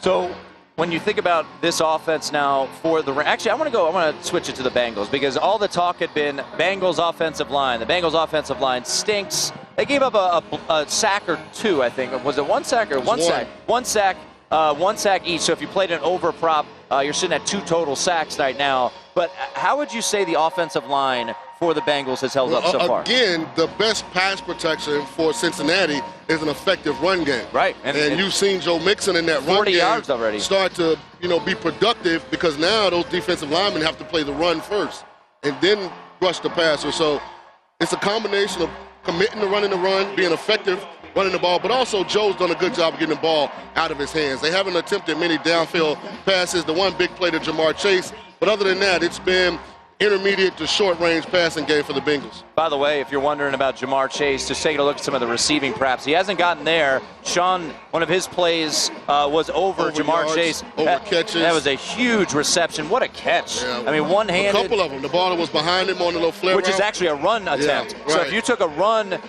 prop, Jamar Chase right now is over on his rushing yards. It was a half, I think. He went for 4 yards, and at DraftKings it was 3.5. So you're able to catch that because he caught that behind the line of scrimmage. But Jamar Chase right now is 62 yards. His over-under was sitting at 79.5, so you have to feel like you're in pretty good shape. I mean, the unfortunate one, Sean, is obviously going to be Odell Beckham Jr. If you played props, he scored the Gabe's first touchdown, so that's a great hit. He scored the Rams' first touchdown, too, but he had 52 yards, certainly trending very much towards the over. I would just be completely stunned, Sean, if we saw Odell Beckham in the second half. Yeah, and more importantly, I hope Odell's okay. Been through so much. A great story. Yep. Things not working out in Cleveland. Them using him as a scapegoat, getting redemption of coming to the Rams and being a key reason, why they're in the Super Bowl. Then scoring the first touchdown of the game, making people understand it wasn't him in Cleveland. So you feel your heart, breaks for him. But as we've seen, guys can come back from these injuries. Remember, Joe Burrow, one of the amazing things about his story is he tore his ACL last year. And here he is leading the team to the Super Bowl the following season. It really is unbelievable. CJ Uzoma does have one catch for 6 yards, so he was able to grab that as well. I'm going to send it back to Stormy. They're shooting off fireworks here, so let's get it back to Stormy before our eardrums get blown out. Stormy, take it away. Yeah, you guys are having a party out there at Stadium Swim. It's been fun. We've been bobbing and weaving down here, having some fun of our own, listening to the halftime show as our background vocals to Sean and Tim up there at Stadium Swim. But again, the score right now at the half, 13-10. It looks as though the Bengals are getting a half a point for that second half line, plus 120 on the money line. Total in that one over under 24 for your second half numbers. As far as where we sit for the live line for the game, Bengals getting 3.5, the updated total 47.5. And if you like the Bengals money line to come back in this game, it's plus 160. And we know we've seen it this postseason already. We've seen it in 2 games against the Kansas City Chiefs, one of the best in the NFL this year, that the Bengals can certainly find a way to come back from a significant deficit and ultimately win a straight-up matchup. But can they do it in the biggest game of the year, their first Super Bowl in over 31 years, and looking to hoist the Lombardi Trophy for the first time as well? When we come back, we'll dive a little bit deeper into what the Rams may need to do to hang on to this short lead. Matt Stafford, a lot of people had that interceptions prop, and they cashed in on it early. We will continue our conversation with the second half coming up here in just a little bit. Keep it locked on VSiN, the Sports Betting Network.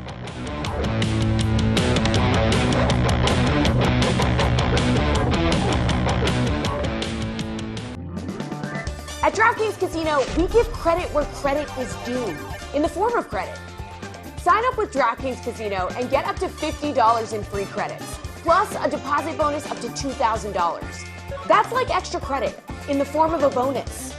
Download the DraftKings Casino app or play online today. Get up to $50 in credits to use on any game, plus a deposit bonus up to $2,000. Now, roll credits.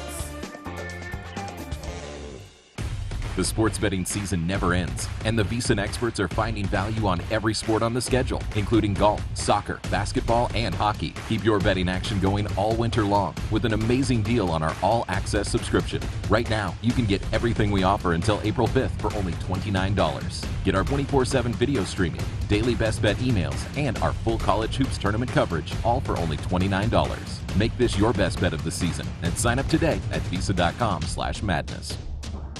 This is VSiN, the sports betting network. Whether you're a novice or a seasoned veteran in the sportsbook, VSiN is here to help you improve your sports betting skills. VSiN has assembled the leading team of insiders and handicappers to analyze every angle of every game so you can make the most informed wagering decisions. The VSiN approach is simple. The more you know as a sports bettor, the better chance you have to succeed. We cover every sport from the bettor's perspective, and we bring that excitement, experience, nail-biting agony, and of course, the pure fun of the action to our broadcasts. VSiN also has unparalleled digital resources on VSiN.com and our mobile app. Plus, our daily emails bring you today's biggest stories, and Point Spread Weekly delivers in-depth coverage of the biggest betting events of the week. This is VSiN, the sports betting network. If you didn't catch Follow the Money, here's what you missed. As a guy who coached in the league for many, many years, and we've talked about this several times on this network, Coach, like, did you ever pay attention to the point spread? Did you ever use it as motivation to your players? I use it as a motivation when I was coaching UCLA against Ohio State in the Rose Bowl. I think we were between 16 and 18-point underdogs because they had beaten us soundly in the regular season. And I used it as motivation at that time. In the NFL, I really didn't. First off, I didn't want to know what the point spread was, because I didn't want to know we were going to lose the game before we played it. You know, that's scary. You take up your comfort. How could you do a good job walking in the meeting room with your team and say, guys, we're -5 this weekend. Holy mackerel, we better stay home, you know? Follow the Money, weekdays at 7 a.m. Eastern, 4 a.m. Pacific on VSiN, the sports betting network. Before you place your next bet on the NHL, check with the VSiN hockey experts. We are tracking all of the action, including scoring trends, as well as the teams and players that are making an impact to give you a betting edge. Get live odds for every game, the current betting splits, matchup data, estimated game scores, plus in-depth insights and analysis from our hockey betting expert, Andy McNeil. Visit VSiN.com/NHL now to increase your hockey betting IQ. That's VSiN.com/NHL.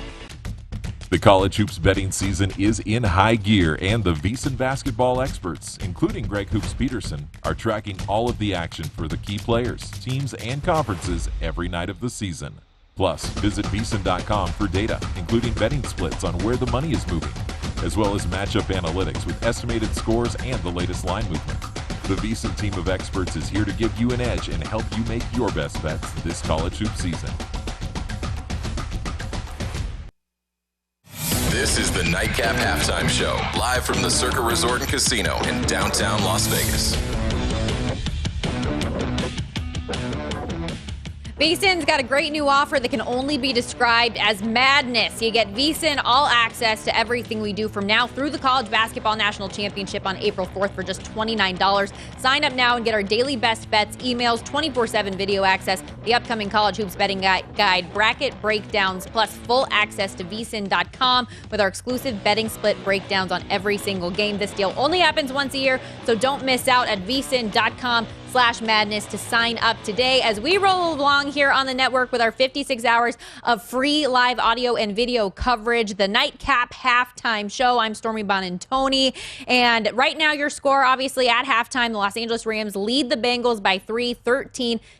As far as the live line, the Bengals are getting 3.5, total 47.5, and we all know when this thing started, the closing number, Rams -4.5 favorites. Can they hold on to the lead like they have in 47 of 48 games under their head coach Sean McVay since 2017? That is their record, 47-1 when holding a halftime lead. The lone loss, Week 18, to the San Francisco 49ers. We're going to send it up to Stadium Swim, our guys Tim Murray and Sean King, to see if the Rams do hold on. What will it take, especially without their weapon in the receiving game of Odell Beckham Jr., who is questionable to return in this game? Yeah, Stormy, and the ball will start in the hands of Joe Burrow. He's been a magic man in the second half, Sean. You have been high on Joe Burrow and this Bengals team all week long leading up to this. What are your expectations here in the second half? Well, listen, the pressure is all on the Rams and Sean McVay. Zach Taylor has to feel like his team is in a great spot. As you mentioned, they get the ball first. I would anticipate an aggressive play calling series from Zach Taylor. They've identified some things in the Rams defense. They feel like they can attack. You're going to see them try and implement those things on this first drive.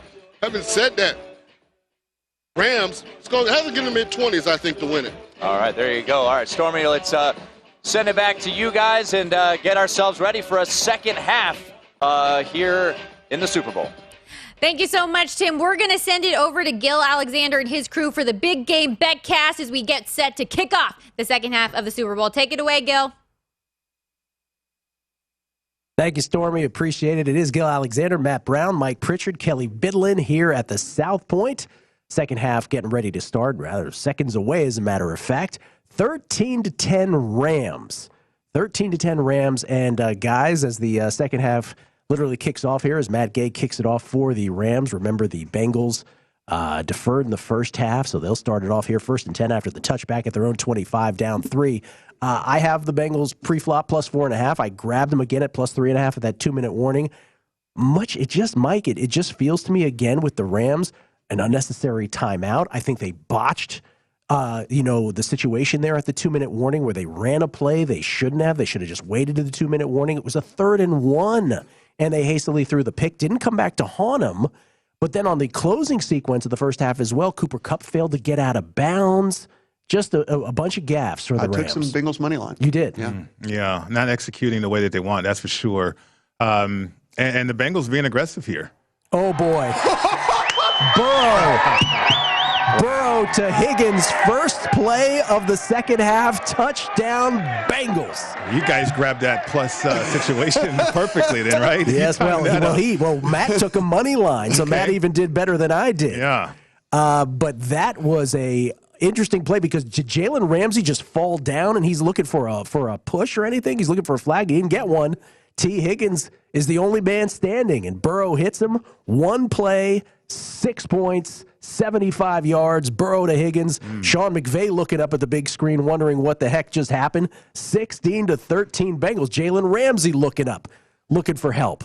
Here's the extra point from Evan McPherson to try to put the Bengals up 4 here in the opening moments of the second half. The snap, the hold, the kick, it's good. 17-13 Bengals. Matt, what number did you get them at? 170. Plus 170. And I got plus 4.5 and plus 3.5 riding on the Bengals myself. Ramsey's incredulous. He still doesn't understand what happened. Let's take a look at the replay here, Pritch.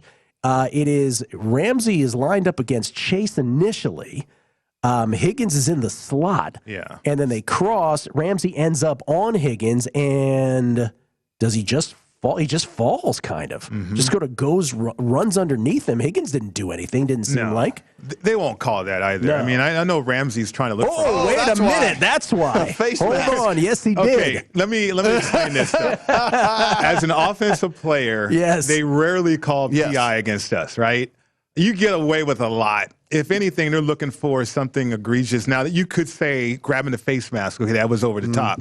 But if the back judge didn't see it, which he didn't, then you got the field judge who clearly, obviously, didn't see it. Well, yeah, and that's a real hard angle, right? Because he's looking not necessarily like that, like if there's actual pass interference, like going on, right? Mm-hmm. Well, and that explains why Jalen Ramsey is so incredulous. Wow. And just like that, as they say, one play, 12 seconds into the second half, 17-13 Bengals. Rams do choose to take this one out of the end zone, and that was not a good idea. They failed to get back to the 20. They're going to have it 1st and 10 at their own 16. The Bengals with their first lead of the ball game. It doesn't matter what number you got. T. Higgins has now smashed his over on receiving yards. Yes, so whatever number you got, it is smashed. So hopefully you had the over on that one. And the Rams still an in-game favorite, though by 1 point now. Rams minus 125 on the money line, now favored by one. Mr. Pereira's here pretty soon. We should ask him about this one. Oh, wow. He really turned his head, too, and no call made. T. Higgins over, as you said, 69.5 was his number. He smashes that on one play, quite frankly. That one play alone would have done it. And the Rams now find themselves trailing down for, we don't know about OBJ. There's a tip and a pick by the Bengals. And boy, oh boy, has this turned. Scorona check. Wow. That's dropped it. Yeah, it was. Oh, man. So he was the answer for Odell Beckham Jr. not being out there. Yes. Single side receiver, and that's not going to fly. And that is not, because that is a perfect pass, Mike Pritchard, right to Scrum. Yeah, pretty perfect. You should have had that football. He just stumbled. He just fell to the ground. That should be caught. Pritchard catching that ball. Yes, absolutely. Absolutely. His hands are wrong. Yeah. His hands are wrong. His hands were wrong. Yeah. You're right. And that is a pick from Chidobe Awuzie, and that is a 1st and 10 for the Bengals, who just scored on their first offensive play to go up 17-13, and they are in business. 1st and 10 at the Rams 31. My goodness, Burrow, little flat pass out there to Mixon. And that's not going very far. That wasn't going very far. Boy, oh boy, that is quick. I'm trying to think of Super Bowls that have had big events happen right at the beginning of the second half. Washington, the 91 team that we referenced earlier, Pritch, they were up 17-0 against the Bills in the Super Bowl. Andre Collins with a pick six.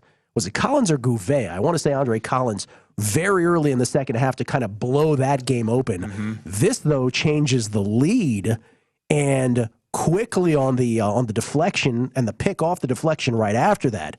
Good Lord, if the Bengals can put this one in. And I didn't even think to update it. So now Bengals are live 3-point favorites, a total of 57 in this. Now the money line's flipped to minus 175 in favor of Cincinnati. Yeah. Wow. My goodness. By the way, I have to tell you, I didn't get it in. I was so trying to put in a money line, and it didn't get in for me. Man. But I'll take the plus 4.5 and the plus 3.5. Jalen Ramsey still looks to be upset about the non-call on the T. Higgins touchdown. Should have been a call. We'll consult with Mike Pereira as soon as we can get in touch with Mike. 2nd and 10 now for the Bengals. This to say that this is a pivotal point in a football game would be the understatement of them all. Bengals, Burrow now flushed out of the pocket to the right, or to the left, rather. He's going to, he's going to get knocked hard out of Donald bounds. let him know what was up. Aaron Donald now getting in a little skirmish on the sidelines. Yeah, they're going to have to throw a flag on this. Oh, boy. Now we have punches to the head and everything out there. Almost an old-fashioned Donnybrook there, fellas. Almost a melee. We like to get Donnybrook into every show, don't we, Kelly? That's right. And it's always old-fashioned. It's always old-fashioned. There's no new Donnybrook. Hey, by my count, that's rush number 1 for Joe Burrow. So just two more, Joe. That's what I need. Was it positive yardage? No, it was for -1 yards. It's a legal hit by Aaron Donald. Yeah, he's in bounds. Yeah. Hey, give him a shove. Didn't do anything. Yeah. You let him know he was there. That should, To the head. A little shot to Donald on the sidelines. No flag, though. No flags, though, right? No flags. See, this is one of those things where people are screaming. And look, the face mask happened. It did, but we can't have it both ways. You can't have let them play and then also complain about a flag fest either, right? Like you have to pick your poison here. And if we're going to let them play, we let them play. There's no flags that just happened right there. There was guys hitting each other all over the place. I mean, we either let them play or we don't, right? 3rd and 11, and Jamar Chase gets 1 yard shy.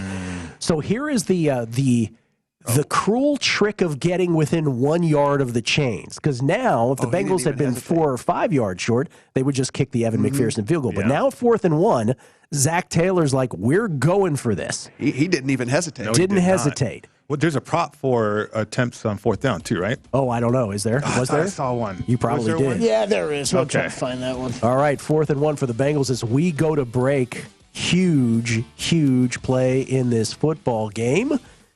4th and 1 at the Rams 22, up 4 already. Burrow looking. He scrambles up the middle, and he gets it, and he slides. We're coming back. The BetCast right here at VSiN, the Sports Betting Network.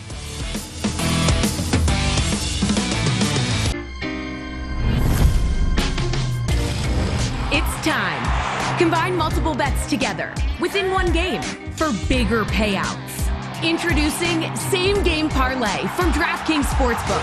It's a whole new ball game. Wait, no it's not. It's the same game, parlayed.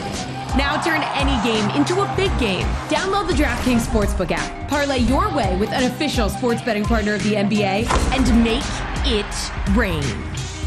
Check out the VSiN's store for the latest and greatest in sports betting fashion. We have more than 40 shirt designs, including our most popular one. Cash and tickets is what it's all about. You'll find VSiN shirts and hats for any occasion, and they're all made to order, so you can find the right design, color, and size perfect just for you. You'll find VSiN hats and even VSiN coffee mugs, all in our online store. Just go to VSiN.com/store and order now. That's VSiN.com/store.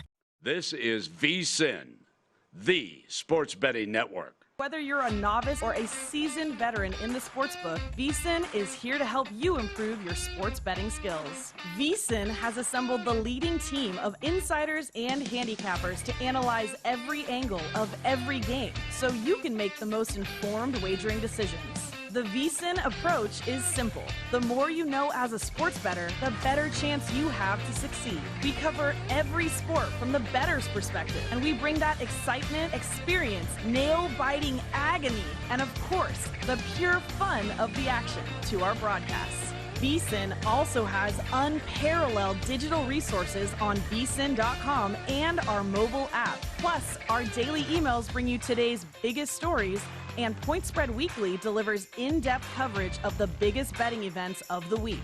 This is VSiN, the sports betting network. If you didn't catch Follow the Money, here's what you missed. Invincible back in the mid-2000s featuring Mark Wahlberg, but Greg Kinnear played Dick Vermeil. And then this past year, American Underdog, the story about Kurt Warner and the Rams, you were played by Dennis Quaid. Who played Dick Vermeil better? I think they probably both did a better Vermeil than I do it myself. I don't know. It's sort of funny to see that.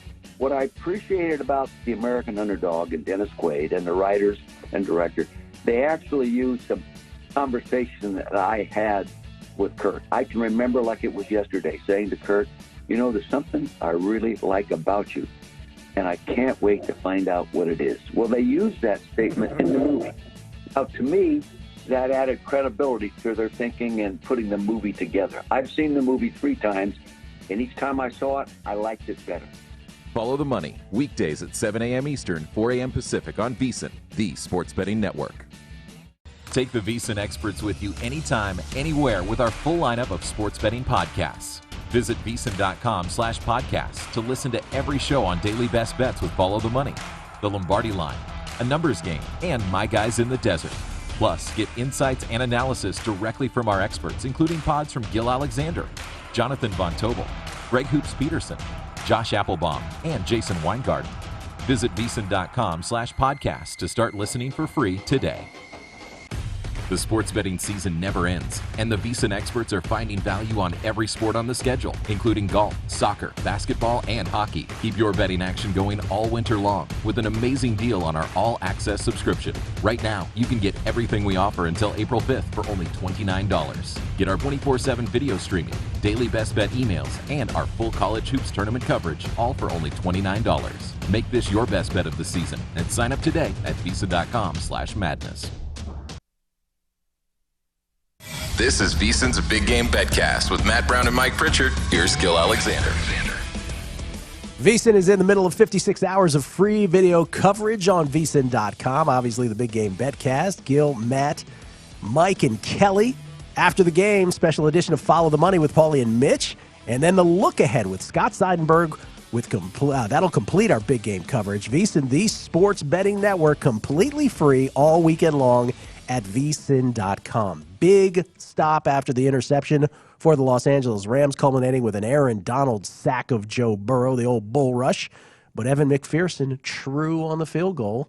And that brings up another prop. What's 38 plus 29, Gil? That would be 67. That is more than 60.5 field goal yards. Winner! Can't take those yards away. No, you can't. That's a winner. They're in the book. You can't lose those yards. Can't lose those yards. Those are in. Bengals up 20-13 over the Rams. And for the first time in the in-game numbers now, the Bengals are favorites in Super Bowl 56. Winner video, flaming basketball for Matt. Well done. I like the flaming basketball. 20-13 Bengals. Bengals now favored by 3 with the total at 54. In-game total at 54.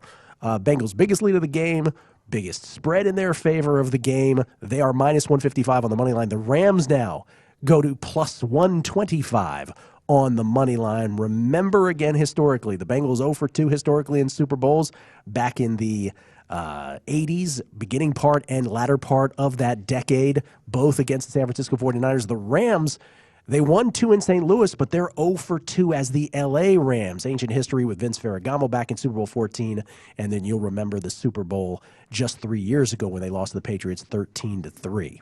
So touch back here. And by the way, has anybody seen Vernon Hargraves? Is he still on the Bengals bench after that unsportsmanlike he got earlier in the game? Oh, no.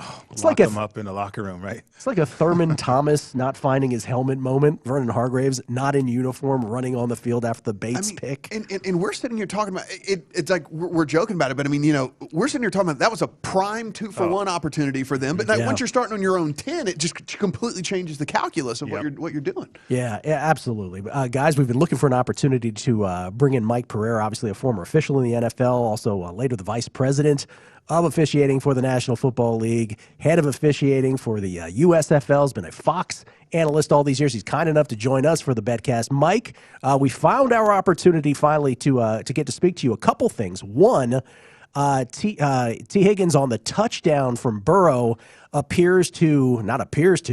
takes Jalen Ramsey and at least moves the helmet some on the face mask. Should that have been a flag?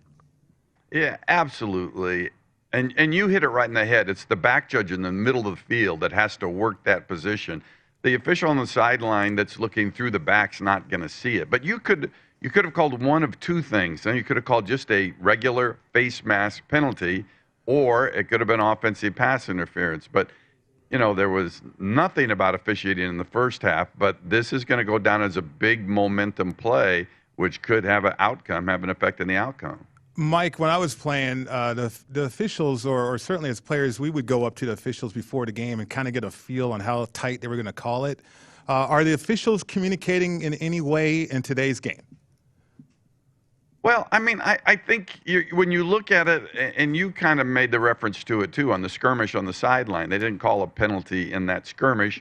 And usually when you get into something like that, you're just trying to keep people apart. You're not really focusing that much if somebody takes a slap to the head or something like that. But, I think it's been fine, but you just look at something and you have to realize that when we see it in slow motion, it's really obvious. I mean, when I saw that pass interference play in the face mask, when I saw it live, I didn't think there was much. But, I think they've done a good job in terms of attempting to get the game back in control after it started to get a little bit loose at the beginning of the third quarter. But when they're going to look at the video, they're going to say to themselves after the game, dang, I wish I would have got that one. Yeah. 3 total penalties called in this football game. 3, that is it.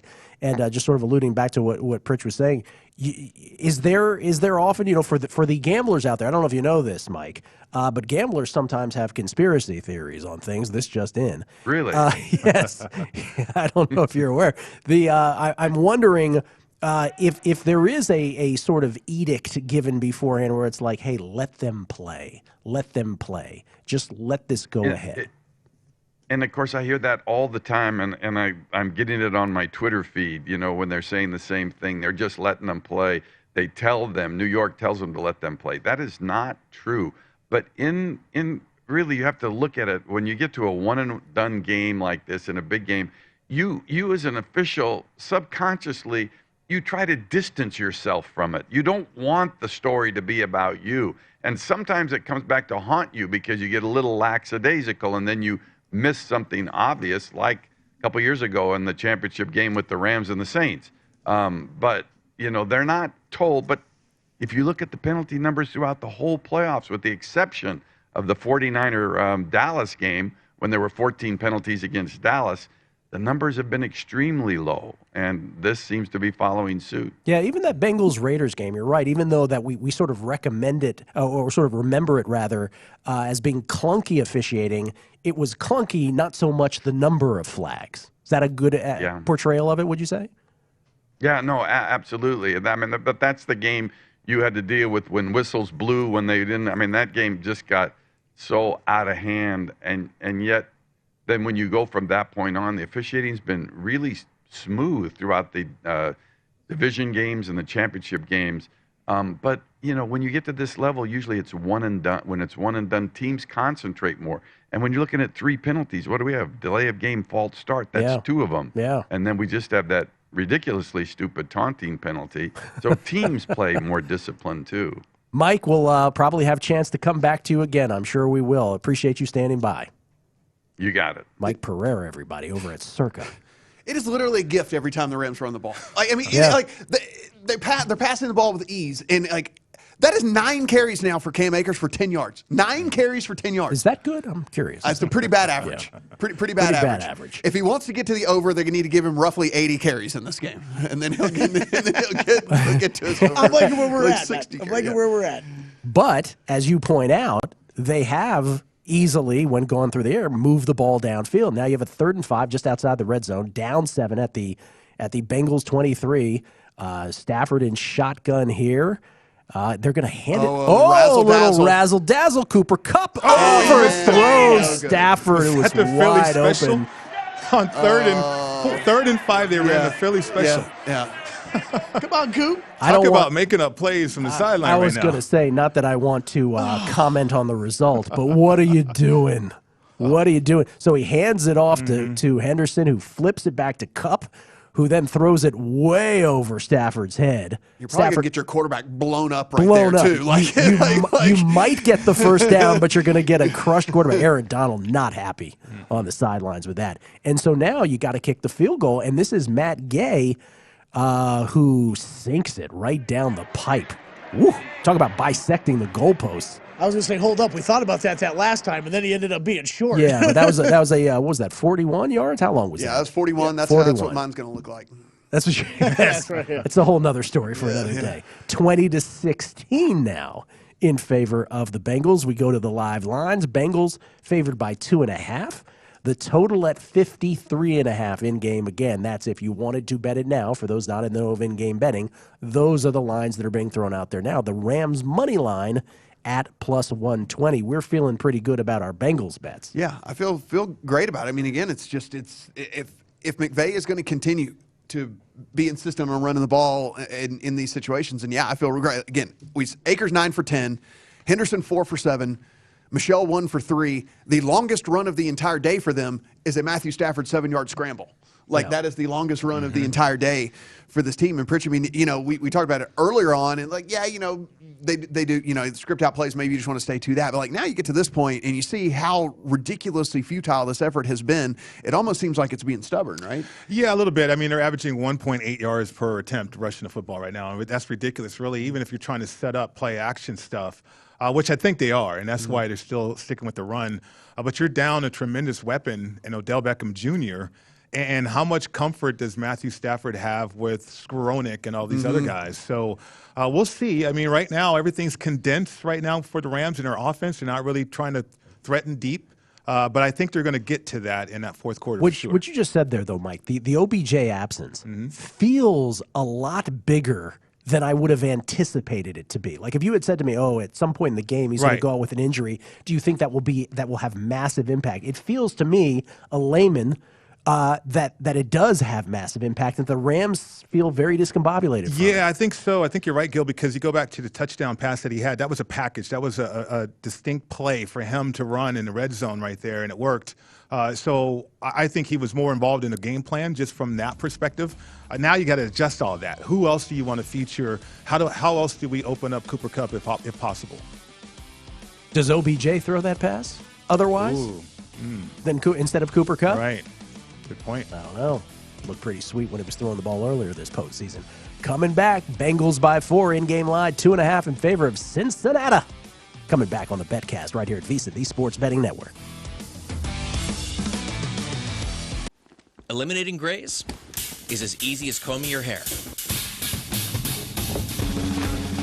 With Just For Men Easy Comb in Color. Just twist and comb. Getting natural-looking results. Let's get this meeting started. Has never been easier. The most men trust Just For Men. New to VSiN, the best way to learn more about sports betting and how VSiN can help you is to sign up for our free daily email. You'll receive an email every morning with show highlights and expert insights. Sign up for free today at VSiN.com/email. That's VSIN.com/email. Download the DraftKings Sportsbook app now, and new customers can get a sign-on bonus up to $1,000. Just sign up with promo code VSiN to claim your exclusive offer. Plus, think you qualify to join the DraftKings VIP program? As a VIP, you'll enjoy exclusive benefits and enhanced promotional offers, top-tier customer support, and access to personalized content and more. Visit DraftKings.com/VSiN to learn more. Must be over 21. See DraftKings.com for offer details. If you or someone you know has a gambling problem and wants help, call 1-800-GAMBLER. If you didn't catch Follow the Money, here's what you missed. When did you recognize that Joe Burrow was just different at playing the position of quarterback? You know, I never met Joe. Comes on a recruiting visit. He didn't want to talk to me. I never had a recruit that want to talk to me. He said, Coach, stay away from me. I don't want to hear none of your recruiting game. I know you can recruit. He said, I just want to talk football. And besides that, he just wanted to eat crawfish. And then we had a football meeting. And I said this several times, but it's so important. We had a football meeting. George Munoz made a cut up of the plays he had run at Ohio State, the plays we were going to run, and I actually go over it. And it took me about 5 minutes to realize that Joe Burrow was the smartest guy in the room, including all of us. Follow the Money, weekdays at 7 a.m. Eastern, 4 a.m. Pacific on VSiN, the Sports Betting Network. Check out the VSiN store for the latest and greatest in sports betting fashion. We have more than 40 shirt designs, including our most popular one. Cash and tickets is what it's all about. You'll find VSiN shirts and hats for any occasion, and they're all made to order, so you can find the right design, color, and size perfect just for you. You'll find VSiN hats and even VSiN coffee mugs, all in our online store. Just go to VSiN.com/store and order now. That's VSiN.com/store. The sports betting season never ends, and the VSiN experts are finding value on every sport on the schedule, including golf, soccer, basketball, and hockey. Keep your betting action going all winter long with an amazing deal on our all-access subscription. Right now, you can get everything we offer until April 5th for only $29. Get our 24/7 video streaming, daily best bet emails, and our full college hoops tournament coverage, all for only $29. Make this your best bet of the season and sign up today at VSiN.com/madness. Before you place your next bet, visit VSiN.com for all the latest data and powerful betting tools. Start with our live odds, team comparisons, and previews for every game on the schedule. Then dive deeper with live tracking of betting trends and line movements. And don't miss our unique tools, including odds comparisons from sportsbooks across the country, prop bet search engine, and custom parlay calculator. Everything you need to increase your betting knowledge and confidence is at your fingertips. Visit VSiN.com today. Check out the new betting splits feature on VSiN.com before you place your next bet. Every day we post the latest splits with the percentage of bets and money on teams and total for each game. Track which teams are seeing the most tickets written and if the public action matches the money coming in on those games to give yourself an edge. Betting splits plus live odds, line moves, power ratings, and game analysis makes VSiN.com the place to visit before you place your next bet. That's VSIN.com.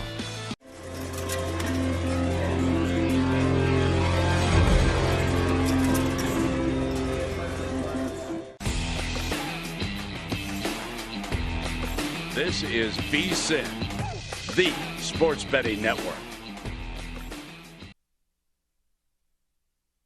This is VSiN's Big Game BetCast with Matt Brown and Mike Pritchard. Here's Gil Alexander. Don't forget, we have a slew of podcasts here at the network as well. The beauty of podcasts, you can listen to them whenever you want, including Beating the Book with me, Gil Alexander, Market Insights with Josh Applebaum. Plus, we've got Hardwood Handicappers, The Lombardi Line, Follow the Money, My Guys in the Desert, Coast to Coast Hoops, The Wide World of Wine Garden, and many more. All of them free and available now at VSiN.com/podcast. It is the Big Game BetCast, our 6th annual. Rams, the Bengals, Gil Alexander, Matt Brown, Mike Pritchard, Kelly Bidlin from the South Point, which you see on the screen on the left. And then, of course, the mothership over at Circa on the right. Look at those two scenes. We also saw Stadium Swim over at Circa earlier. That was a true scene. Kind of jelly. I wish I was there over at Circa Swim. We were talking about how the Rams continue to try to run the football. Well, the Rams just forced a 3-and-out. And, Pritch, you said something there before the break, which is interesting, which is the Bengals almost, and I'll paraphrase what you said, they almost don't like the prosperity of being ahead in some of these games, it seems like. Yeah, they're uncomfortable with playing with the lead. How do we function as a team, as an offense? Zach Taylor, certainly. I mean, you think about all the close games that they've had and certainly circumstances or situations in which they have to come from behind. It's like they're more comfortable calling plays or executing plays that way. Now they have to take time off the clock, or do they stick with their game plan, or do they do something different? I like their aggressive nature after halftime. You start with that drive, you go right downtown, you attack Jalen Ramsey, and you get the big play. But outside of that, they haven't sustained any drives, right? And you have to do that. You're in dangerous territory if you give the Rams confidence back, which you're starting this drive at midfield. That's exactly how the Rams are feeling right now. Yeah, at their own 47, they lose a yard on a pass to Van Jefferson on first down, but the Rams in good field position to start this drive, as you said, down 4 minutes left in the third quarter. Matt, all that said, Burrow did have Jamar Chase on third down, and he just straight underthrew him. Yeah, kind of. He was moving forward on the pass and didn't kind of stop and set his feet, and it looks like it was just a little bit of an awkward throw for him in that one. Guys, one of the interesting things I'm looking here as I kind of scan through the box score, we might be getting one of those situations we were talking about. It's very early. This game could still play out 100 different ways. However, if we ended right now, we have one of those situations we were talking about where one of the receivers has 50% of the production of one of the quarterbacks, whereas T. Higgins right now has 100 yards and 2 touchdowns. He has 100 of Joe Burrow's 204 yards that he's thrown for. Not going to happen. I know what you're getting at. If it ended right now, he'd win the MVP. No. Yes, he would, for sure. You think he would for sure? For sure. I would take your action. 100%. Okay, let's take a vote. Who would get it, Burrow or Higgins? It'd be Burrow. It would be Burrow. Absolutely. He only had. Remember, Kelly? the other touchdown was because of the name, though. The other touchdown was Mixon. Remember, Burrow doesn't have even the 2 touchdowns. Mixon threw the other touchdown, so he has 204 yards and 1 touchdown. Whereas one of the receivers has 100 of the 204 and 2 touchdowns. So if there was an in-game MVP market, yes, which somehow there is. Which, by the way, someone should put that up, right? Yeah, I'm a little surprised. How is there not an in-game MVP market? We just came up with an idea. So Edelman had 10 catches, 141 yards. I'm looking at all the receivers here. When he won MVP, Antonio Holmes had 9 catches, 131 yards, just 1 touchdown. And Stafford goes down on 3rd and 7 and is a little slow to get up. Yeah, I Matt, saw you that might be too. onto something here, though. No. You might be onto something with the MVP. Don't encourage him, Mike. Little he hitch in is. that Little hitch in the giddy yeah. up from Matt Could be all Stafford. He goes down, crunched. Oh, he fell awkwardly. Absolutely fell backwards awkwardly. And so he limps to the sidelines on his own power, though. Obviously, we'll monitor that. He grabbed right away at his ankle or lower leg area. But that's a 3-and-out after the Bengals had a 3-and-out. And so the Bengals defense has just really been tremendous here. And that punt goes out of bounds. No return. So the Bengals will start 1st and 10, pretty deep in their own territory. And Stafford getting looked at now on the sidelines. He is getting a spat. Extra security right there, or protection on an ankle. Yeah. Yeah. Little extra taping. Yeah. Not that you guys, I think, were wondering whether it was going to be official or not, but officially, Odell Beckham is out of the game. That happened at the 5:58 mark of the third quarter. So officially will not be back for the rest of the night for the Rams. Here, by the way, since we were having a spirited MVP debate, here are the last 10 Super Bowl MVPs. You will see that 4 out of the last 5 were, in fact, quarterbacks. The one exception, Julian Edelman. Not the game. Yeah, it was. It was the Falcons game where he caught that amazing pass in the Super Bowl. He was 25-1 pre-flop before that one. Von Miller, the last defensive player to win it. You remember that from the Broncos win over the Panthers, I believe that was when Von Miller won it at 25-1. The rest quarterbacks, with the exception of Malcolm Smith. He was a field bet. Malcolm Smith was a field bet for the Seahawks back in 2013, January, or excuse me, after the 2013 season. So January of 2014 in the case of Malcolm Smith.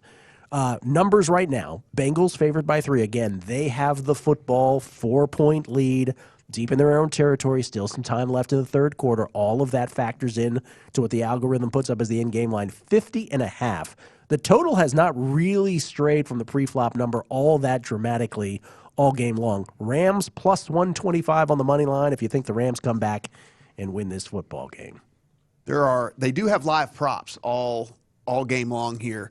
The Cam Akers live rushing prop is 19.5 yards right now.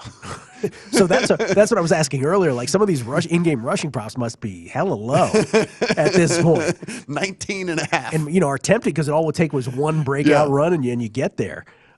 Kelly's got the Rams shirt on. Kelly, you and Matt both have Rams futures to win the Super Bowl. I only had them to win the NFC. How are you feeling right now, sir? Not good. Not good. Not good, but that's where that heavy hedge of plus 4.5 came in. What I'm really more upset about is I didn't hit the money line at halftime, the live Bengals money line, because I haven't touched money line at all. I have my Monster Rams ticket, and then I've got a bunch loaded up on Bengals plus 4.5 to hedge. Can I ask you sort of, as we're going back to the game here momentarily, but does the lack of flags in this game, which we all love, right? But does it make you feel, and they're showing the Stafford replay, ooh, left leg got crunched. Oh, yeah. Ooh, that's worse than I thought it was. My goodness. He could have broke that. Yeah. Easily. Yeah. Wow. Oof. That stretched the ligament for sure, though. The lack of flags in this game, does it make you harken back at all to the regular season and say, what a mockery that was? Why couldn't we have regular season games where there are no flags like this? I sort of have that thought here.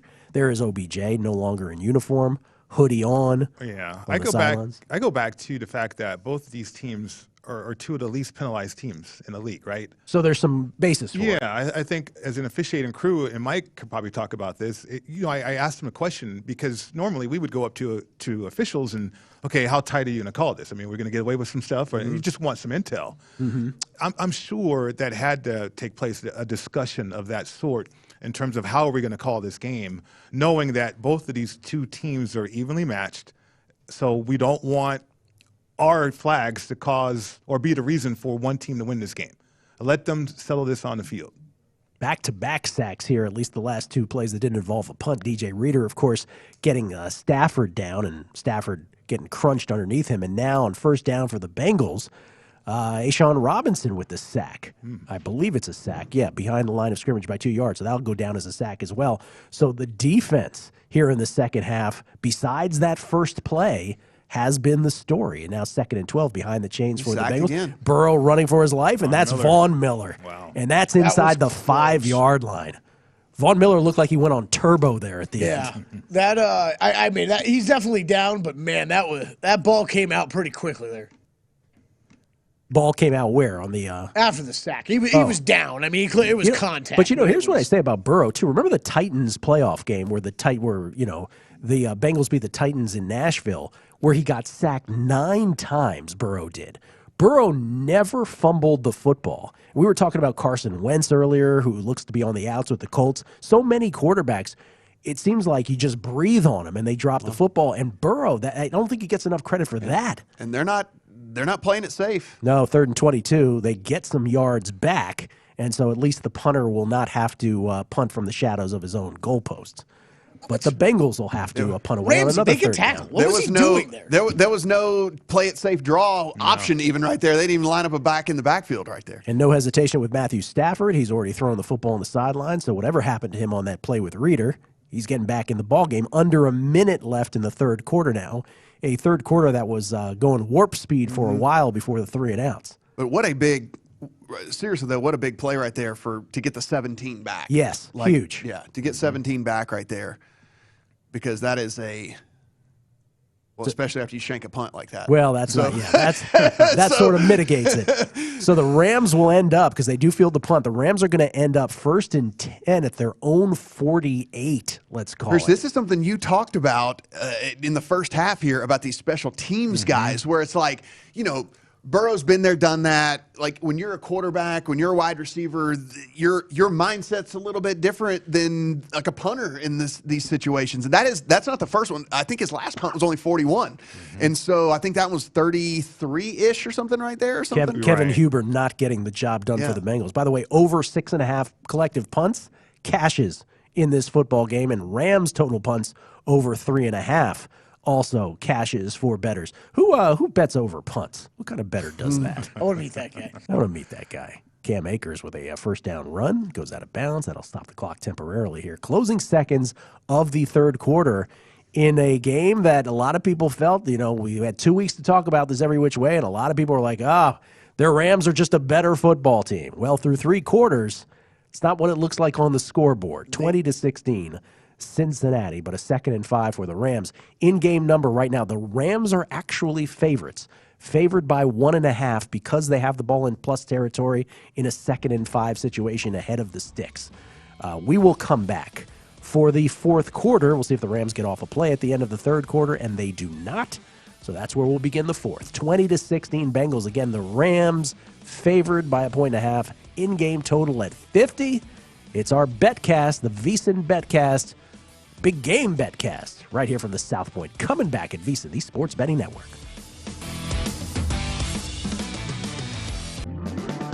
At DraftKings Casino, we give credit where credit is due in the form of credit. Sign up with DraftKings Casino and get up to $50 in free credits, plus a deposit bonus up to $2,000. That's like extra credit in the form of a bonus. Download the DraftKings Casino app or play online today. Get up to $50 in credits to use on any game, plus a deposit bonus up to $2,000. Now, roll credits.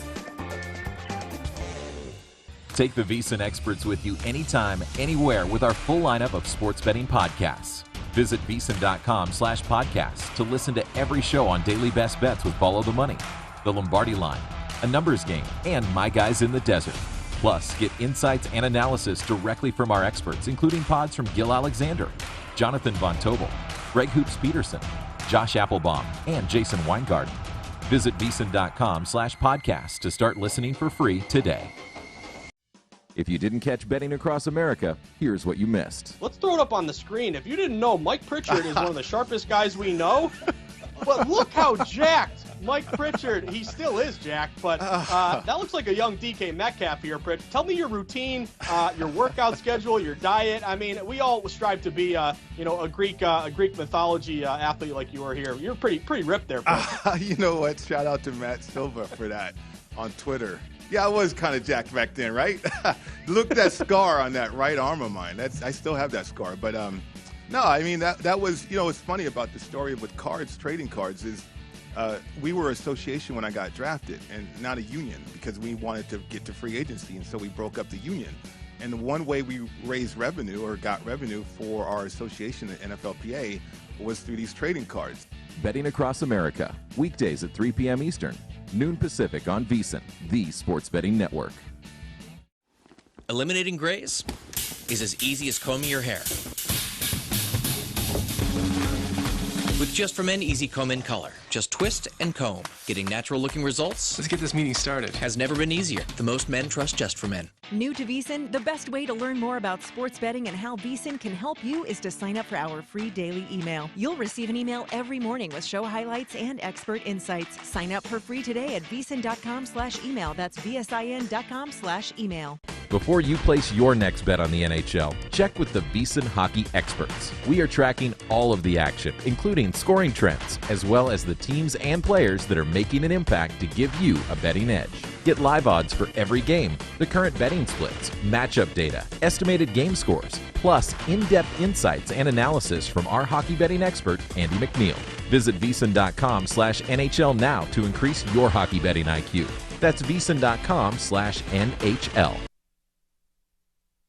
This is VSiN's Big Game BetCast with Matt Brown and Mike Pritchard. Here's Gil Alexander.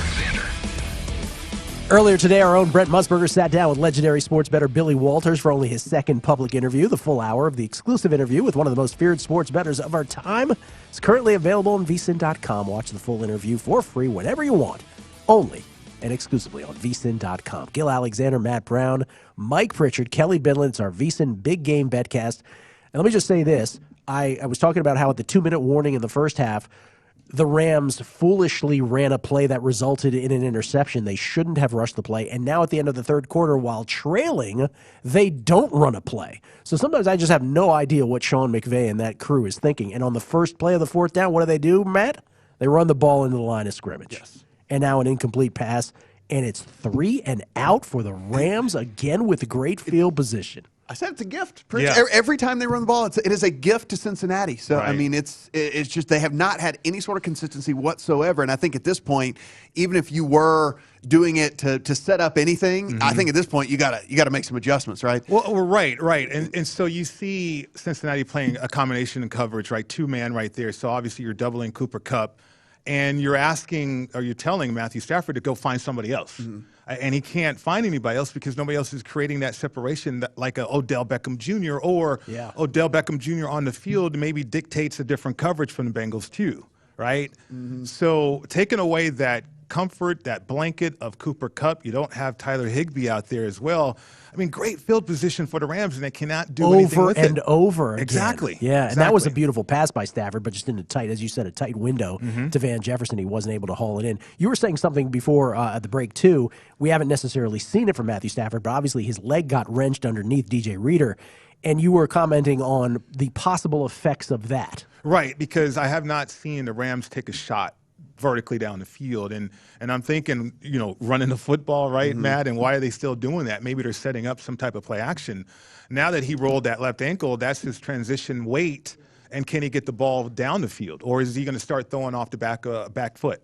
Talking about Matthew Stafford here. Yeah. So McVay's got a lot of things going on in his head right now, as well as trying to call this game.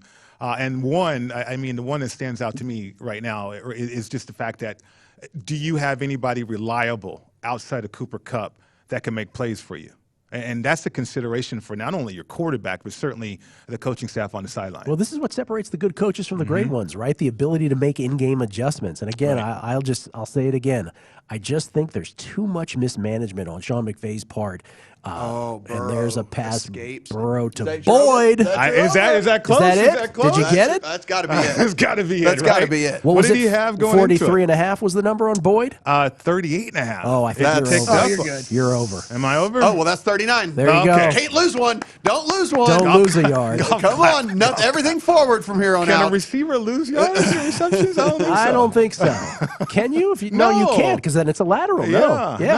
Well, you can catch it and run backwards. You can catch it and run backwards. No, can you? Yeah. Well, as long as sometimes it'll get ruled forward progress, but then if you on your own run backwards, it would be. But it's still forward yards, though. Like, unless you catch it and then run behind the line of scrimmage. Correct. Right? Right. That's what would have to happen. Yeah, that's what would have to happen. So, Pritch, you brought it up, and I think this is, again, maybe won't manifest here. But we talked about like the special teams players maybe being at least a little bit different mindset and all. So I did go look up. So Huber here, his last 3 punts, Gil, 41, 43, and 32. Oh, that's awful. And awful. Kelly, by the way, that's under on shortest punt because we established that was 36 and a half. So that did happen in this. But again, so that's 3 in a row here where you wonder if he's just a little tight. Yeah. If he's just a little tight in these situations. Right. I mean, you evaluate your frontline guys and in terms of whether the pressure can get to them or not. But I mean, we put kickers, or coaches put kickers under pressure, under the microscope in practices. Seldom do they do that with punters, though. Yeah. Like special teams period, the punters. That's right. Punch your way out of this situation. Right. They don't do that. Yeah. I mean, kickers, though, I'll take you into practices like the clock, or they'll throw stuff in front of the ball, or they'll throw something in front of the snap just to try to throw the kicker off. But you don't do that with punters, though. Let's see if the Rams defense can bail out their offense again here, and they do. Joe Burrow's crunched sack. Von Miller. The late flag just came out. What was that for? I don't know. Burrow's hurt. And Burrow's leg sideways. Oh, boy. It is Burrow's leg is sideways. It is indeed. Wow, that's Oh, his knee. boy. Oh, boy. Oh, my God. No. So Joe Burrow is sitting and cannot move, and he is limping off the field. That's but this his other leg, though. Yeah, he is on his own power. Yeah, but he is definitely hurt. Offensive call, so an unnecessary roughness on the offense. So the Bengals will have to punt the football. That's on Prince, their offensive lineman. So. Wow. So Matthew Stafford gets his leg wrenched under DJ Reader, and now Von Miller is the first to Burrow. And, Burrow just gets crunched into a bunch of bodies there. Oh, we didn't need to watch Anytime we get all wrapped up like that. Yeah. Boy. Oh, yeah. Just the same exact thing that happened to Stafford, just more. Oh, and Burrow was just screaming when he was down on the floor. Oh, there. It was a shot to the face. Prince just took a shot to Floyd. So that's the right knee and the left knee right now for Burrow. So with 11:45 left in this football game, and now the Bengals punting from their own goal line, up 4, you have two quarterbacks who have really, at this point, you wonder if they're at full strength with their legs. And that's a pretty darn good punt right there by Huber, because that flips the field a bit, and the Rams will get it after the Powell fielding of that punt. 1st and 10 at their own 35. Burrow screaming his right knee is the one he was clutching after that sack. And we wonder, although we did see Stafford come back in the ballgame, you wonder if we'll see Joe Burrow. It is the Super Bowl after all. He walked off the field. He walked off both the field. These guys finish this game. Let me. Pritch can speak to it better than I always joke about it here on the show. He's going to get a shot of the good stuff, right? Well, it won't take effect. It won't take effect. It won't take effect. But you have to check for structure damage, though, because that is his plant leg, too. And you want him to have a career. I mean, you're talking about the severe injury that he had with his left knee, now his right knee. I mean, you certainly want to make sure everything structurally is sound in that knee right now. Can we just throw up Mike Pritchard's Super Bowl bets thus far, and we shortchanged him a green check mark here. He should have a second on that second one. He should have a green check mark. Tyler Boyd. Well, we were trying not to premature. That's right. Unless Tyler Boyd goes the wrong way, Mike. You don't get the green check mark yet, I guess. Teams with the most first downs, where do you stand there on the Bengals right now? Oh, man, you know what? Nobody's moving the ball right now. So, Nobody is. The Bengals have 12 and the Rams have 11. So we're in the fourth quarter now, too. Nobody's moving the ball. Nobody's converting. And you got both quarterbacks injured, apparently. So after the first play of the second half, the Burrow to Higgins 75-yard touchdown pass, you had a Stafford pick, remember, off the deflection, that led to the McPherson field goal to put the Bengals up 20-10. Then the Rams did matriculate the ball down the field. 20-13 is what that score was made on the McPherson field goal. The Rams did matriculate the ball down the field, and they made it 20-16. This is in the third quarter. Since then, Bengals 3 and out. Rams did get one first down, and then they had to. Oh no, that was also a 3 and out. Pardon me. The Bengals 3 and out, Rams 3 and out, Bengals 3 and out, Rams 3 and out. Bengals did move the chains once, but then just now had to punt. So we've seen one first down, I believe, maybe 2, since that exchange of field goals early in the second half. And the Rams, as we've said, have had great field position and have not been able to capitalize. Well, the Bengals, too, as I'm looking at the live line right now, the Bengals are 1-3 in the red zone, but yet haven't been able to sniff the red zone. Right. So not only do the Rams have a nice defensive plan in the red zone for the Bengals, outside of the trick play, the pass from Mixon, right? So, I mean, if Burrow can go, you wonder, okay, can they move the football? Can they get in a scoring position? And the Rams got a solid plan in the red zone. But then also now they're getting to Burrow. We said that earlier in the first half, that the ability to get to Burrow with the pass rush, that was revealing itself. The Rams, if they can come up with any type of drive here and take the lead, I think it gets dicey here for the Bengals to win this one. First and 10 at their own 35, 11:29 left in this fourth quarter. Stafford under duress, finds an outlet, though. He gets his man, that is Van Jefferson, for about 7. Let's call it 8 yards. Who CFL style was lined up hostility. 10 yards behind the line. Yeah, it looks like a little or something. Canadian Football League play there. Well, they Joe did that is to not Cooper. even getting looked at, guys. Yeah, they did that to Cooper Kupp earlier. So obviously now he's the Cooper Kupp role, and Cooper, I don't know if he switched over to what the game plan was for OBJ. I'm curious to see if that is happening right now. Joe Burrow has been sacked 7 times in this football game. Remember, he was sacked 9 times in the divisional round against the Tennessee Titans. 7 matches the Super Bowl record. Roger Staubach sacked 7 times way back in Super Bowl 10 in a Cowboys loss to the Steelers. And there's another run and another just negative play. Sean McVay insists on running the football here.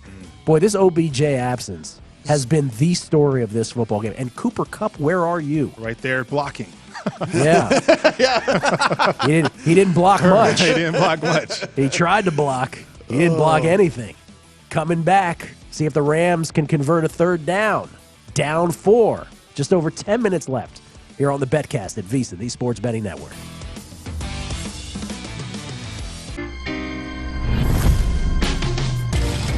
It's time. Combine multiple bets together within one game for bigger payouts.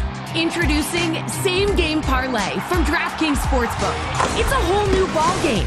Wait, no it's not. It's the same game, parlayed. Now turn any game into a big game. Download the DraftKings Sportsbook app. Parlay your way with an official sports betting partner of the NBA and make it rain. Before you place your next bet, visit VSiN.com for all the latest data and powerful betting tools. Start with our live odds, team comparisons, and previews for every game on the schedule. Then dive deeper with live tracking of betting trends and line movements. And don't miss our unique tools, including odds comparisons from sportsbooks across the country, prop bet search engine, and custom parlay calculator. Everything you need to increase your betting knowledge and confidence is at your fingertips. Visit VSiN.com today. This is VSiN, the Sports Betting Network. Whether you're a novice or a seasoned veteran in the sportsbook, VSiN is here to help you improve your sports betting skills. VSiN has assembled the leading team of insiders and handicappers to analyze every angle of every game so you can make the most informed wagering decisions. The VSiN approach is simple. The more you know as a sports bettor, the better chance you have to succeed. We cover every sport from the bettor's perspective, and we bring that excitement, experience, nail-biting agony, and of course, the pure fun of the action to our broadcasts. VSiN also has unparalleled digital resources on VSiN.com and our mobile app. Plus, our daily emails bring you today's biggest stories, and Point Spread Weekly delivers in-depth coverage of the biggest betting events of the week. This is VSiN, the Sports Betting Network. If you didn't catch Follow the Money, here's what you missed. When did you recognize that Joe Burrow was just different at playing the position of quarterback? You know, I never met Joe. Comes on a recruiting visit. He didn't want to talk to me. I never had a recruit that want to talk to me. He said, Coach, stay away from me. I don't want to hear none of your recruiting game. I know you can recruit. He said, I just want to talk football. And besides that, he just wanted to eat crawfish. And then we had a football meeting, and I said this several times, but it's so important. We had a football meeting. George Munoz made a cut up of the plays he had run at Ohio State, the plays we were going to run, and I asked him to go over it. And it took me about 5 minutes to realize that Joe Burrow was the smartest guy in the room. Who knows? Follow the Money, weekdays at 7 a.m. Eastern, 4 a.m. Pacific on VSiN, the Sports Betting Network. Take the VSiN experts with you anytime, anywhere with our full lineup of sports betting podcasts. Visit VSiN.com/podcast to listen to every show on Daily Best Bets with Follow the Money, The Lombardi Line, A Numbers Game, and My Guys in the Desert. Plus, get insights and analysis directly from our experts, including pods from Gil Alexander, Jonathan Von Tobel, Greg Hoops Peterson, Josh Applebaum, and Jason Weingarten. Visit VSiN.com/podcast to start listening for free today. The sports betting season never ends, and the VSiN experts are finding value on every sport on the schedule, including golf, soccer, basketball, and hockey. Keep your betting action going all winter long with an amazing deal on our all-access subscription. Right now, you can get everything we offer until April 5th for only $29. Get our 24/7 video streaming, daily best bet emails, and our full college hoops tournament coverage, all for only $29. Make this your best bet of the season and sign up today at VSiN.com/madness. This is VSiN's Big Game BetCast with Matt Brown and Mike Pritchard. Here's Gil Alexander. Back on the BetCast, the Rams failed to convert the third down. Skornek turned his head a little too late. And Matthew Stafford very frustrated on the play. So the Bengals start now with Joe Burrow back in the game. Matt, you said you'd bet your life on a first down run. Your life is saved. Joe Mixon with the big run. Joe Mixon right on the cusp of his rushing yardage now.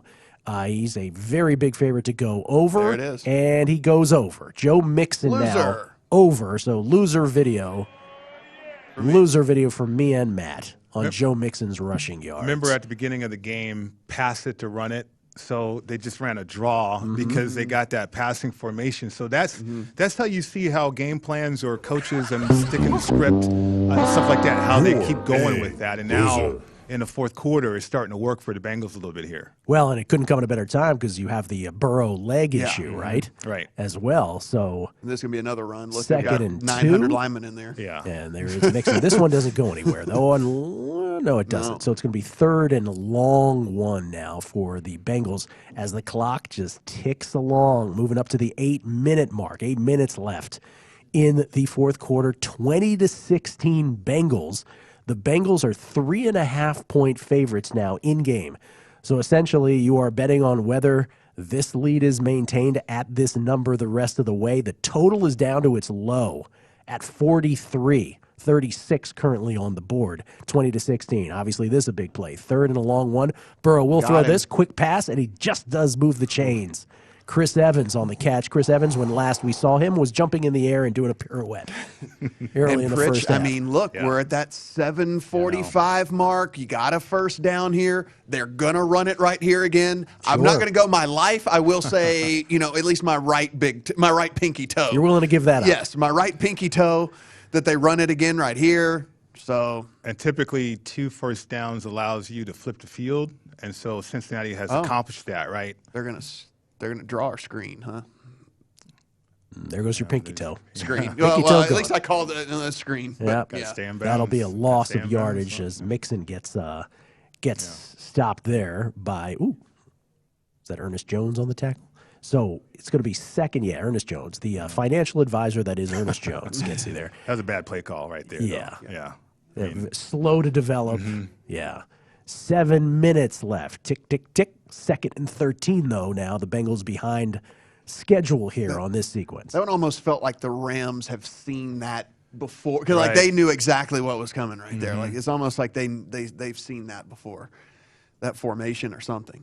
It's been a fascinating second half because after that first play, and by the way, this Mixon run is going to go to get back to the original line of scrimmage. So it's going to be 3rd and 10 or 3rd and 11 here as the Bengals now face a 3rd and long and with a precarious 4-point lead. It's been an interesting half because after that first touchdown on the first play, then they exchanged field goals. It has just been a grind. Defenses have just completely dominated. 2 near catastrophic injuries for quarterbacks. Both didn't miss a down. Ernest Jones now being 10-2 on the field. So a little stop in the action here. 6:37 left as the Bengals try to size up a third down play. While we have a pause, yes, I can already tell you right now, my biggest bet of the draft season will be Cincinnati taking offensive line. 100%. I will put. It will be the biggest draft bet I've ever made. It's one of those two where even if it's like minus 350, you consider. We're going to do this like we did with Chase last year. Yeah. Like it's just we'll lay it and then we'll sit there. I mean they have no choice. Remember they would have done it last year had Burrow not opened his mouth and said, "Get my guy, Jamar Chase." What free agent lineman though? Too, you got to look at that for Cincinnati. True. Free agency preceding the draft. You're going to throw it for sure. Call it 3rd and 9. 6:23 left. Huge play, needless to say. Burrow, a drop by Boyd. And he was probably going to get there. Yes, he was. Oh, and Bailey, the old run before you looked it in. Is that the heard the footsteps there?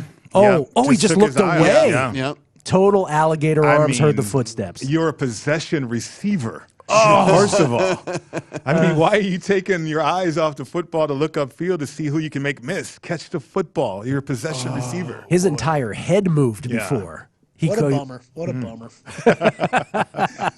Stops the clock. This is that'd give you gave you breathing room. We could have put the green check next to the I mean, Huber gets off a good one and a fair catch at the 21, and that's where the Rams will start. Remember, a field goal with 6:13 left does not get them there, and we're sort of getting into that range. Maybe not quite, but I'm thinking we are. That the Rams have to be thinking touchdown at this point. Field goals are not going to get the job done right now. Gil, we sit here every Monday. We sat here every Monday and Thursday night throughout the season, and how many flags do we see thrown on punt returns? Yes. I feel like I'm seeing guys getting mugged up and down the field today. This is why there's not a single flag. This is why I made the point about it. Because is there a little part of your brain that's like, why did we have to sit through a regular season where it was just a flag fest every game? But it's like a running joke on this show. It's like, oh, there's a punt. I would there's say, a flag. Shocking. How many times did I go, hey, Kelly, look, there's a flag on a punt return? This was a hockey league game, though. You guys wouldn't be saying that. We'd see flags all over the place in this game already. I mean, your point is well taken, Pritch, about these two teams not being flagged, generally speaking. But this does make you think. It's sort of, again, I always make the joke when the Eagles won the Super Bowl several years ago, I always say, and much of the chagrin of Eagles fans, I always say, and the Eagles won the Super Bowl courtesy of replay rules from the future, because they didn't use the same interpretation of replay rules in the Super Bowl that they had the entire season leading up to that point. Chris Collinsworth even was sort of dumbfounded on the broadcast. This sort of feels like it's being officiated differently than every other game we've watched all year. To the good, by the way. I'm not complaining. Yeah. I'm just saying it sort of makes you go back to the regular season. Why couldn't we get more of that during the season itself? Guys, that was Tyler Boyd's first drop since Week 17 of 2020. Since Week 17 of 2020. Wow. Let me go to Mike Pereira just because I'm thinking out loud about these kinds of things. So we'll go to him momentarily because I'm curious what he has to say about that sort of just out loud thought. I should probably stop just thinking things out loud and then wanting to go to Pereira to talk about. But since we have him, 3.5 is the in-game spread right now on the Bengals. This time with the Rams with the football. Total now all the way down to 42.5. So you're basically betting, will another touchdown and extra point be scored in this game? That's essentially what your bet is right now. Will it or won't it? 42.5, exactly 6.5 points above what the current number is. The Rams, if you think the Rams come back and win this football game per DraftKings, plus 140 on the Rams. I have a plus 4.5 pre-flop on the Bengals. I have a plus 3.5 in-game. I'm feeling pretty good about both because even one score, I'm still protected in that regard. Mike Pereira, real quick. Mike, I just sort of out loud just thinking, we have this generally flag-free football game, and a little part of me is like, couldn't we have gotten a little more of this during the regular season? Is that a justified thought? Well, I think it's more entertaining to watch. I mean, nobody wants to watch the people in the stripes. And during the season, the average was almost 14 penalties a game. We're sitting on 4 right now. But that's kind of been the way the playoffs have been over the divisions and the championship games. So it's just, I think, better disciplined football teams, and we've only had 2 5-yard penalties, a false start and a delay of game. So that's good on the team's part to avoid those, what I call lack of discipline penalties. Are the officials secretly, I say this in the proper context, if the Bengals end up winning by 4 and that T. Higgins touchdown where he wrenches Jalen Ramsey's face mask was not called, if that proves to be the difference in this game, is there a little part of them right now that's thinking, please don't end this way, please don't end this way? Well, I would just say to Stephen Bondo here, I said, Walt Anderson is somewhere sitting there going, come on, let's not let it in this way, because I'm going to have to answer every question about the missed face mask thing. And that's what you try to stay away from. I used to say back when I worked for the league and ran the officiating, sometimes it's lucky. You miss a call like this and Cincinnati gets a touchdown. If the Rams come back and win, then it's not a story. But if they don't, then it's a story. So I know how Walt is feeling at the moment, and, we'll just see what happens here in the last 5.5 minutes. Mike, we appreciate it. We'll come back to you perhaps here between now and the end of the game. If not, we appreciate you being on standby the whole time. You got it. Thank you. Mike Pereira, everybody. What do you know? 3rd and 1, the Rams run the ball into the line of scrimmage. Don't get there. They got to go for it. Yeah, got to go for it. 4th and inches. There's too little time Yeah. left on the clock. You got to go for it. He almost got there, though. He almost did. Akers just getting stoned right at the end. I thought he was going to get there, and he just got twisted there at the end. So 4th and inches now for the Rams. 5 minutes left in this at their own 31. This is everything, boys and girls. Cup. And it's Cup. And he gets there on a nice little cut, not getting any targets in the passing game, but he might have just made the biggest play of the game. We'll see if it does become the biggest play of the game, but the Rams move the sticks. 4:45 and ticking now. Bengals up 4. From a spread perspective, guys, too, that Boyd drop, even if he doesn't get there. Right. Another 40 seconds runs off the clock before they punt it, right? And even if the Rams go down and score a touchdown, again, it stays within the 4.5, depending on where you get it.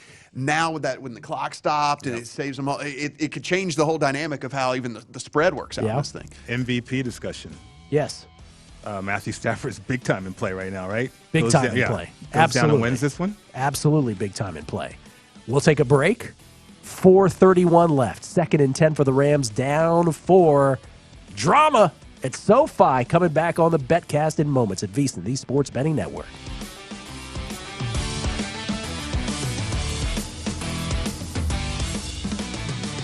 Download the DraftKings Sportsbook app now, and new customers can get a sign-on bonus up to $1,000. Just sign up with promo code VSiN to claim your exclusive offer. Plus, think you qualify to join the DraftKings VIP program? As a VIP, you'll enjoy exclusive benefits and enhanced promotional offers, top-tier customer support, and access to personalized content and more. Visit DraftKings.com/VSiN to learn more. Must be over 21. See DraftKings.com for offer details. If you or someone you know has a gambling problem and wants help, call 1-800-GAMBLER.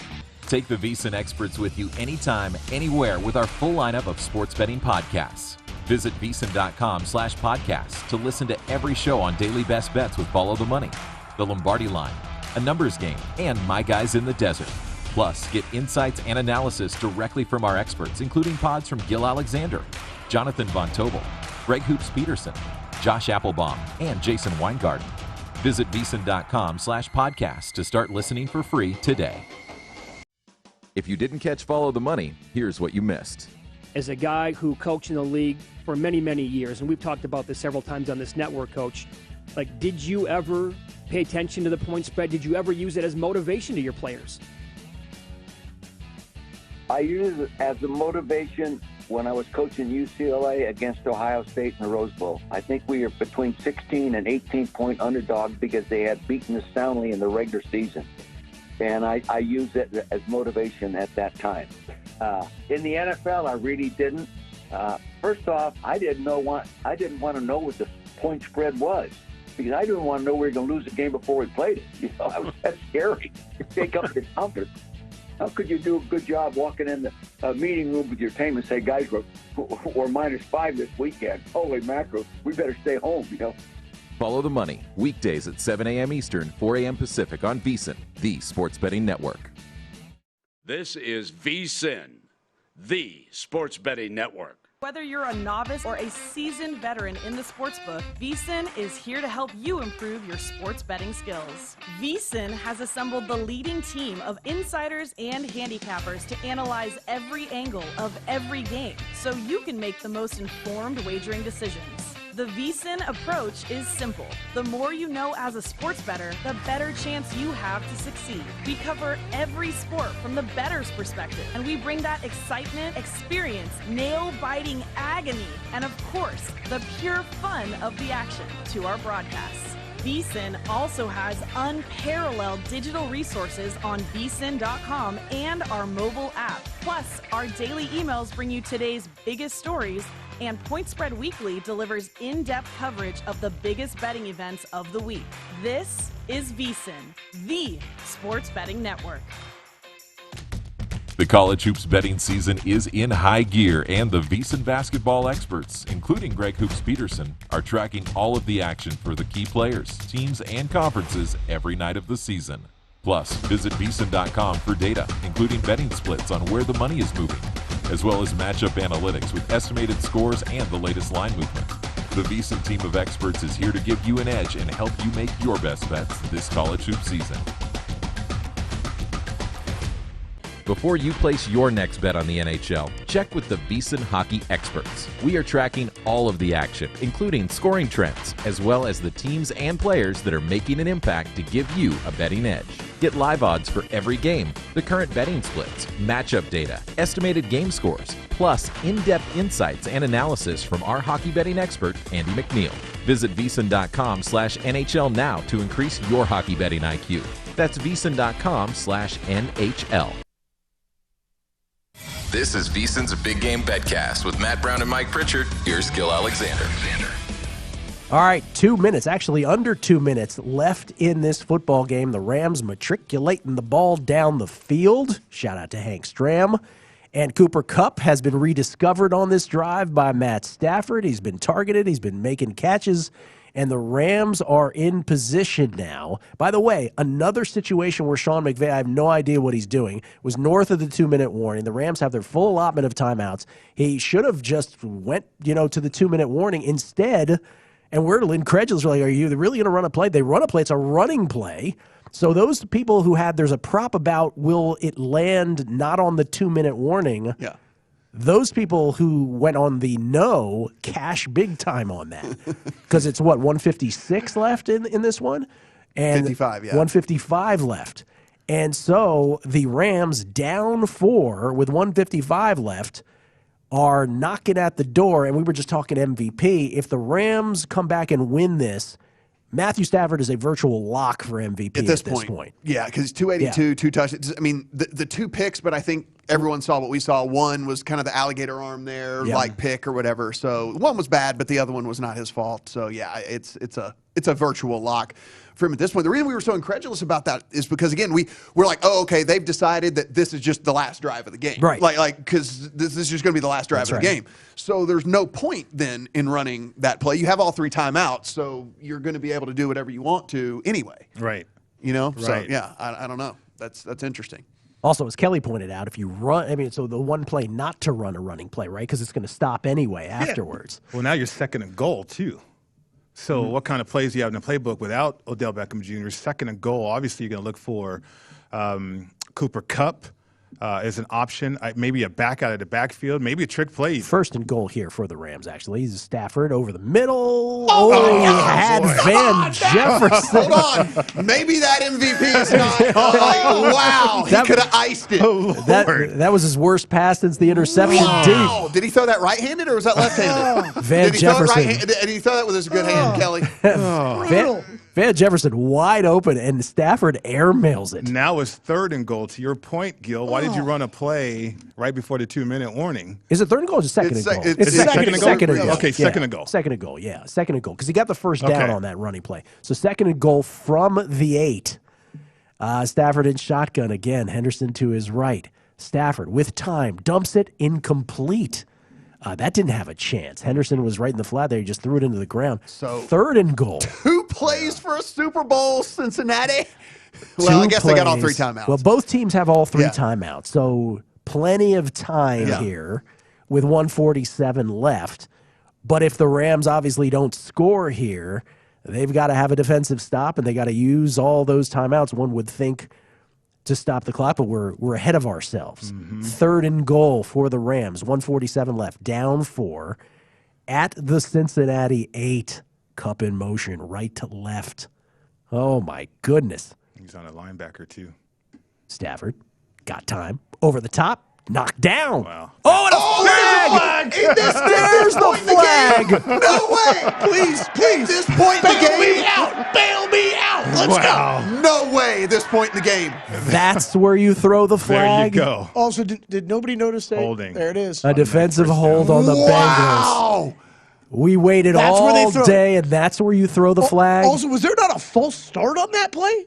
Can I tell you something? That is ticky-tack. That's not a hold. That's a touch. Is that to pay back for the face mask that you missed? That is oh boy. Bad. Because the back judge did throw that, and he missed the face mask on the play to Higgins. And Rams. That's a good point, Mike. That is a makeup call. It's a very big makeup call. Now it's 1st and goal at the 4. It's a hold. Oh, my God. That is a makeup call. Stafford throw, touchdown, Cup. And a flag. I think he got hit to the head. It's a touchdown and a flag. I'm with you, Pritchard. I think it's helmet to helmet. Yeah. 1:38 left on the clock, though. 1:38 left. That's a flag. So back-to-back flags on the Bengals. Let's put the points on the board here, everybody. That's a touchdown, and I think they're wondering if he landed both feet in. Oh, that the hit took him out of bounds.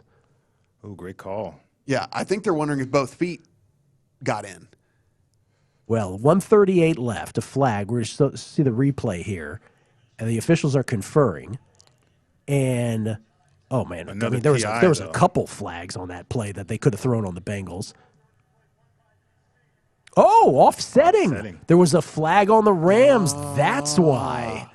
Because Kupp is absolutely in the end zone. That's what I was wondering. Because only 1 foot came in, but his butt hit. His butt hit. He was absolutely in the end zone. I was like, what are you talking? Why aren't they putting points on the board? Offsetting penalties. And so it remains 20-16 Bengals. There's why. So it remains 1st and goal, same position. We'll just replay another play here with just a few more ticks off the clock. Yeah, I was wondering if Kupp was shaken up, but no, he's still in the game here. I cannot. After they let them play, they let them play all game. That holding is insanity. Feels makeup-y. That is insanity. 1st and goal at the 4. 1:38 left for the Rams. Stafford rolls to his right. Looks, got a man, incomplete. Oh, no. And now they throw a flag late. I will tell you, that was holding, though. Yeah. That was obvious. That one intended for Van Jefferson, and that flag comes out, and that is going to mark off another couple yards, half the distance. So that was a hold on Kupp. That one they got their money. That one, Eli Apple. Yeah. And here comes the under of the 1.5-yard touchdown. Let me go to Mike Pereira real quick. Mike, clearly a hold on this one. Eli Apple holding Cooper Kupp. What did you think about the previous holding call? I didn't like it. I mean, there's contact, but you want to see the jersey pulled. You want to do something like that. I don't buy the makeup call because I'm sure that official still thinks he was right on the call that he didn't call on the face mask. But, to me, that's being ticky-tack, and we haven't been that way the whole game. We haven't. That's the part that gets me. Thank you, Mike. Appreciate it. Half the distance again now. 1st and goal at the 1 for the Rams. Is that a sneak? It is. Stafford did not quite get there. He's marked short. And so the clock moves. Now, will Zach Taylor call a timeout? He should. The clock has stopped, and I believe Zach Taylor and the Bengals have used their first timeout. That would be the only reason why this clock is stopped, and yes, they have. So there you go. Is analytics in play here in terms of risk versus reward? Do you let them score to get the ball That's back? what I was just about to say. I think that's actually working against them, them stopping him right there. Mm-hmm. Yeah, so again. Because you're burning timeouts. Yeah, right. This is a conundrum. This is absolutely a conundrum. Because 129 left, that's right. You're on the doorstep. What do the Bengals do? Do they employ the old Matador defense and let you score and put it back to Joe Burrow and crew? Or do you have that much confidence in your defense that you could stop three more plays? Yeah, listen, and I know you don't want to fall back on a kicker too, but you have all 3 timeouts and you've got a kicker that can make it from 55, 56. It's just to get this thing in overtime. Yeah. Oh, that's a low percentage play, and it works. Cooper Kupp, touchdown. 125 and two timeouts. Well, it doesn't matter. But you're right. I think you're burning timeouts if you're Cincinnati, trying to prevent them from scoring. Because I was at the game. It was the Broncos and the Packers. I was at that Super Bowl, and they let Terrell Davis score. Yes, trying to get the ball back to Brett Favre. Now it didn't work out, obviously, because Denver stopped him. But it was the same kind of risk-reward thing or situation that you have as coaches. Matthew Stafford, 1-yard touchdown pass to Cooper Kupp, the right side of the end zone over Eli Apple. And the Rams take the lead. Here's the extra point from Matt Gay, the snap, the hold, the kick. That is good. 23-20. Now remember, there was the botched snap on an extra point earlier by the Rams. That's why we are where we are. It's why the Rams needed a touchdown. A field goal would have done them no good on that drive, and now keeps them within 3 of the Bengals. So the Bengals, with 2 timeouts in their pocket, just need to get into Money Mac range to have a chance to tie this football game. So a lot of football still to be played, and we'll see what Joe Burrow and the Bengals can do with it. That actually, in one sense, based on what we were talking about there, with 1:25 left, that wasn't the worst possible outcome for the Bengals, because there's plenty, relatively speaking, right? Plenty of time, but with 2 timeouts, plenty of time to get into his field goal range. The worst case scenario would have been they ran one more play. Yes. Had to burn another timeout. Ran 2 more plays, yes. But yeah, this is look, it's one of those deals here where do they get back to trying to just chip away down the field, try to get out of bounds, use the timeouts, things like that were working early in the first half, or is this one of those things where you're trying to go for broke? I would at least see if what was working for me in the first half what could work at least a little bit here, but Joe Burrow obviously getting beaten up here in the second half. All right, as it stands right now, if the game ends like this, you hit your Rams futures, we all hit our Bengals bets. Everybody, Mike, you're not going to be happy with the 43, though, right? I'm okay with the props, though. You're okay with the props. Coming back, the BetCast, 125 left at VSiN, the Sports Betting Network. At DraftKings Casino, we give credit where credit is due, in the form of credit. Sign up with DraftKings Casino and get up to $50 in free credits, plus a deposit bonus up to $2,000. That's like extra credit in the form of a bonus. Download the DraftKings Casino app or play online today. Get up to $50 in credits to use on any game, plus a deposit bonus up to $2,000. Now, roll credits. Before you place your next bet, visit VSiN.com for all the latest data and powerful betting tools. Start with our live odds, team comparisons, and previews for every game on the schedule. Then dive deeper with live tracking of betting trends and line movements. And don't miss our unique tools, including odds comparisons from sportsbooks across the country, prop bet search engine, and custom parlay calculator. Everything you need to increase your betting knowledge and confidence is at your fingertips. Visit VSiN.com today.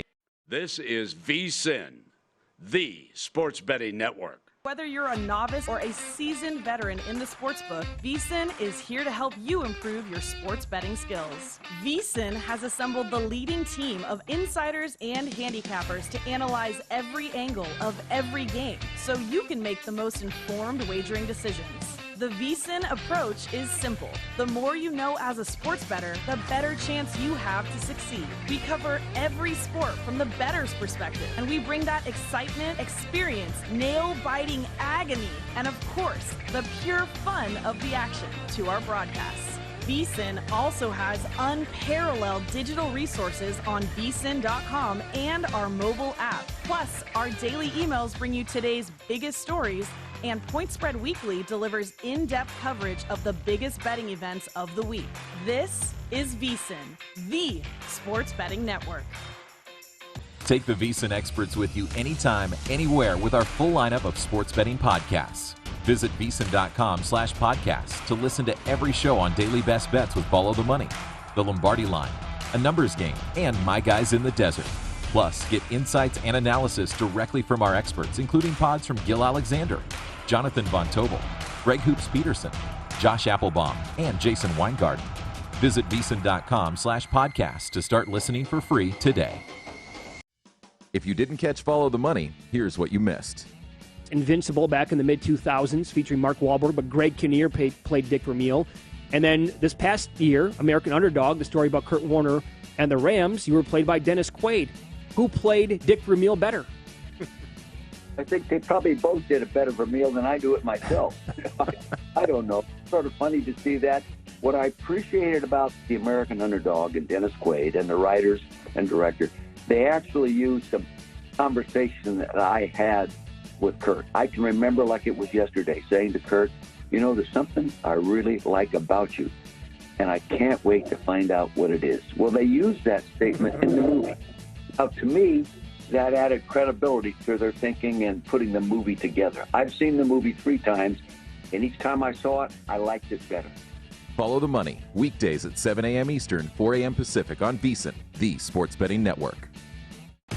The sports betting season never ends, and the VSiN experts are finding value on every sport on the schedule, including golf, soccer, basketball, and hockey. Keep your betting action going all winter long with an amazing deal on our all-access subscription. Right now, you can get everything we offer until April 5th for only $29. Get our 24/7 video streaming, daily best bet emails, and our full college hoops tournament coverage, all for only $29. Make this your best bet of the season and sign up today at visa.com/madness.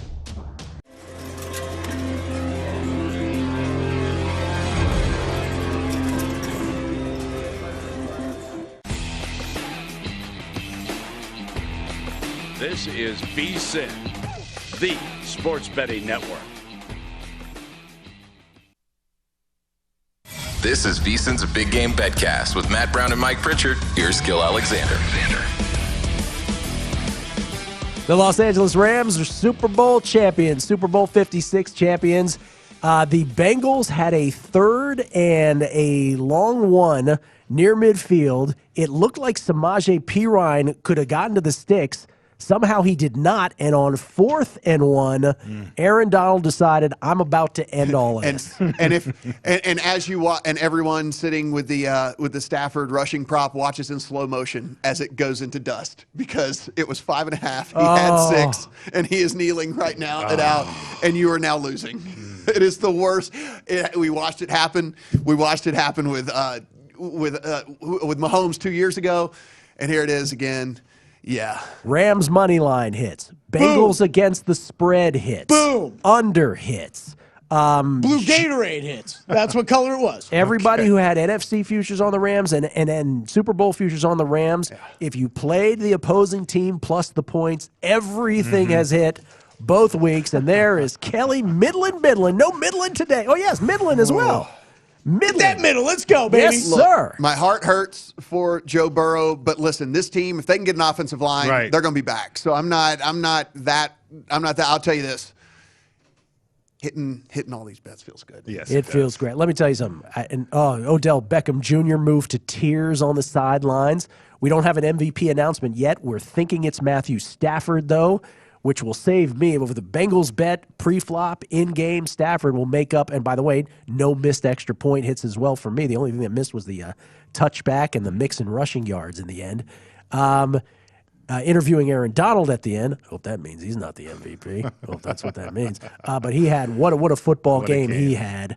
2 sacks, 1 quarterback hit, and 3 quarterback hurries. None bigger than that last one, where Joe Mixon was forced to just throw it, whirling dervish. Looked like Samaje Perine might have been able to die for that, but he did not. Well, Donald stopped the 3rd and 1, Perine. Like, how are you tiptoeing into the line of scrimmage anyway? But Donald blew that play up, and then he gets and penetrates and flushes Joe Burrow on that last pass too. Yeah. Just the impact right there. But I agree with you. I think overall, the whole game, the entire game, to come back and score that final touchdown, probably tip your cap to Matthew Stafford as MVP. Pritch, been great having you here for a second consecutive year. Great to be with you guys. Matt, congratulations to all of us on all the bets we hit. Kelly, good for you wearing the Rams jersey. Look at Kelly. There's one more shot of Kelly here, holding money.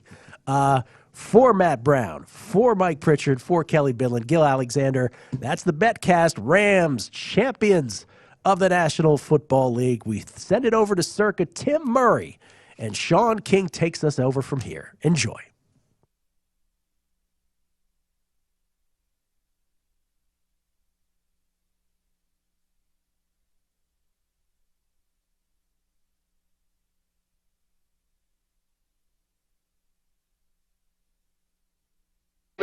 Your favorite bet came home. Absolutely. 4th time, 23-20, and we were talking all week about how all these games have been so close throughout the playoffs. There are props across town. Will the game land exactly 3?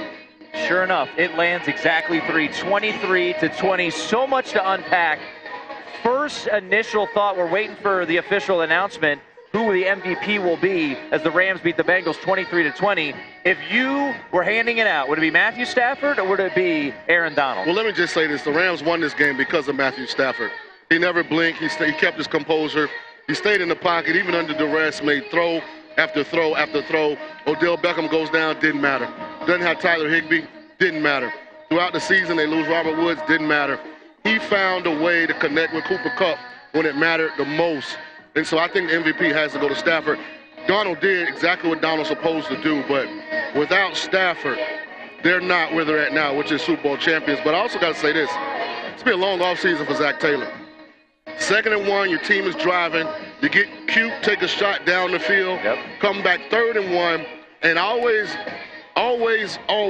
as a play caller, let your best players lose the game.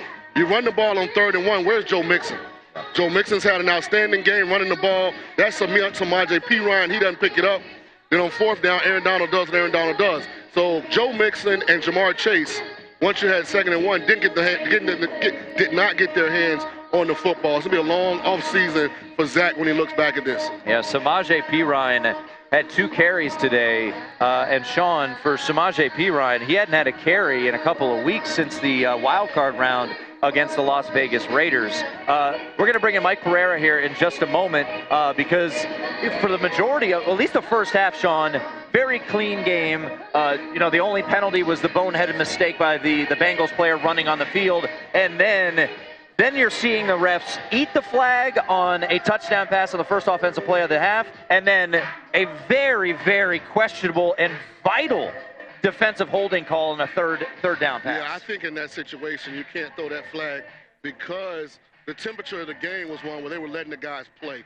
And then for it to be 3rd and goal, key moment in the game, you give the Rams complete new life by throwing that flag. I feel like he has to keep that flag in his pocket, especially because, as we saw in the replay, it wasn't a blatant foul. It was very questionable on if it was a foul at all. Let's bring in the rules analyst extraordinaire. That is Mike Pereira, who's been hanging out with us all throughout the day. And Mike, you and Stormy were talking at the half. It was a pretty boring half when it comes to refereeing, which is nice to see. And now there's a lot of questions. Let's start towards the end of the game. A whole lot of flags as the Rams ultimately get that touchdown pass to Cooper Kupp. What did you make of the 3rd down holding call on the defense that really changed the tenor of that final drive? Well, I'm like Sean. I mean, come on now. If you're gonna play it kind of loose, then let's be consistent the whole way. And to me, that almost isn't really ticky-tack. I mean, I don't see it as a foul, period. I mean, if I was grading games like I used to and I looked at that play, if nothing was called, I would have never said anything about it. So it is one that I don't think should have been called. And then, the big miss people are going to talk about, the offensive pass interference or face mask, whichever you want to call it. That one surprises me because that back judge, who's a very experienced back judge, is not inclined to miss things like that. And it was a pretty obvious face mask grab. So I like the fact that there were only 6 accepted penalties. I like the fact there were no instant replay stoppages. There were no expedited reviews. There were no video assistance. The judgment area of the game was really well handled. But those 2 situations, and you hate to see it in the Super Bowl or any game, but in the Super Bowl, you hate to see those misses because we're going to talk about those now for a long time. Mike, I think overall it was a very well-refereed game. I have been one that's championed referees being held accountable post-game. When we start to have things pop up, like owners paying coaches to intentionally lose games for draft position, with the league needing to kind of like revamp their integrity and have more transparency, do we get to a point where when this happens, the judge that threw the flag has to actually come before the reporters after the game, and you put a name and a face with who made that call and have them explain what made them throw the flag in that situation, understanding how the game had played out until that point? Well, you do have the ability to send a pool reporter in. I mean, if a pool reporter wants to come in and get a statement by the officials as to why something was or wasn't called, then they have the right to do that. But and you know, the thing is, to me, I think that transparency in officiating has gone away a little bit. I mean, it kind of opened up in my day when I was there. You know, I did a segment on NFL Network, and we talked about missed calls, and we were upfront when mistakes were made. And I think it was important because, you know, you lose credibility if you don't address those mistakes that you made. So, but I think also it doesn't necessarily accomplish much because we know that the mistake was made, and you can't say there's not accountability because there's 8 new officials coming in this year that are replacing some that are retired and then some that are quote unquote retired. So there's always accountability, but you just hate to have it be a topic of conversation at the end of an unbelievable postseason. I mean, what we went through in the divisions and the championship games, and then again tonight, unbelievable games, and you just don't want to have to talk about officiating. You know, Mike, you've been around the game a long time in the officiating capacity, but there's a lot of experience that comes with that. You kind of get to interact, you know, with all the sides. You know, there's been a lot of quarterbacks like Matthew Stafford, Phillip Rivers comes to mind. You know, some of these guys from production standpoint who've been elite, but they never actually won a championship. After tonight, is Matthew Stafford now a first ballot Hall of Famer when he walks away from the game in your eyes?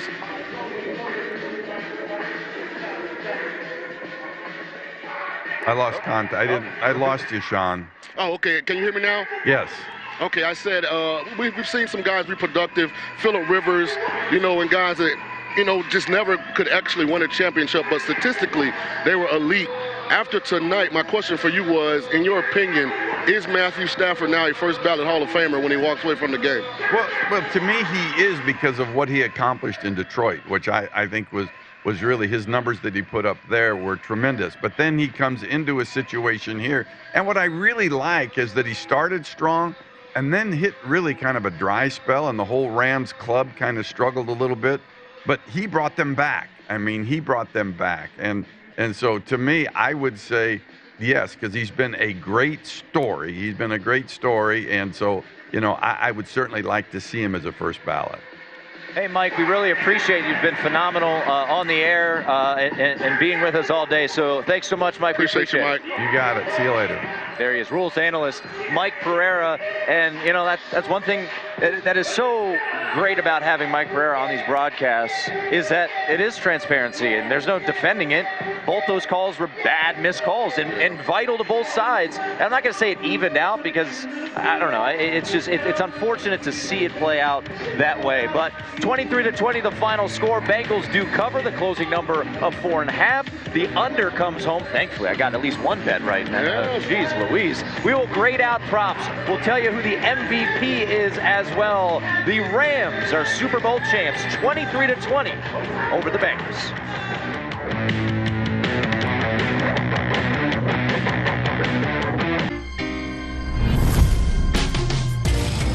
It's time. Combine multiple bets together within one game for bigger payouts. Introducing Same Game Parlay from DraftKings Sportsbook. It's a whole new ball game. Wait, no it's not. It's the same game, parlayed. Now turn any game into a big game. Download the DraftKings Sportsbook app. Parlay your way with an official sports betting partner of the NBA and make it rain. If you didn't catch betting across America, here's what you missed. Let's throw it up on the screen. If you didn't know, Mike Pritchard is one of the sharpest guys we know. But look how jacked Mike Pritchard, he still is jacked, but that looks like a young DK Metcalf here, Pritch. Tell me your routine, your workout schedule, your diet. I mean, we all strive to be, a Greek mythology athlete like you are here. You're pretty ripped there, Pritch. You know what? Shout out to Matt Silva for that on Twitter. Yeah, I was kind of jacked back then, right? Look at that scar on that right arm of mine. I still have that scar, but no, I mean that was, you know, what's funny about the story with cards, trading cards, is we were association when I got drafted and not a union because we wanted to get to free agency, and so we broke up the union. And one way we raised revenue or got revenue for our association at NFLPA was through these trading cards. Betting across America. Weekdays at 3 p.m. Eastern, noon Pacific on VSiN, the sports betting network. This is VSiN, the sports betting network. Whether you're a novice or a seasoned veteran in the sportsbook, VSiN is here to help you improve your sports betting skills. VSiN has assembled the leading team of insiders and handicappers to analyze every angle of every game so you can make the most informed wagering decisions. The VSiN approach is simple. The more you know as a sports bettor, the better chance you have to succeed. We cover every sport from the bettor's perspective, and we bring that excitement, experience, nail-biting agony, and of course, the pure fun of the action to our broadcasts. VSiN also has unparalleled digital resources on VSiN.com and our mobile app. Plus, our daily emails bring you today's biggest stories, and Point Spread Weekly delivers in-depth coverage of the biggest betting events of the week. This is VSiN, the sports betting network.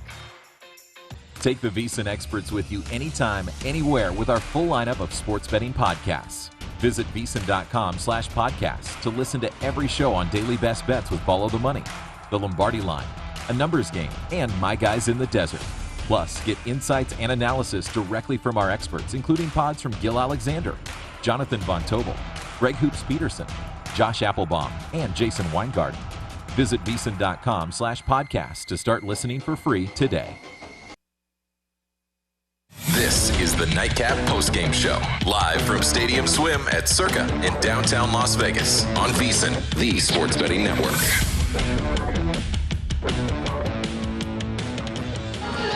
If you missed any part of our day or anything on the network, check out our free sports betting podcast. Catch replays of all our shows or download and listen on your schedule. Head over to VSiN.com/podcasts and get Beating the Book with Gil Alexander, Market Insights with Josh Applebaum. We've got Hardwood Handicappers, the Lombardi Line, Follow the Money, My Guys in the Desert, Coast to Coast Hoops, and many more. They are all free and available now at VSiN.com/podcasts or wherever you get your podcasts. Alongside Sean King, live from Stadium Swim, we are recapping. I am Tim Murray. We are recapping the 23-20 Rams win. I'm a little flustered. Cooper Kupp is your Super Bowl MVP. Is that surprising to you?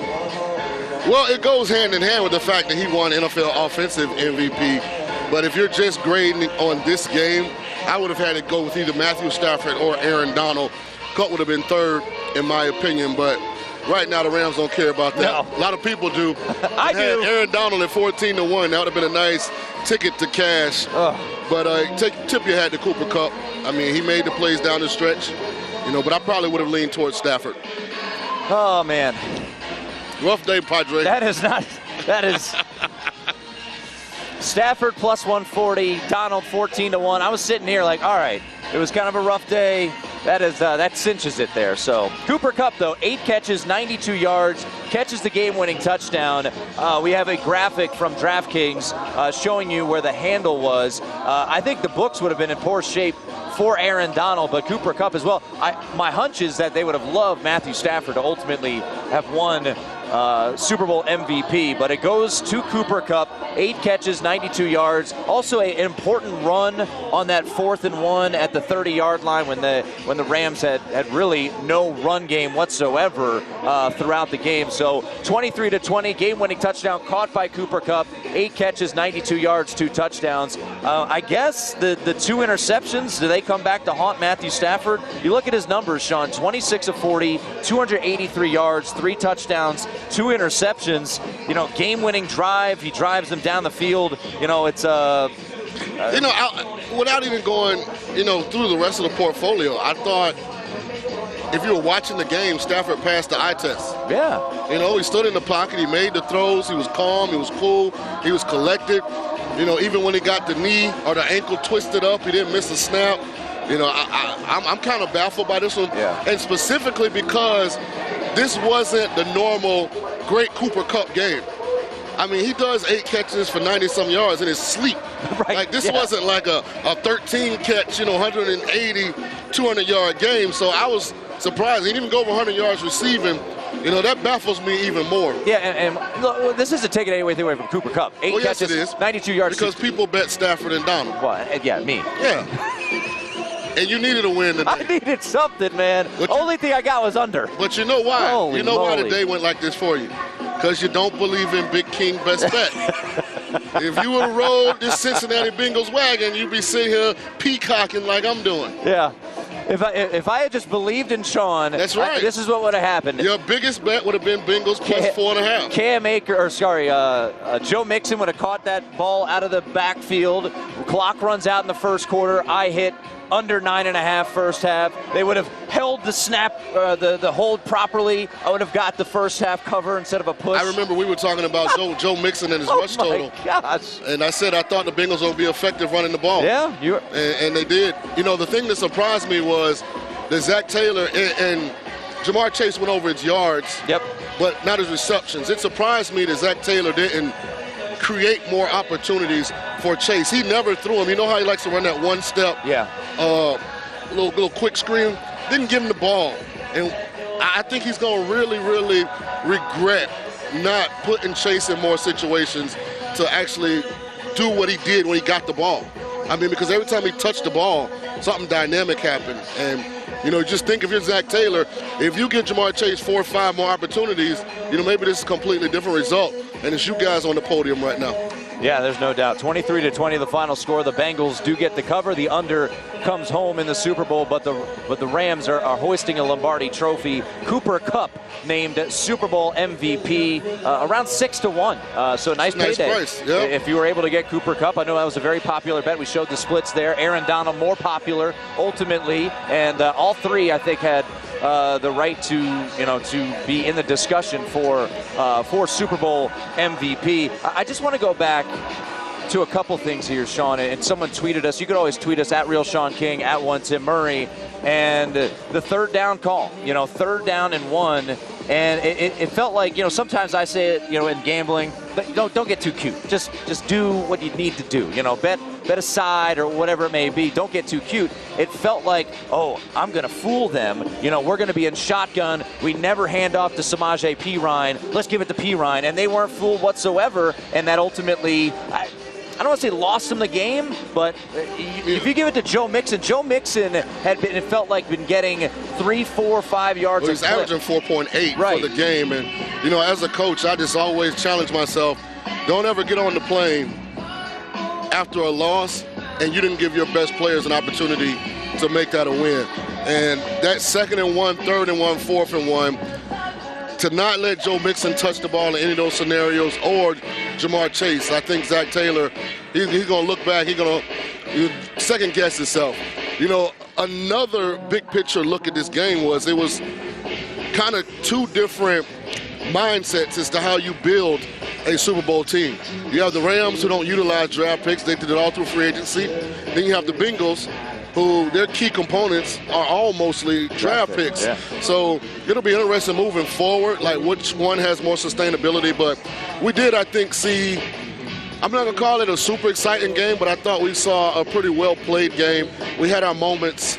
I would have liked to see the Bengals, do a little more on that last drive, and really, put the Rams in a bigger predicament. But 1 yard, couldn't get 1 yard in 3 plays. Sean, what changed in the second half? Because we came on at halftime, even though the Bengals were losing, both you and I, because of the Odell Beckham injury, felt like Bengals are going to have the momentum. They're going to come out. They did. First play, bang. You called it. You said they're going to be aggressive. I mean, they got aided by a missed call, but still, there was an aggressive play call. They get it out to T. Higgins.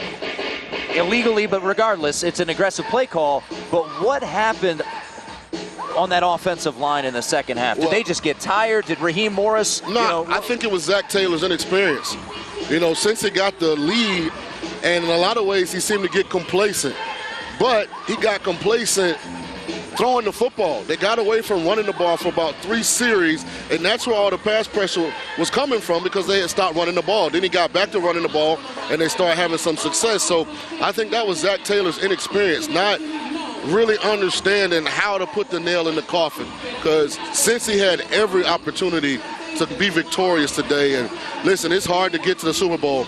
I mean, it's really hard to get to this game. So, hopefully Joe Burrow, Joe Mixon, Jamar Chase as a core, this isn't their only time getting on this stage. But I think it was Zach Taylor's inexperience that created the lull that the Rams needed to kind of regain their composure. And you allow a team like that to stay in it, and anything can happen late in the game. You get a bad call on 3rd and goal, and, all of a sudden, they're first down at your 1-yard line. I think the defense saved the Rams. They stepped up at the right time. To your point about Zach Taylor, some inexperience, some questionable play calling, not getting the playmakers utilized as much. But when you think about that final drive by the Rams, you've got no playmakers, and then they show Kendall Blanton, and they're like, yeah, he hasn't been playing all game too. I mean, they had Cooper Kupp, Cam Akers, by the way, 13 carries for 21 yards, Sean. I mean, you're a one-dimensional football team, essentially playing Matthew Stafford and Cooper Kupp versus their entire offense, because Ben Skoranek is a 7th-round pick. He's not a guy you can really trust. Van Jefferson felt like he didn't really get involved all that much. I mean, that final drive, once again, I understand it's absolutely aided by a bad call on 3rd and goal, but the fact that the Rams were able to make it down the field with really Cooper Kupp and Matthew Stafford, that was really an impressive. And I thought that drive would have won Stafford I thought MVP. So too. I mean, because he made he made some throws on that drive, and everything you're talking about. But hey, I guess the people that voted are Cooper Kupp fans. I mean, what are we doing? Come on. Somebody's happy. Somebody has a 6-1 ticket. And anyone out there, our listeners that took Cooper Kupp, look, we did a whole breakdown, and I just thought the value wasn't really there at 6-1. Well, let's be honest, Tim. If any of us had been told Cooper Kupp's only going to have 92 receiving yards and win the MVP, we'd have called bogus on that multiple times. Because this wasn't a situation, Hines Ward won the MVP, when Antoine Randall threw him a touchdown. Julian Edelman won MVP when Tom Brady. Yes, Matthew Stafford threw 2 picks, but 283 yards, engineered that game-winning drive. But Cooper Kupp, ticket cash for you guys out there if you took Cooper Kupp at 6-1. We will take a look at all the tickets that cashed. Sean's ticket cashed his favorite play. That was Bengals plus the 4.5. Rams do win, though, 23-20. Cooper Kupp, your Super Bowl MVP. It's the Nightcap here on VSiN.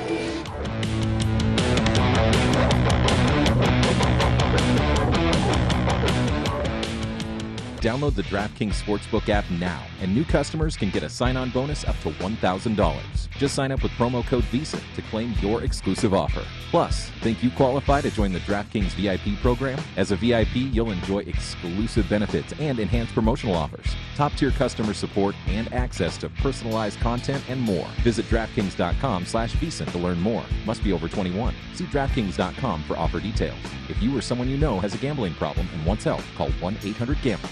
Take the VSiN experts with you anytime, anywhere with our full lineup of sports betting podcasts. Visit VSiN.com/podcasts to listen to every show on Daily Best Bets with Follow the Money, The Lombardi Line, A Numbers Game, and My Guys in the Desert. Plus, get insights and analysis directly from our experts, including pods from Gil Alexander, Jonathan Von Tobel, Greg Hoops Peterson, Josh Applebaum, and Jason Weingarten. Visit VSiN.com/podcasts to start listening for free today. This is VSiN, the sports betting network. Whether you're a novice or a seasoned veteran in the sportsbook, VSiN is here to help you improve your sports betting skills. VSiN has assembled the leading team of insiders and handicappers to analyze every angle of every game, so you can make the most informed wagering decisions. The VSiN approach is simple. The more you know as a sports bettor, the better chance you have to succeed. We cover every sport from the bettor's perspective, and we bring that excitement, experience, nail-biting agony, and of course, the pure fun of the action to our broadcasts. VSiN also has unparalleled digital resources on VSiN.com and our mobile app. Plus, our daily emails bring you today's biggest stories, and Point Spread Weekly delivers in-depth coverage of the biggest betting events of the week. This is VSiN, the sports betting network.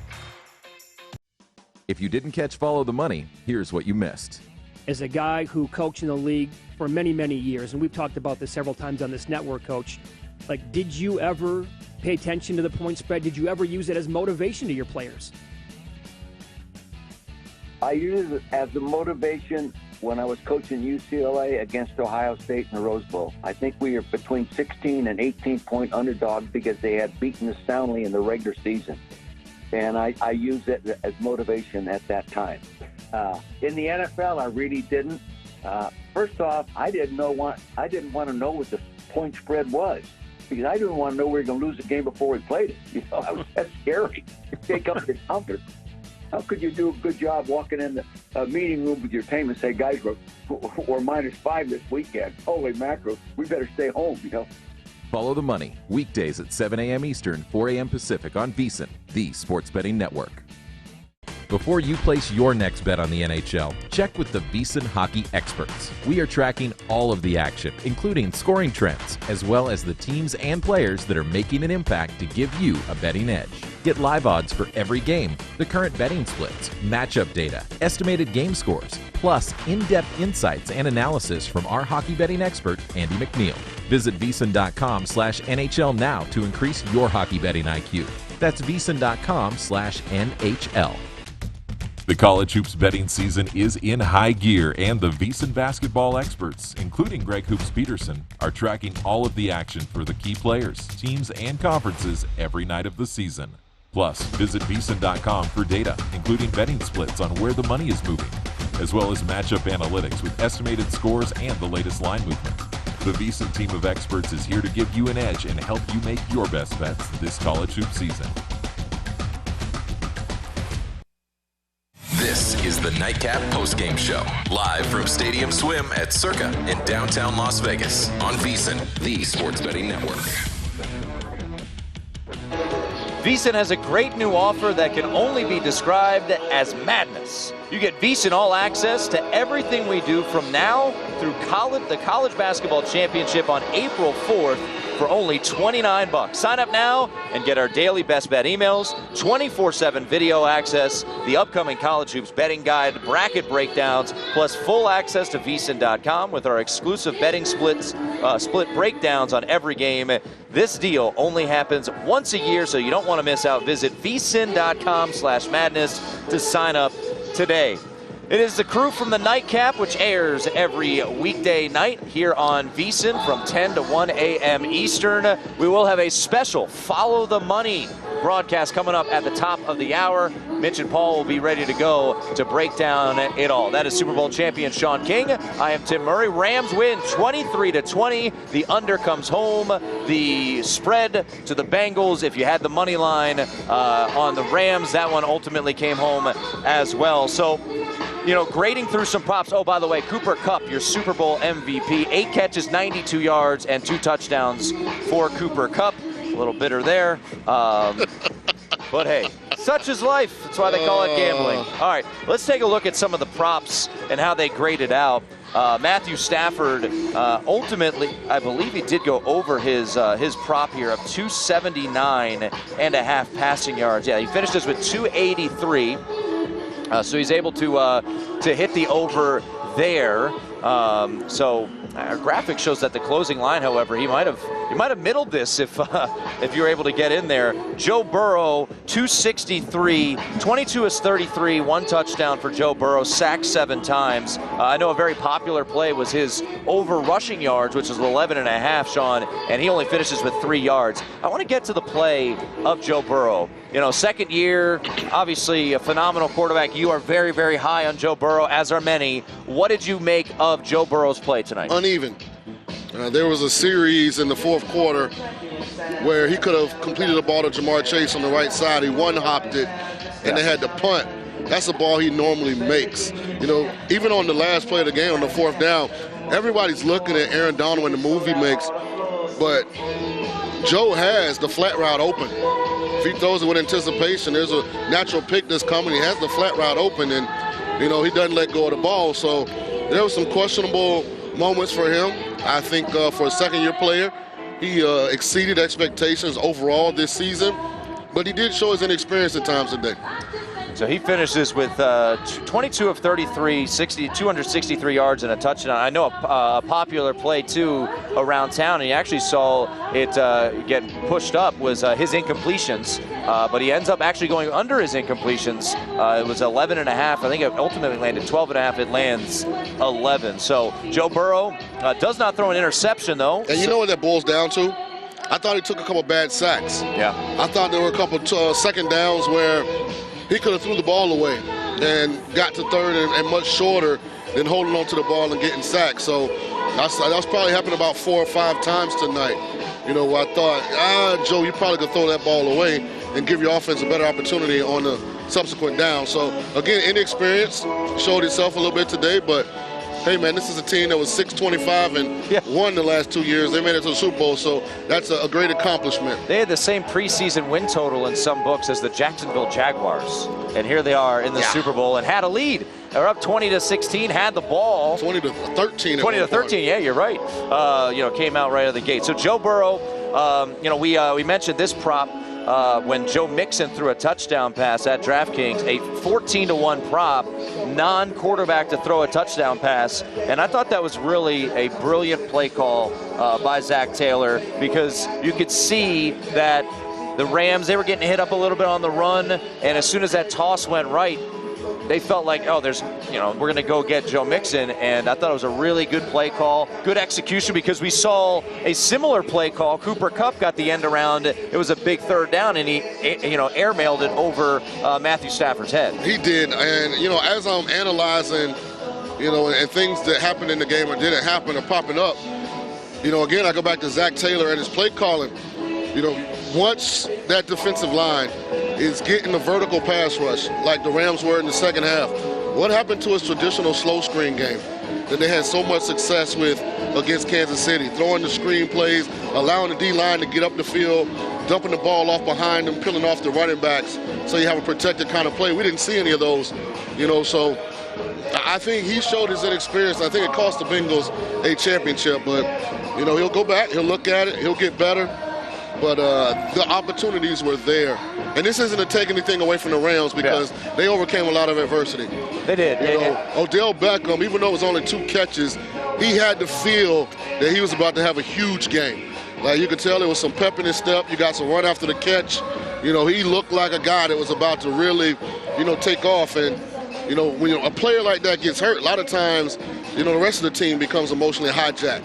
But Stafford never let that happen. And hats off to Matthew Stafford, man. I know it's got to be a lot of people in the great city of Detroit, Michigan, that's a little bittersweet today. Yeah, we saw Derek Stevens walking around with his number 9 hat on. They were cheering for Matthew Stafford. Yeah, Nicole had the jacket with the number 9 and named Stafford on the back. So you're taking a look, those watching on VSiN.com or YouTube TV. Odell Beckham Jr. anytime touchdown, plus 120. First Rams score, plus 500. First score to be the Rams, minus 140. First score under 20.5 yards, minus 110. And those were a couple of the props that ultimately came home. One from Matthew Stafford, and I'm looking over there at our program director, John Goulet, and a bunch of people who had it. 5.5 rushing yards. He had that 7-yard scramble, and I saw a bunch of people celebrating. I said, whoa, be careful. He didn't kneel his way out of it, did he? He knelt down, but it was a quick kneel down. He only lost a yard, so he ended up 6.5. He ended at 6 yards. Oh, wow. You're able to cash your over Matthew Stafford. Gula must be living right, man. JG must be living right. Now, if I had bet that, you know what happened? He takes another step back. Yeah, because you're bad luck. Yeah, apparently. I was the terrible luck today. I was looking down at the stats. Explain something to me. When you have a co-host that's, first of all, brilliant, second of all, unbelievable intelligent, and is 3-0 with his best bet, why would you ever go against that? I didn't go against it. You did. No, I didn't. I had Rams money line. It's a cop-out. No, it wasn't. I never felt comfortable. All week, I never felt comfortable laying the 4 or 4.5. You know that. You got bailed out. I still get to cash that Bengals ticket. should be champions. It's be a long off season. Be a long off season in Cincinnati. Well, Matthew Stafford should be MVP, but I agree with that. We digress. We take, and then interceptions. Matthew Stafford throws an interception through 2 of them. But, minus 155. You look cashes to the deeper. over. The one was really just basically a punt. Yeah. And the other one wasn't his fault. That's it bad. went off of 18's hands. Ben Skoranek did not have his great day. Bless you. Sorry. Getting a little chilly out here. I know, that's why I brought the jacket. Yeah. All right, let's take a look at the receiving props. Cooper Kupp didn't even go over his receiving prop. Still won MVP. I still don't understand how or why they got away from Jamar Chase in the second half. Jamar Chase did ultimately... He went over his yards, not over his yardage. receptions. Yeah, Jamar Chase finished the night 5 catches, 89 yards. So he just goes barely under his receptions. That was set at 5.5, but he does finish with 89 yards. So he's able to go over his prop there. So a good winner for Sean and many others who took Jamar Chase. T. Higgins, he had 2 touchdowns today, 4 catches for 100 yards. Once again, one aided by a missed call, but hey, you still get to cash that ticket if you had a T. Higgins anytime touchdown. And that would have been a great play for those who played that. He didn't go over his receptions, Sean, but he goes well over his yardage prop. T. Higgins does. And give a shout out, Aaron Schatz. He came on our show, Football Outsiders, and he said his favorite play of the prop market was over for Tyler Boyd, both receptions and yardage, and he did both. He had 5 catches, so he goes over 3.5 receptions. Hey, I actually got that one right, Sean. I get the cash one ticket. In spite of that, and he had 48 yards. In spite of that success, all Tyler's going to be remembered for is the drop. His only drop of the year. Yep. Think about that. It's a bad time. And that's an easy first down, too. Well, I think it would have been a little short, but it had been in position, to pick up the first down on the next play. And it came in a crucial moment, so... Again, it's one thing to lose this game. It's another thing to kind of blow it. And I really think the Bengals blew it. I thought some questionable play calling, some questionable execution. I thought they lost their composure a couple times, which put them in some, unadvantageous situations. So, hats off to the Rams. Sean McVay, is he leaving football? Is he going to become a broadcaster? I don't know. Is he going to walk out on top? Dude's in his mid-30s, youngest coach ever to win a Super Bowl, 36 years old, living in Los Angeles. We all saw his house in Hard Knocks. Yeah, Sean McVay and Aaron Donald going to retire together. No better way to dual press conference. And I'm telling you what, man, eventually all these trades are going to come back to bite them hard.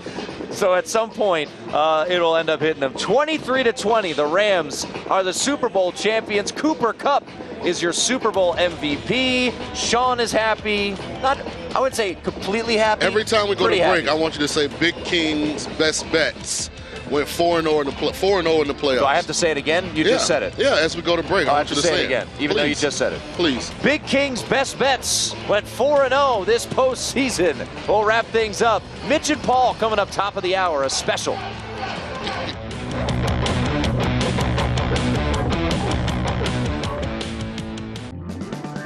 At DraftKings Casino, we give credit where credit is due, in the form of credit. Sign up with DraftKings Casino and get up to $50 in free credits, plus a deposit bonus up to $2,000. That's like extra credit in the form of a bonus. Download the DraftKings Casino app or play online today. Get up to $50 in credits to use on any game, plus a deposit bonus up to $2,000. Now, roll credits. Check out the VSiN's store for the latest and greatest in sports betting fashion. We have more than 40 shirt designs, including our most popular one. Cash and tickets is what it's all about. You'll find VSiN shirts and hats for any occasion, and they're all made to order so you can find the right design, color, and size perfect just for you. You'll find VSiN hats and even VSiN coffee mugs all in our online store. Just go to VSiN.com/store and order now. That's VSiN.com/store. If you didn't catch Follow the Money, here's what you missed. A technical foul gets called on the Cavaliers' Ed Davis for touching Rozier while he was shooting. And in all the, with everything going on, the official counted the basket. All right, counted the 3. The shot, by the way, by Rozier didn't even go in. It was counted. All right, so, and then, at this point, we're thinking, okay, once the officials got together, all right, they're going to give him the technical maybe for playfully messing around coming off the bench. We understand that. but under no circumstance could they possibly give him the 3, right? Which didn't go in, which was 4 seconds after a whistle, in which he was just taken for practice, right? But after they conferred, they gave him the basket. I mean, Terry Rozier got credit for 3 NBA points for shooting a practice shot that didn't even go in from the corner 4 seconds after the whistle was blown. Follow the money weekdays at 7 a.m. Eastern, 4 a.m. Pacific on VSiN, the sports betting network. Before you place your next bet, visit VSiN.com for all the latest data and powerful betting tools. Start with our live odds, team comparisons, and previews for every game on the schedule. Then dive deeper with live tracking of betting trends and line movements. And don't miss our unique tools, including odds comparisons from sportsbooks across the country, prop bet search engine, and custom parlay calculator. Everything you need to increase your betting knowledge and confidence is at your fingertips. Visit VSiN.com today. Check out the new betting splits feature on VSiN.com before you place your next bet. Every day we post the latest splits with the percentage of bets and money on teams and total for each game.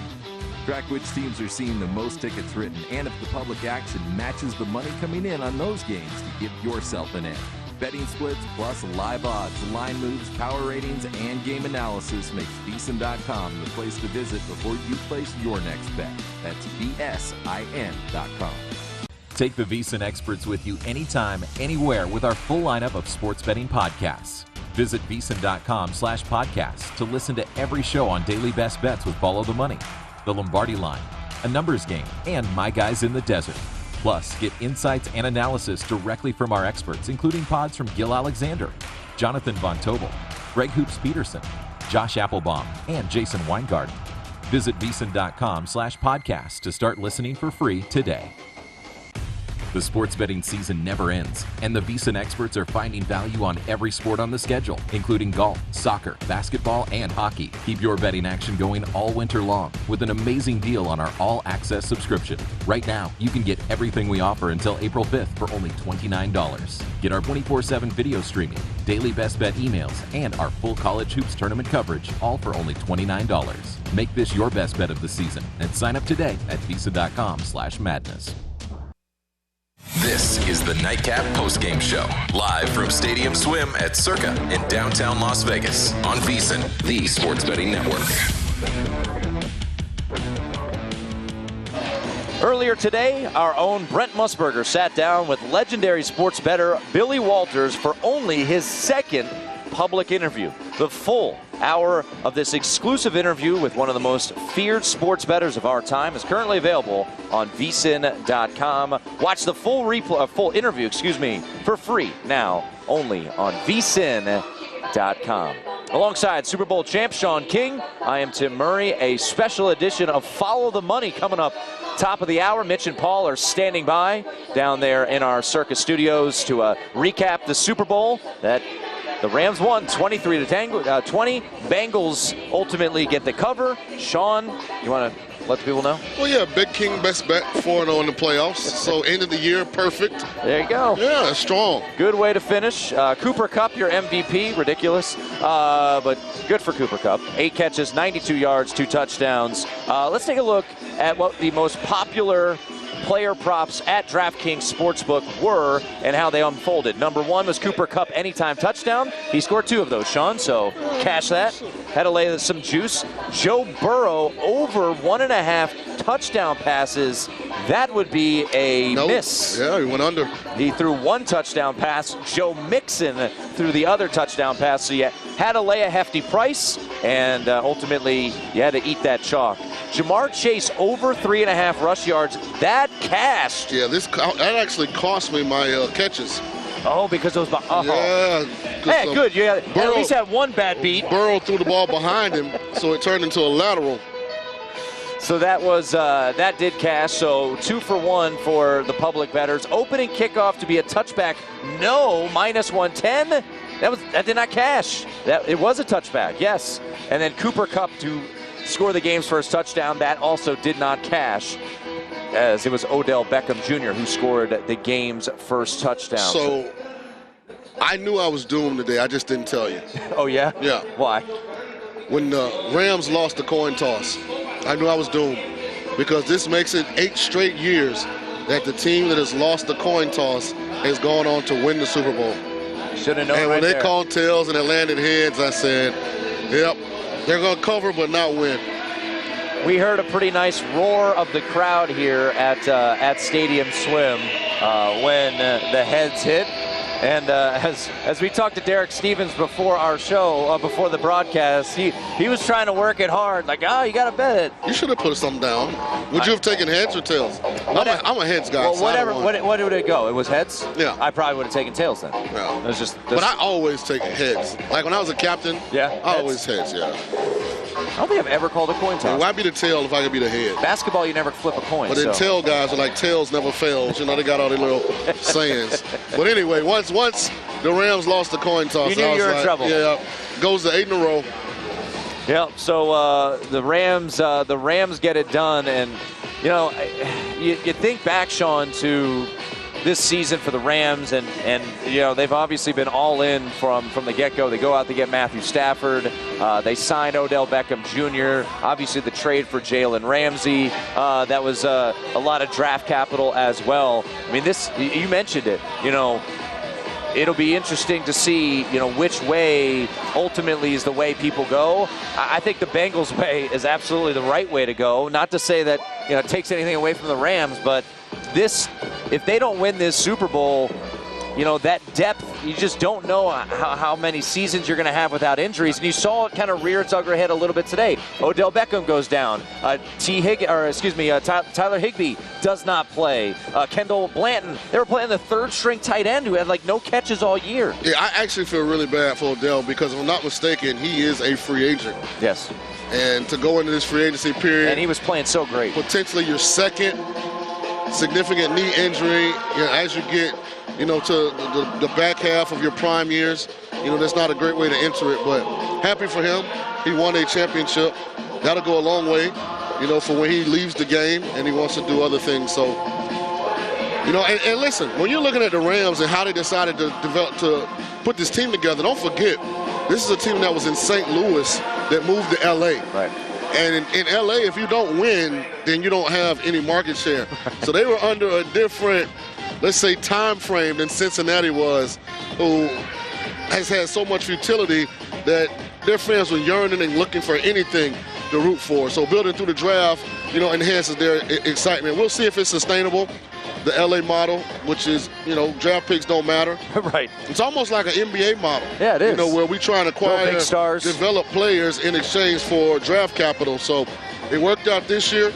You know, interesting, probably next 30 to 60 days. We're hearing rumors of Sean McVay potentially not coming back. That'd be wild. We heard rumors of maybe Aaron Donald, you know, walking away as well. So we'll see.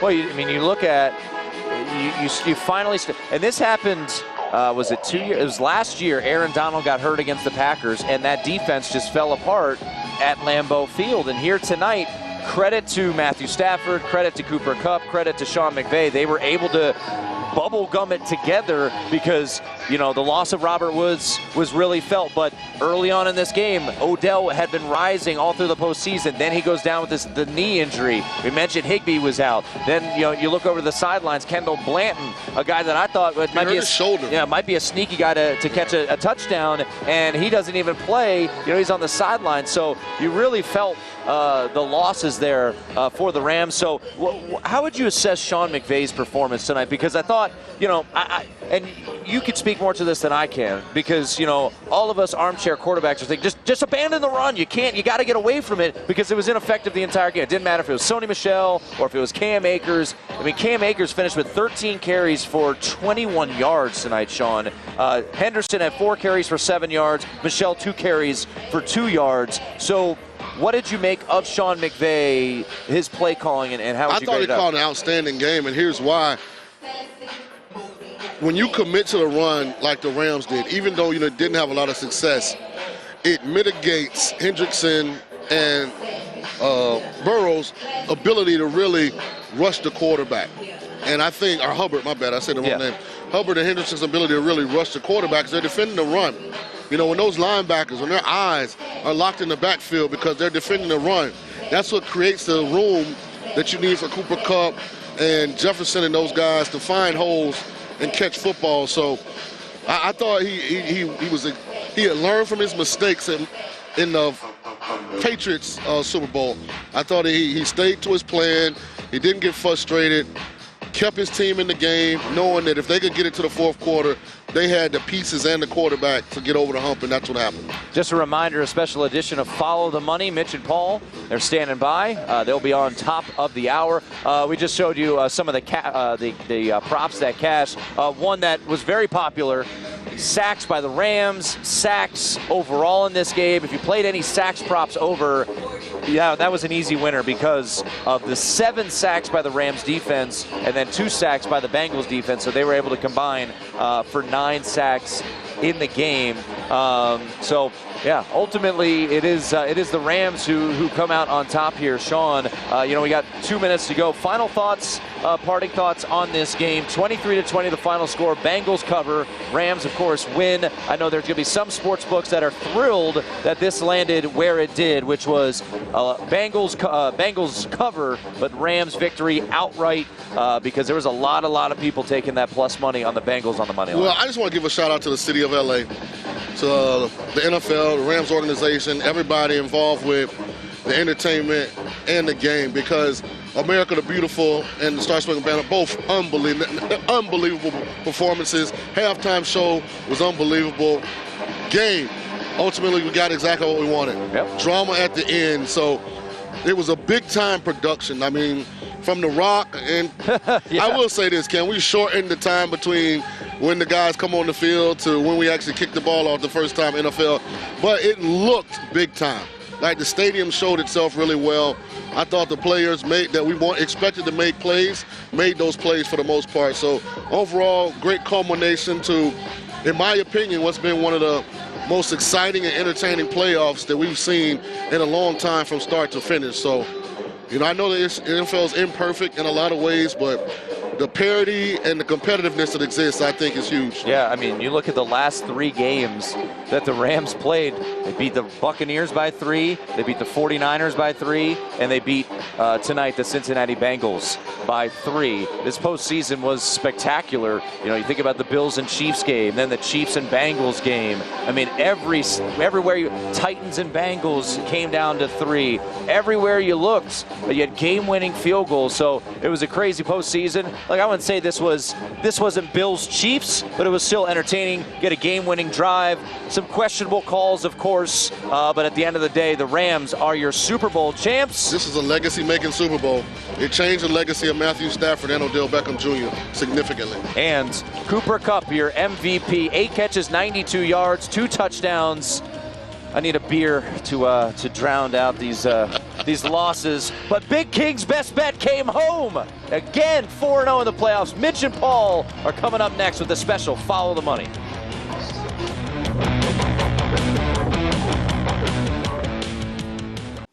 Eliminating grays?